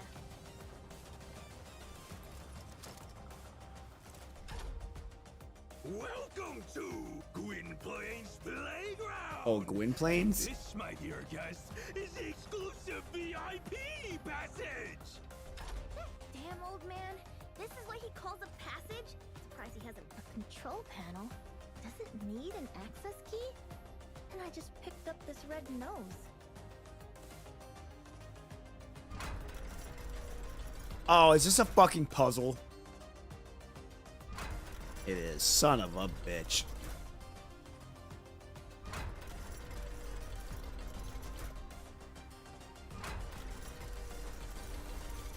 Oh, almost had it.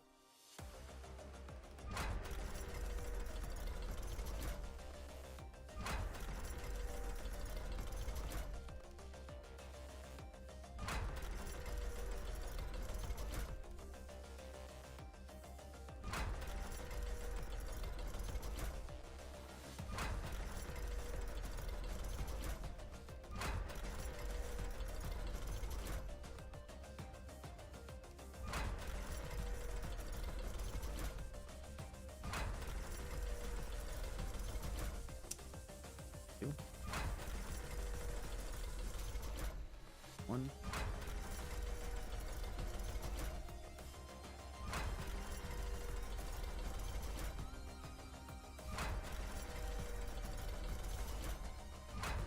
God damn it, I meant to post 2 again. God damn it. There we go. That's it?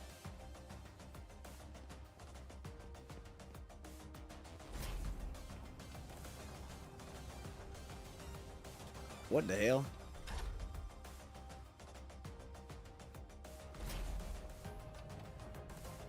Hello?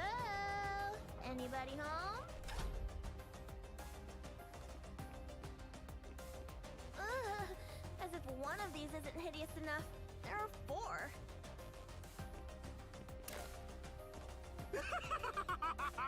My esteemed guest, time to try this playground special service! Come play! Hey, Ouch!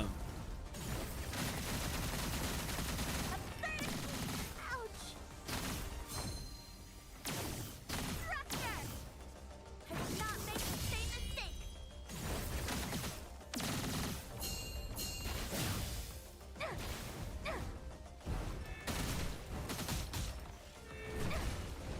Tear apart the long night that with all eyes on us! hey. Damn it! Damn it! Why would you destroy my park? Who cares? We're moving. Based on the intel, the exhibition room is up next, and the maze, followed by the elevator. Maze and then followed by another. Okay.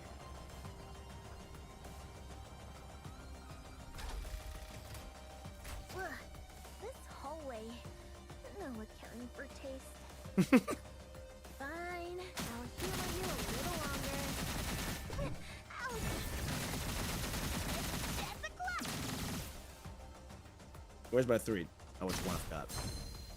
All cleared! I did not make the same mistake!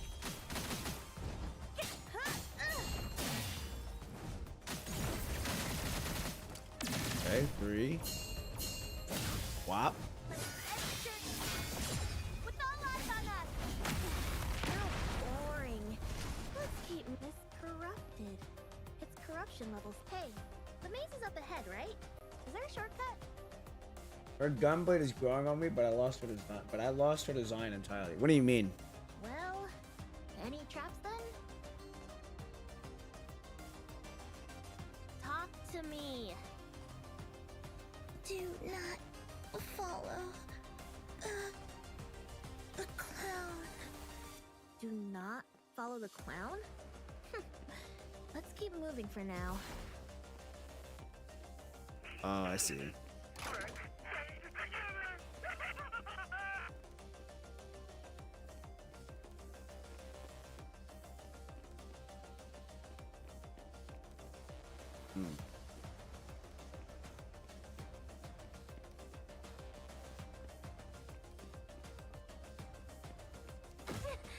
Ouch! Oof!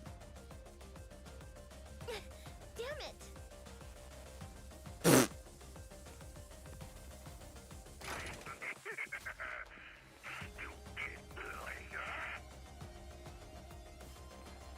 Do not follow the clown. Well, I kind of got nowhere else to go.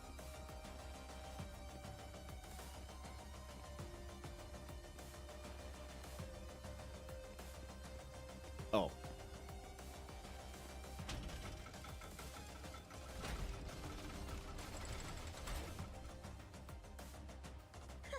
Done. Ugh, these dumb standees. Let's blast them.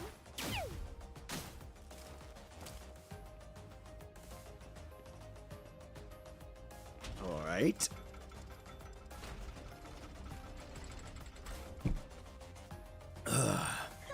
Done.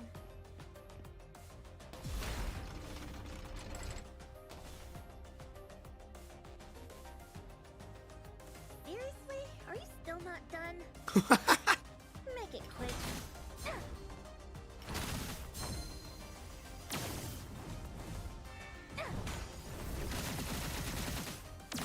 I did not make the same mistake.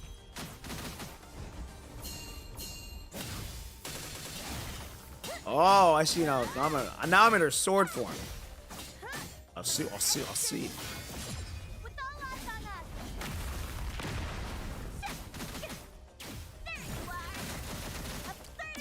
All right, time to hit the old man's hideout. Oh, am I doing a boss battle after this? Oh, shit. Let's go. I think if you walk into traps enough to put a clown nose on Jetavie. Were they really?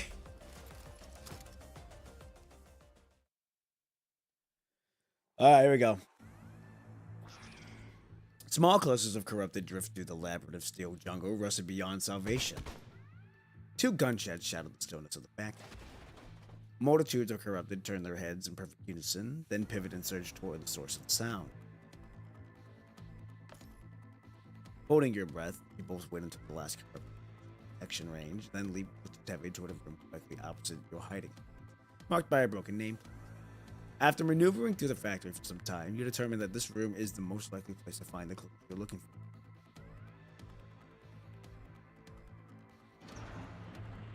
You both step into the room and press against the wall, listening for any movement outside. After confirming your actions haven't drawn the attention of any corrupted, you close the door gently behind the two of you. You turn around to find Jetavie already examining the objects in the room, her fingers dancing across the controls as equipment along the workbench light. Did you find anything? This isn't the central hub. There's no experimental or control operation sent from here. Jetavie's fingertips leap across the keyboard as cascades of data stream down like waterfalls reflected in her pupils.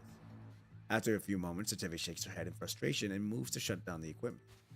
The hard drive contains nothing but document files. We came to the wrong place. No, wait. The corrupted just left. We still have a little time. Let's look at what's inside these files first. We could, I guess, but they probably aren't worth reading.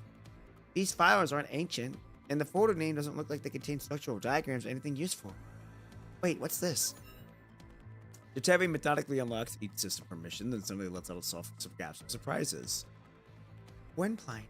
Why does that name sound familiar? It's what the clown called himself earlier.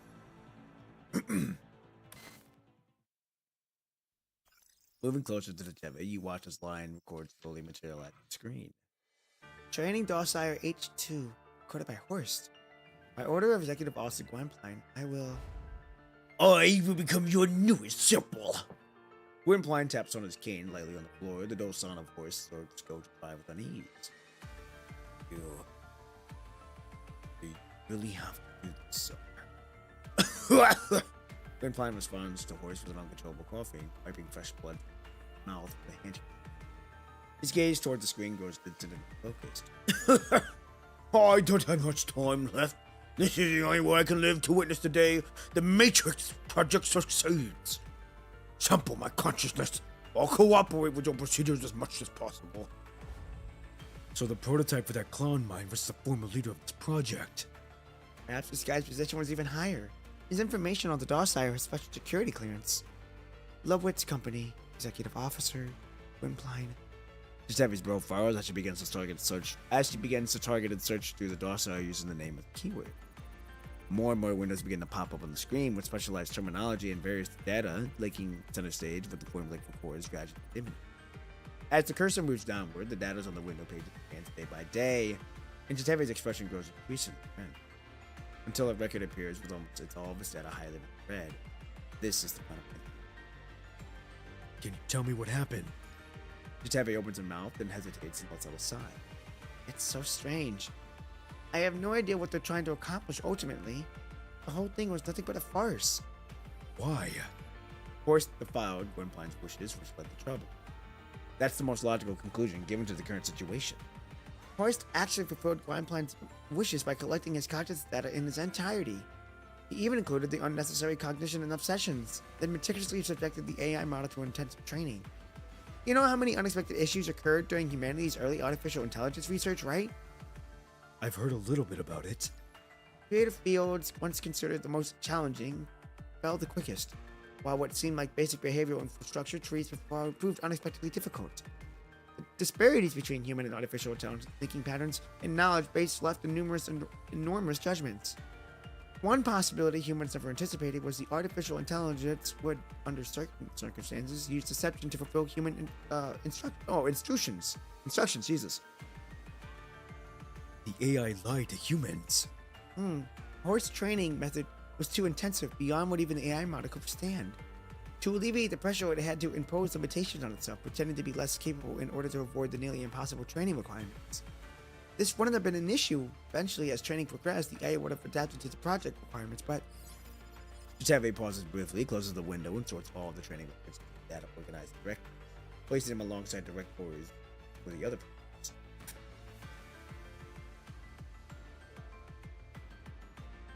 The disparity in numbers quickly makes the clues crystal clear. Hoist was too impatient, perhaps due to the immense pressure from Blondlin's final wish. After each training session, he completely copied the results, rebuilt the AI model on a new foundation, and continues his iteration process. So this whole thing is just... He copied flawed results and continued the cycle repeatedly.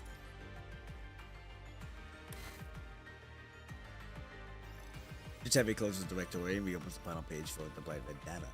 Windblind is now completely haywire, a pathological mechanical consciousness whose underlying logic no one can comprehend. As her eyes fall on one line of data, Jetavie usually shifts from the middle veins.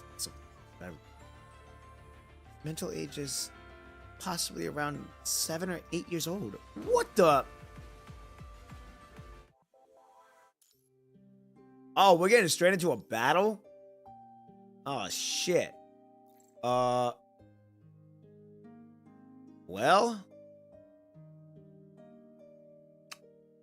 I don't know, ladies and gentlemen, what do you think? Should I do this boss battle and then, well, does this boss battle lead me into the next chapter?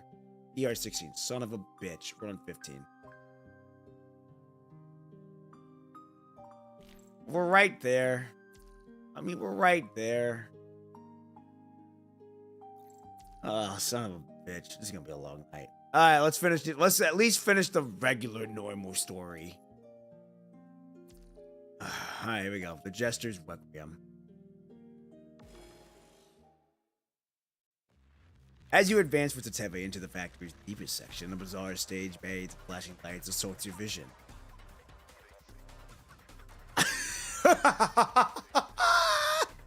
This old man just keeps laughing. There's no way to communicate with him. Jetavie readies her great sword with a swing, looking eager to engage. Pretty confident, are you? I merged with the Matrix computing power. Plus, I have the Chosen One by my side. And Jetavie you see now is basically a mini mobile Matrix, you know. Alright, let's do this. Ready, Chosen One? Ready. Alright, here we go. Come on. Let's work. Hey, cutscene!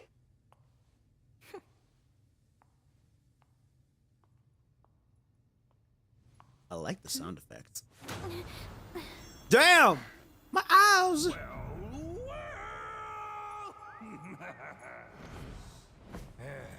Behold, this grand stage I've set for you!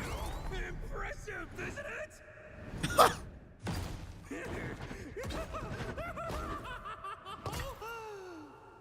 Are you ready? I give you the Gwynplaine Show! Alright. Alright, we're doing this. Oh, he dodges?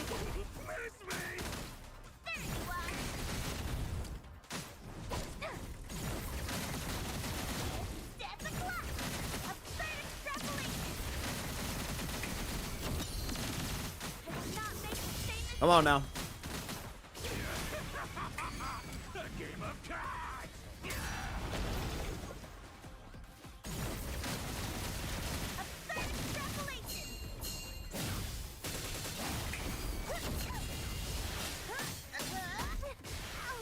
Damn. Get out of here.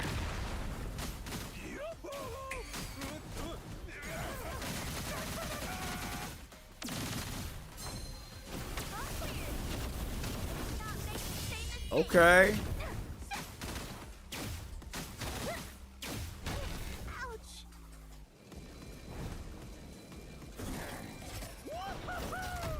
Oh, you gotta be kidding me, bro.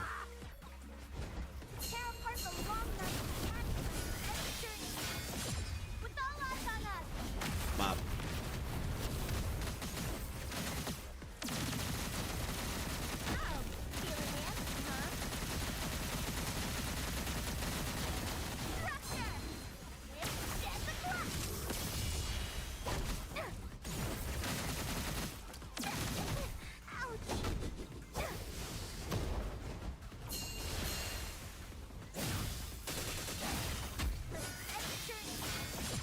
Come on. Damn, she really don't do damage like that, huh?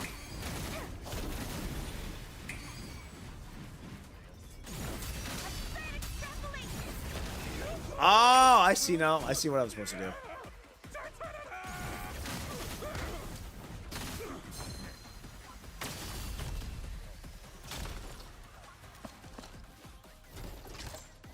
That was a clean hit, though. I like that. Oh!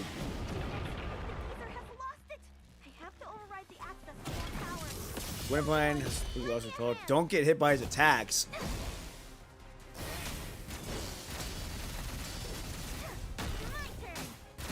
Oh, I'm just gonna do this then.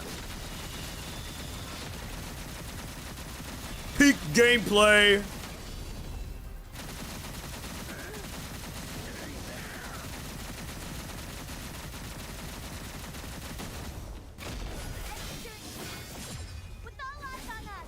Wow.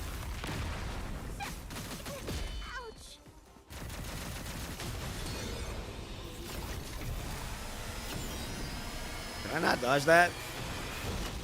Ooh.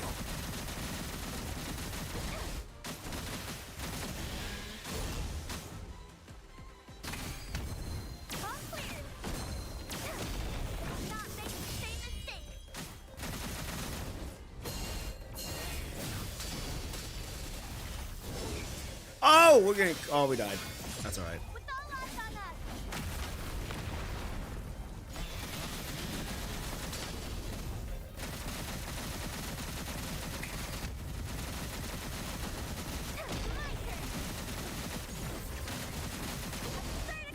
Come on.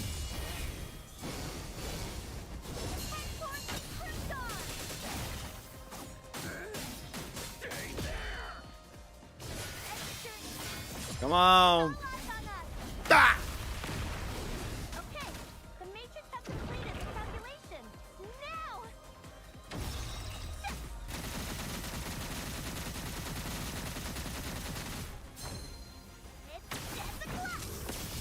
Oh, she's got a time. Whoa, hold on. She got a time matrix?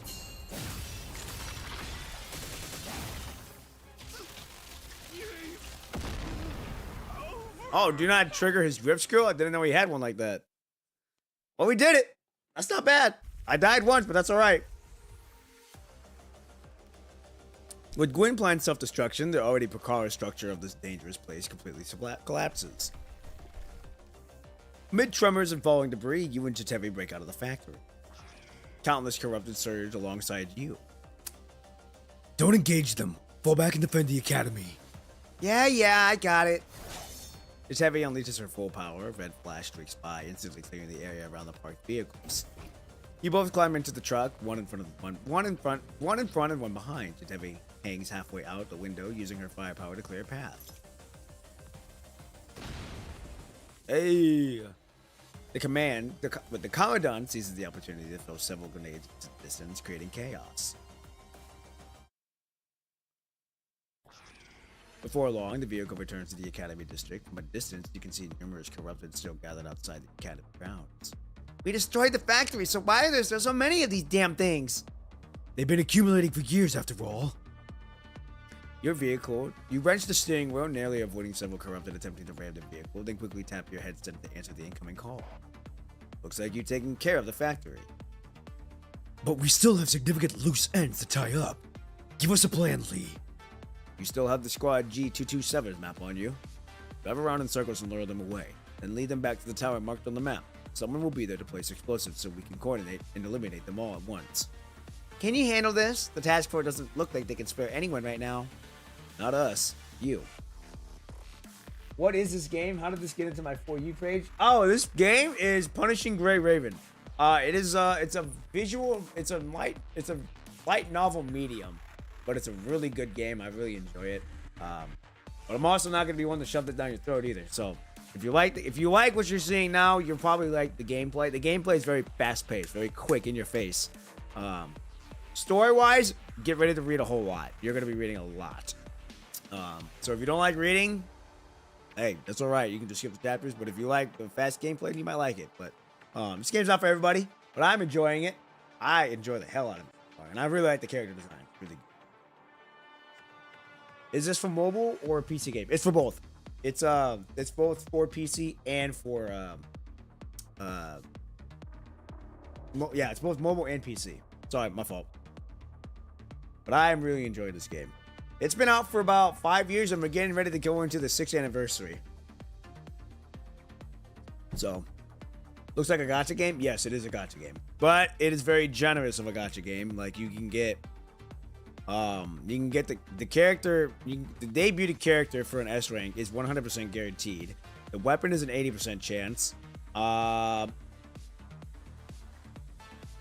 The Cubs are like 20 pulls, but I really only pull for like the skins because the skins are like really good for me. If you played Wuhua, this was the game before Wuhua. So yeah, so I was gonna say you will run into performance problems if your phone is not like running high enough. What is Wuhua? Wuthering Waves. Oh, you probably never heard of that one either. The only gacha I played is Arknights. Arknights is a good game. I'm not gonna lie. I do enjoy that game. I haven't played it in years, but I really like that game. My account is yoked on that game. I've really liked Arknights. I like the story and I like the gameplay. As simple as it is, it really makes your brain work. I really enjoy it. It makes your brain work.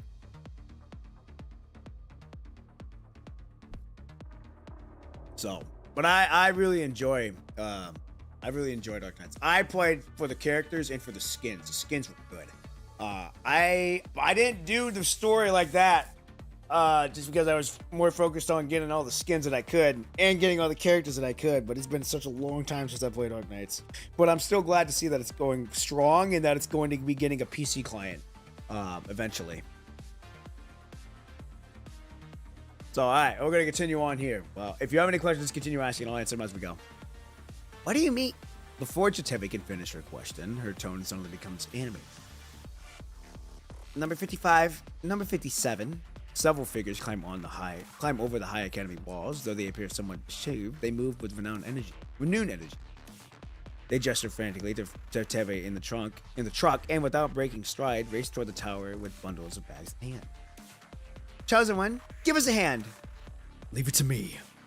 With your foot on the gas pedal and one hand on the wheel, you and Jetavie lean out on the opposite sides of the vehicle. Gunfire erupts like sharks smelling blood. The corrupted horde attention is instantly drawn by it, causing them to turn as one. Lee, how much time do they need? One will do. No problem. The vehicle and its stream of bullets trace an elegant arc across the street as clouds of dust envelop the charging horde of corrupted. There's a weapon and character variant? Yes. But not having to deal with the 50-50 is such a blessing from this game. Yes, not having to deal with the 50-50 is nice. Granted, you still got to deal with an 80-20 on the weapons, but you know, you're still getting a 6-star at the end of it. Simultaneously, Lee's commands comes through the public channel for the earpiece. Tower team, fall back. Commandant, no need to time it. Just rush past the tower. Copy that. The engine roars, suddenly drowning out Jetavie's dissatisfied muttering as the vehicle crosses its predetermined line. A piercing screech fills the air, and in the rearview mirror, Lee's familiar signature attack cuts across the glass. After a brief delay, the tower suddenly collapses. I see. Number 55 and number 57. Don't panic. Lee's plan won't fail. The reassurance barely reaches Jetavie's ears as she's already jumped off the truck, rushing toward the collapsed tower. You sigh and turn the vehicle, leisurely making your way back to the base of the tower. As the door opens, the sight of students standing atop the ruins comes into view. The evening sunlight bathes the dust rising from the levels of warmth that glow. Yes, sir! Hey! Jetavie is excitedly conversing with one of the students when she hears the brakes and suddenly looks back. She then rushes over in long strides. Chosen one, thank goodness! The old lady and Eric are both completely safe. You should respect Teacher Martha. Jetavie carelessly sways her tail, unconcerned as another student approaches. Thank you, Papa P. I am your teacher. This is what I should be doing. Teacher Martha asked me to tell you that the company has approved the final assessment. We are free now. Hell yeah, this was worth it then. This is all thanks to you. After speaking, her expression grows a bit odd. She glances at Jetavie, then lowers her voice slightly. Martha also had one more message. Leboitz has already noticed you and your friend. Be careful. You firmly ruffle her hair, signaling her not to worry. It's all right. I'll handle it. Do not worry. I am your teacher after all. Hell yeah. Hey, this is what we fight for. After the mission ends, you compile the briefings and send them back all together. As a Gestalt subterminal that utilizes the same source technological as Gestalt itself, the computing power of a single matrix is not to be underestimated. And what you discover there is only the 7th matrix. Leboitz likely controls other matrix facilities as well. Silica promptly updates the intelligence on Leboitz and compiles your experiences and assessments for future military meetings. With this, Leboitz officially enters Babylon's realm. After learning about Jetavie's situation, Gestalt extends an invitation to her to return to Babylonia with them. Besides, even if they hadn't invited me, you won't get rid of me so easily. Rather than simply accepting the invitation, she enthusiastically follows you back to Babylonia of her own accord. She currently isn't assigned to any unit there and falls directly under Gestalt's jurisdiction. Really? That's interesting. After finishing the detail report, you walk back towards your quarters. Papa P. A blue-haired girl in the control court uniform approaches from the opposite direction. And you are... Ha! It happened again. Just as expected. She accepts the situation with a helpless expression, resigning herself. My name is Lesty, and this is the 4th time I've introduced myself to you, Commandant. The 4th time? The girl carefully studies your expression, and after confirming your confusion isn't mean, she smiles with satisfaction. Well, since you don't remember me at all, that means our confidentiality measures are working perfectly. Without answering your question, she skips away, cheerfully leaving you behind. What is she talking about? Whether or not to immerse is up to you. A blurry silhouette in your mind overlaps with the blue-haired girl you just met. You tried questioning Gestalt, but they only displayed a classification mission about an operation you previously conducted with the control court. Immersion. Control court. Gestalt. Infiltration mission of poets. All these key words seem to point to one thing. The reason I became the chosen one. There are still many gaps that you want to know. But as someone who trained alongside you, Jetavie might know some.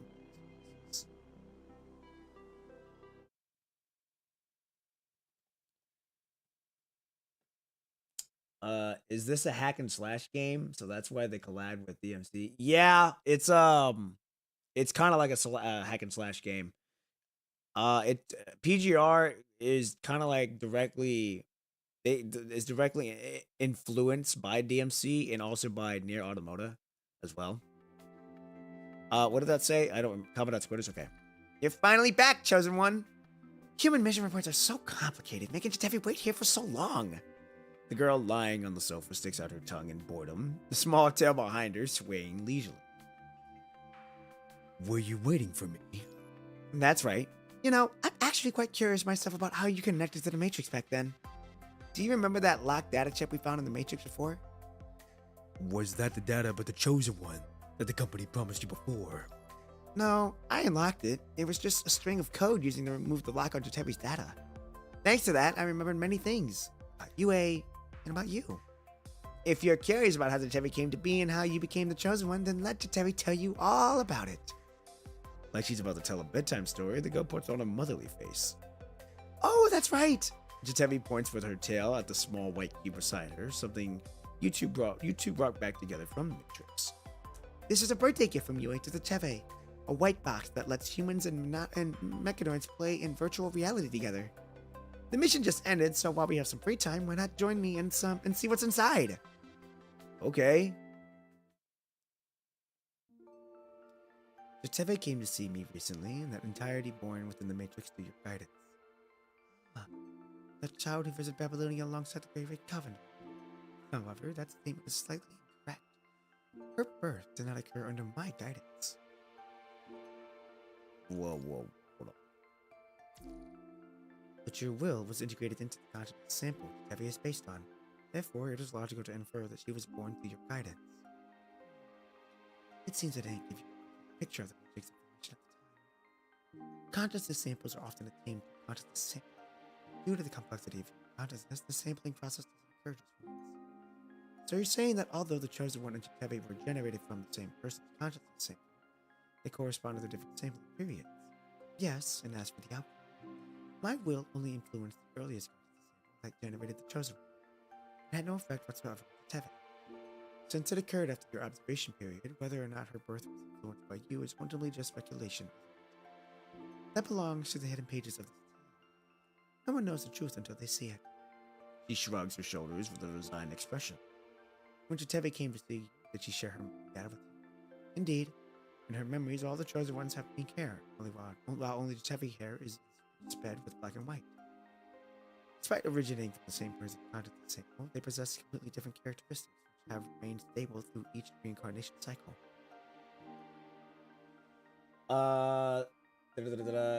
Is the stream story reading or is there gameplay? It's mostly reading, but there are certain parts where there are gameplay. But like I said, this game is like, if you want to read, be prepared to read. If you just want to do hack and slash, you can do hack and slash, but it's going to be mainly catering towards reading. Wishmail our beloved. Because only the chosen one models were animated by my will. Jetavie simply inherited the original content of the sample's characteristics. See, even though you didn't quite guide Jetavie's creation, she did indeed receive your help during her growth within the Matrix. After all, from the beginning, the chosen one had lost all personality due to overfitting, processing autonomy whatsoever, merely an empty shell. Such an empty vessel could never have accompanied Jetavie through countless apocalyptic reincarnation cycles. If the Grey Raven Commandant had entered the Matrix and became the soul within that shell, Jetavie would have had to face her training alone, possibly never achieving true awakening. Babylonia was only able to immerse into a non-allied Matrix facility with such precision because you provided the chosen one's connection points. I merely jotted down the coordinates observed.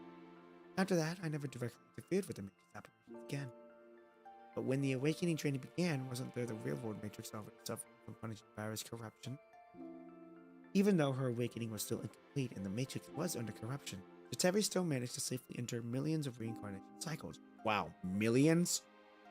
So by safely, you mean that almost every time she and the Chosen One failed to escape a collapsing world, or were defeated and banned by the higher authority, if that's what you call safe. Over her complete awakening, she wasn't affected by the punishing virus. That's the only outcome that matters. That entity called the higher authority within the Matrix, though it appears to be an avatar of the Chosen One from one of the reincarnation cycles, it's actually an extension of your will, isn't it? That's precisely why the higher authority was able to prevent too many viruses from being introduced at once in the Matrix corruption, sparing Jetavie from a premature demise. One could say her growth was indirectly guided. Huh. If you insist on putting it that way, I suppose you're not wrong. Still, I couldn't prevent the suffering from Jetavie enduring the punishing virus corruption. She sighs. Giving up on awakening and drifting into heaven and comfort would have been a valid choice. But Jetavie and the Chosen One instead walked with more desperate, thorny path of awakening. Even with the small news for me, it was they themselves who truly forced Jetavie before the door.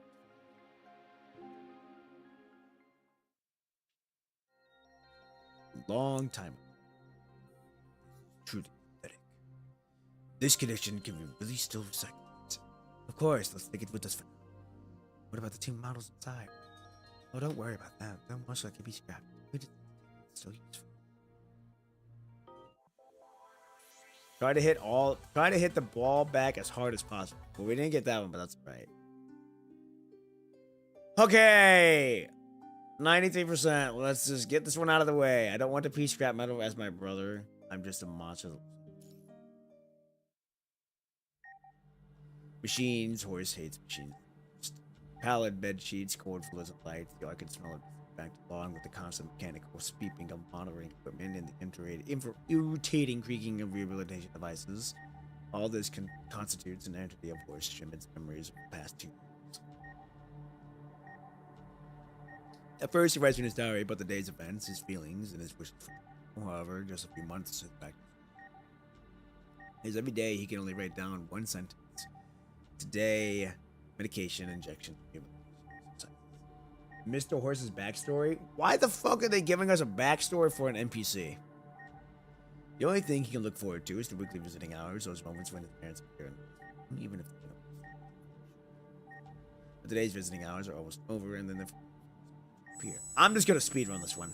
Could have something to lay them on the way, Horse wonders groggily, his mind concluded by the side effects of information. In his drowsy state, he seems to hear his parents' voice fragmented and mingled. From their tone, it sounds like they are arguing about something. Mr. and Mrs. Shimmy, your son condition has shown significant improvement. Condition, give him more time. Possible that child has been brave all this time. Time to give up now. Well, to give up now would be such a terrible waste. Nearly 3 years of treatment, so much money spent. He can still even get out of bed. My efforts will him, family, even if he discharged, blah, blah. If that happens, just imagine how many people in my family would better off getting son. Ouch. Never once spent the last money. Don't ask for else for not. No, dad and mom don't give up on me. Live. He wants to cry out, but has no sound to escape from his punch. So fear waters over the mind. In the darkness, what appears to be his father and army. Perhaps he can't decipher his weariness, indifference, or disgust. Poor kid. The doctor's voice reaches him and faintly back unconsciousness. After that conversation between his parents and the doctor, Horst never received. Horst, your parents have been very busy lately and had time to visit, but they're very concerned about you. Just focus on right. All right. Thank you, doctor. Please tell your father so much. Horst doesn't expose the clumsy yet blown lie. Instead, he retrieves the diary for a very long time. Today, look, medicine. Yep. Today, medication. Yep. More pain. Medicine! Pills!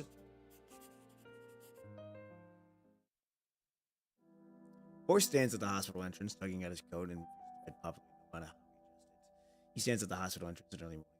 Finally, cat at him up. Through the curtains of rain, the car door wings onto the road inside, and breaks the awkward silence except for the engine. A 3-year gap extends towards his father, though he sits once more. Thinker's dad. I just want to say that from now on, I'll work harder than before. Again, don't just talk to talk. Horse follow on. Make yourself presentable. When we get home, I'll younger brother. His father doesn't respond, continuing to focus his gaze on his head. My efforts for family that haven't. That's his reality. Horse, you understand. Horse, don't bother you. Right, that's one of them. Car drives into the family courtyard. This is the first years. I will then just drive behind. Forward. Welcome home. His little brother, not some cute figure identical to himself. Horse gaze. Oh, so they fucking copied himself? Or copied him? Come here, Horse. This is your brother, Dennis. Finally get to meet you, brother. I'm so happy to see you. Same here. Height, same features. He stands in the mirror. Notice the boat's limited house. This is an android. Dennis maintains his friendly puppet smile with a face too identical to his own. He poses. Why would you do this? How can you identical needs? It's voting. Horse, you need to learn to control your emotions. You grown up now. You can't keep child. Perhaps you should lightness. I don't want to ask. Brother doesn't me. You me. Enough. Horse. Parents, go to your storage room and cool off. When you realize your mistake, come back and publicly apologize to us. His father shoves him into the storage room as a check. As the door closes, Horse can still hear the Mom, Dad, friend, Dad, I'm coffee, Mom, I well. What a good boy, Dennis. Horse is so hungry that he hasn't had lunch or dinner. The aroma piano. Eventually, all those sounds fade away. I have a feeling that the android's gonna kill Horse, and that's basically gonna be Horse. Horse feels like an unwanted stranger in his own home. More. Why? Why does this metalhead with his own ship get praised for being? I just was trying to get hands and he deserve it. He's a human. Horse spends the entire night rage, but finally released from the storage room, warning his anger. What did you say now, Horse? I'm sorry, Mom, Dad, I was wrong. I shouldn't have treated Dennis like that. What's that floating thing? What floating thing? Oh, wait. Oh yeah, what's that floating thing? Where at? What are you talking about? Meanwhile, the skinty android standing next to Horse's parents while showing smile. It's okay, Horse. I suppose that's barely acceptable. Clean yourself up properly with your face. You. that was in the image before. Oh, I wasn't paying attention. Outside the house, I wasn't paying attention. I was locked in on the wording in the reading. Because again, I do not know why we're getting a horse background here, but I have a feeling that, like I said, the android's gonna kill the real horse, and kumbaya, life's gonna go on. Okay, watch out now, Dennis. I can find you later when we play the game together. Okay. Sitting on the rooftop, horse carefully peeks down the grade. Hi, this should be. Thanks, Dennis, for home. Game. Hey, Dennis. Yes, now, but what kind of game is this? Why should I jump down? Hurt. No, I won't get hurt. Just jumped onto the tree over there. Let's play a game. You be criminal. I'll be police officer. You jump down. No, horse is the guy's name. Got it. Then hurry up and jump. What are you waiting for? Okay. Ouch. The android leaps forward, jumping forward. The courtyard still growing. Branches constantly. Height. Bro was so unimportant. At least give him one episode of backstory. Like I said, I do not know why we're getting a fucking backstory of him, but oh well. That's why I'm speedrunning this, because something better fucking happened here. What's the android? The android is that guy. So this guy is a real human. Dennis is the android, which is basically a complete replica of him. And so now we're kind of getting a backstory of what's happening here. I don't know what's happening here either, so I'm kind of lost, but I'm just reading to see what's happening. I'm technically speedrunning to see what happened. If mom or dad ask what happened, tell them that you fell by accident. Got it. Understood. Horse. What horse doesn't realize that his parents have returned home early in the scene? Explain yourself. Why would you do such a thing? Why are you trying to kill him? How did you turn like this? I should have paid birth to a child like you. You're a grounded horse. I don't want to see you for the next week. Dennis, you're right. Come with me to the company dinner tonight instead of staying alone. Find out I've already myself a program. Is horse important? I don't know. I don't know if he's important or not. We'll find out together if he's important or not. This is the reason horse hate android. So you're telling me that the reason that we got a backstory on this guy is because he absolutely hates androids? I am not speaking English. Who is it? Yazam-san? Good morning, good evening, good afternoon, wherever you may be. Hope you're having a good one so far. How should I interact? I just interact how you normally would. You're chilling for real. Just be respectful. Because for everybody, everyone should know that. Just be respectful. Just be yourself and have fun. But be mindful of what you say. Are there more androids? Well, we did see them in this chapter, but I don't know. I don't know for sure. Company dinner, that's wonderful. Can I play the piano there? I practiced some new pieces yesterday. Of course you can. When you introduce yourself tonight, tell everyone your name. Be a good boy. Right. Try to understand English language. Try to understand this language I speak. Try to understand this language I speak. You're all good. Yeah, you're all good. Hello, Akuma Ta di Stini. Is that? I don't know what language that is. Do they coexist with humans? Right now, yes, but they can come corrupted. They can be corrupted. I remember Dad. Horse stands in there watching the chap play together, feeling like nothing more than a piece of home. That android has stolen another parent's love, the family, and now his name with that brother. But brother, is it as a person, this disgusting machine? You shut your mouth. You are not a son of us. I want to chat here. He said. Oh, you can understand what he's saying. Oh, okay. Okay. Okay. Okay. I see. Well, I'm glad to have you here. I usually translate the chat here. You're all good. Hey, you're all good. Don't you worry. You are all good. Horse would seriously call in anyone a clanker. He probably would. His parents have never looked so unfamiliar. This place is no longer his home. Let's continue on. Find them this worthless heap of metal with your son instead. Hey, Tinhead, go be ahead and make mom and dad proud. When they're dying, you better stay aside. Horse screams those words, breaks, and back. Many years later, Horse realized that those had, in some sense, sound like that. Schmidt. Later on that day, the strikes. The android, surnamed Schmidt, carries out the final instruction master. On the street filled with haywire mechanoids and blood. Oh, here we go. On the street filled with haywire mechanoids and blood, Horse once again see Mr. and Mrs. Shipit in what remains of their broken bodies. Their dearest son, Horst, is by their side, continuously calling out Mom and Dad, all the while he is meticulously carrying the bodies of the two humans in evening wear into pieces. So, they can't get corrupted. I speak English little. You're all good. Hey, all good. You're all good. I can understand what you're talking about. I can understand what you're saying. When they die, I'll stay right by their side. Mom and Dad, they're finally dead now. Horse turns to face the fair horse. Red eyes glowing intensely as they lock onto him. This neck emanating crack of mechanical sounds. Mechanical grinding continues to echo the sound of the clown's factory manufacturing corrupted. The memory abruptly ends. Horse deeply despises Megadors, and yet ironically hates grandson unmatched sight of their internal structures, like how it best is meant to exploit them. The boats, of course, recognize the talents there and senior manager. Oh, you done yet? There seems to be some factory at the Gwen plan was blasted by Jetavie shot. He started back into the factory instinct. Factory existence is direct evidence that Horse deliberately manufactured drugs to attack two companies inside. Prevent this from affecting Gwynplaine's movement. Team Morty must destroy this factory ahead of schedule. Is it done yet? He asked, continuing for separately in the grinding gears and denim. All set, I'm ready, but we need to synchronize the detonating when Jack teams. Tell those two to hurry up. 0704, yep, requesting synchronized data sports. The control station, no response. Horse growls, twitches with unease. Blue heads back on his shoulder, gone off the guards he brought with him. Not a single remains. His hair sounds thin. Sorry, maybe we detonate now. Someone in its body vanishes into the darkness. Shit. So fun, so much fun. I want more fun. I want the dance partners. Dance, dance, dance. In the dim light, the clown's surroundings come into view. Dance partners sprout everywhere. The rivers of dark blood flowing in the dark. The clown changes direction, staggering unsteady toward Horse. Dance, dance, dance with me.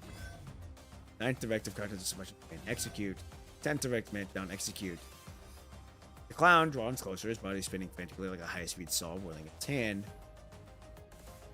It's fine, round and round and round and round with me. Amidst the ruins of the machine factory, the clown continues to waltz. He holds Horse's hand and spins around the round side of the factory as if they were straight to some waltz. They slide across the floor, slick with blood and strewn with corpses. However, this dance parts are enough to follow steps because the lifeless shadow remains before so Emma witnesses the scene. The clown clutches Horse's cold, wicked arm, continues his dance until the day when this machine factory in the city of forgotten humanity. So you tell me that we didn't kill him. You tell me that we didn't finish the job, and then he's just kind of gonna be left there, and we're just gonna forget about it. That's crazy. Okay. Whoo! We finally got to here. I am very intrigued to see how this is gonna go. Longboy, I know you said that this is what made the chapter for you. I am excited to see what's gonna happen here, but we're gonna have to do that on Saturday. Saturday, we will be finishing up Jetavie's story, and then we will be getting on to Vera's floating record. So I'm excited to see what's going to happen there. But yeah, we made really good progress. We made it through. Whew. Glad to see that we finally got through it. Let's see. What did oh yeah, this is pure peak gameplay. Already asleep.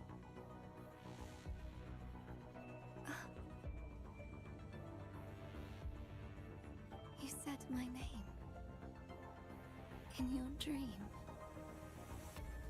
Oh yeah. Oh yeah. Oh yeah. Oh yeah. Dynamic visuals, inconceivable. You get a lot of them, but this is like a premium skin. Like you gotta pay money to get this skin, which I did. So, but I like it. It's worth it. Oh yeah, ladies and gentlemen, too. I can also, I guess when I was buying stuff too, I also have enough to do polls, but we're not gonna do them. We're gonna do them Saturday. We're gonna do polls Saturday. But yeah, all right. Let's see. Rez, I will show you. I will let you. I'll show you around really quick on some stuff. I'll show you gameplay really quick too. Let's see. What is some good gameplay? Oh, I guess I could do a boss. I gotta find it. Nope, study. Gotta go Silicon Lessons. Simulated trial. We shall do fish one. Let's see. Give me I hope you'll enjoy. Give me the girl. Give me you. Loud and clear. Give me. There you are. Let's head out. We'll fight alongside each other. All right. I'll show you gameplay real quick. I'm gonna show you some gameplay. All right. This is PGR. All right. You like hack and slash? You gonna like it. Oh yeah, I forgot this gets this cutscene. This cutscene go crazy.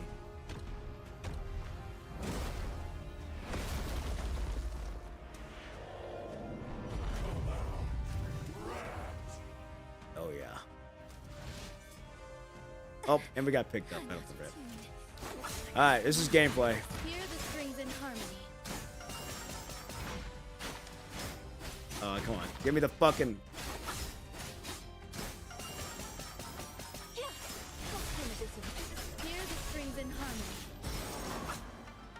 The overture is done. Time for the main movement. Well, that was quick. Holy shit, I wasn't expecting that.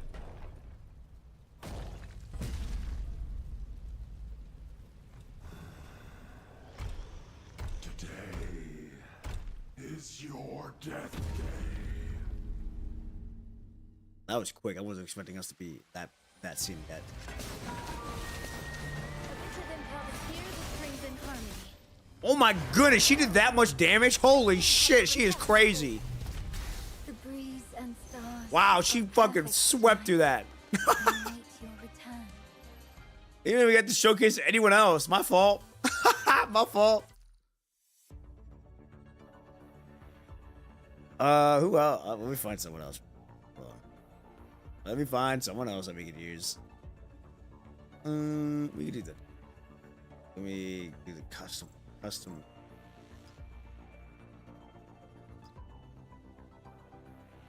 There. Okay, let's try that again. Where you can actually see some stuff happen. Oh, I forgot about that scene.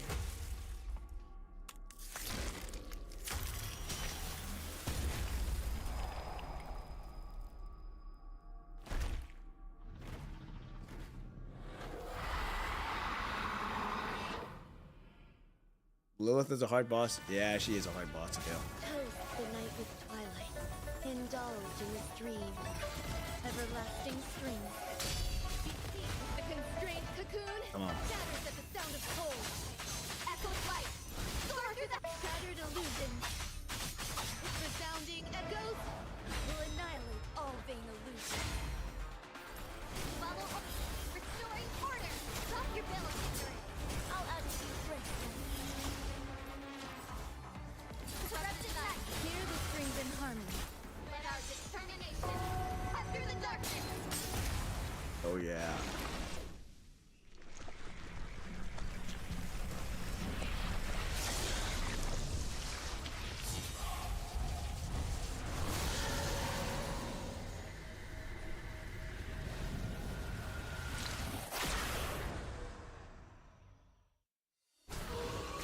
Everlasting strings. Hear the strings in harmony.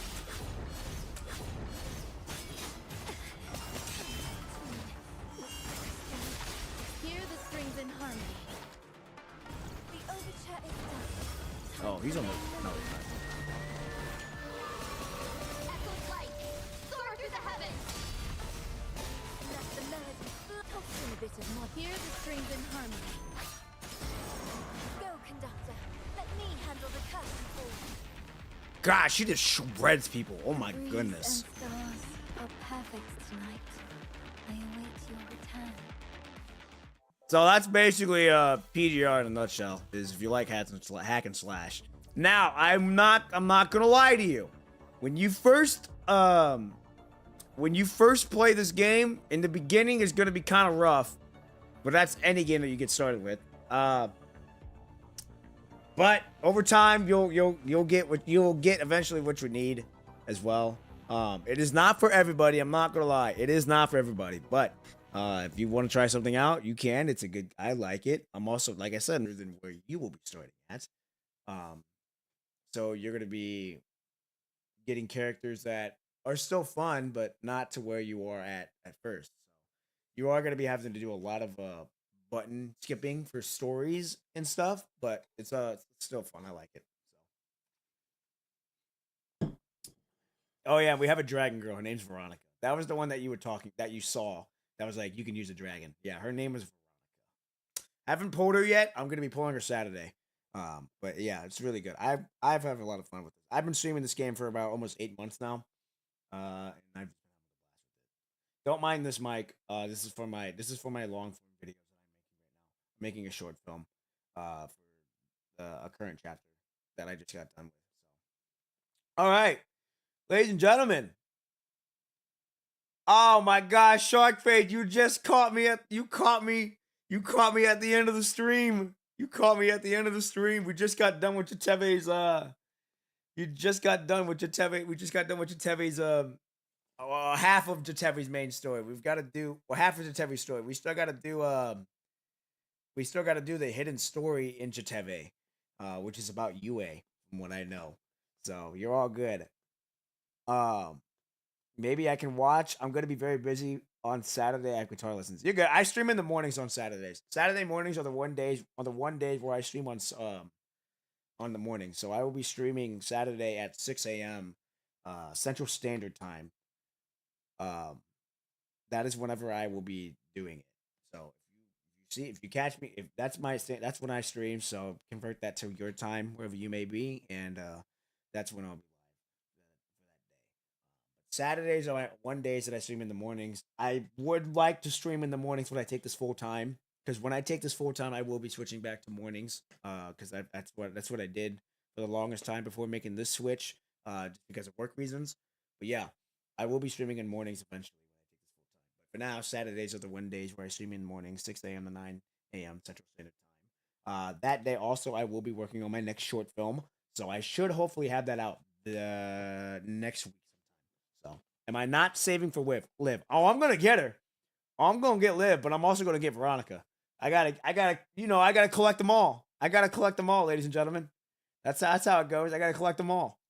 So I gotta get Veronica Saturday, and then we save for the new frame coming up, like November 19th, I believe. So that's what it is. So, who is Shark Fade? Shark Fade has been a day one. Shark Faith has been a day one on my server on Discord server. I've had he has been a tremendous help and he has been a lot of fun to talk to.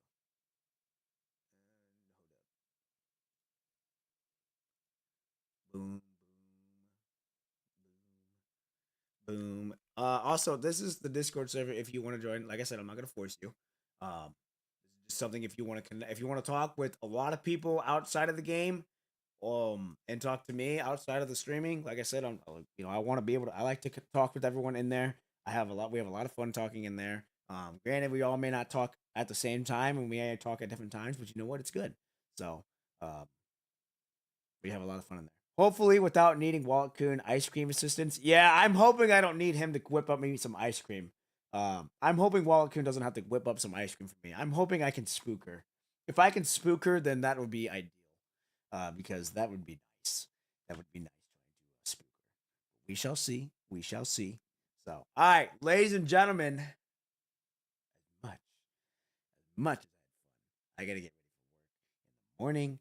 I can't make a Discord account, man. It's bugged, so I can't do anything about it. Hey, you're all good. All good. Don't you worry about it then. Don't you worry about it. Like I said, it's just there if you ever want to, if you ever get in the mood to. It's also on my profile on YouTube if you ever want to do it. So you're good. You're all good. Like I said, you're all good for real. So all right, ladies and gentlemen, I don't want to keep you guys here any longer than usual. I thank you all so much for being here tonight. You guys did not have to be here tonight. Time is the most precious currency we have in this world and in this lifetime. And I'm very, very grateful that you all are here. And I'm very grateful that you decided to spend your time with me. So, with that being said, I'm going to get on out of here. Ladies and gentlemen, I will see you all Saturday morning, 6 a.m. Central Standard Time, where we will be finishing Jetavie's story, Begin Anew. Until then, I hope you guys have a good night, have a good morning, and have a good afternoon. I'm out. Peace!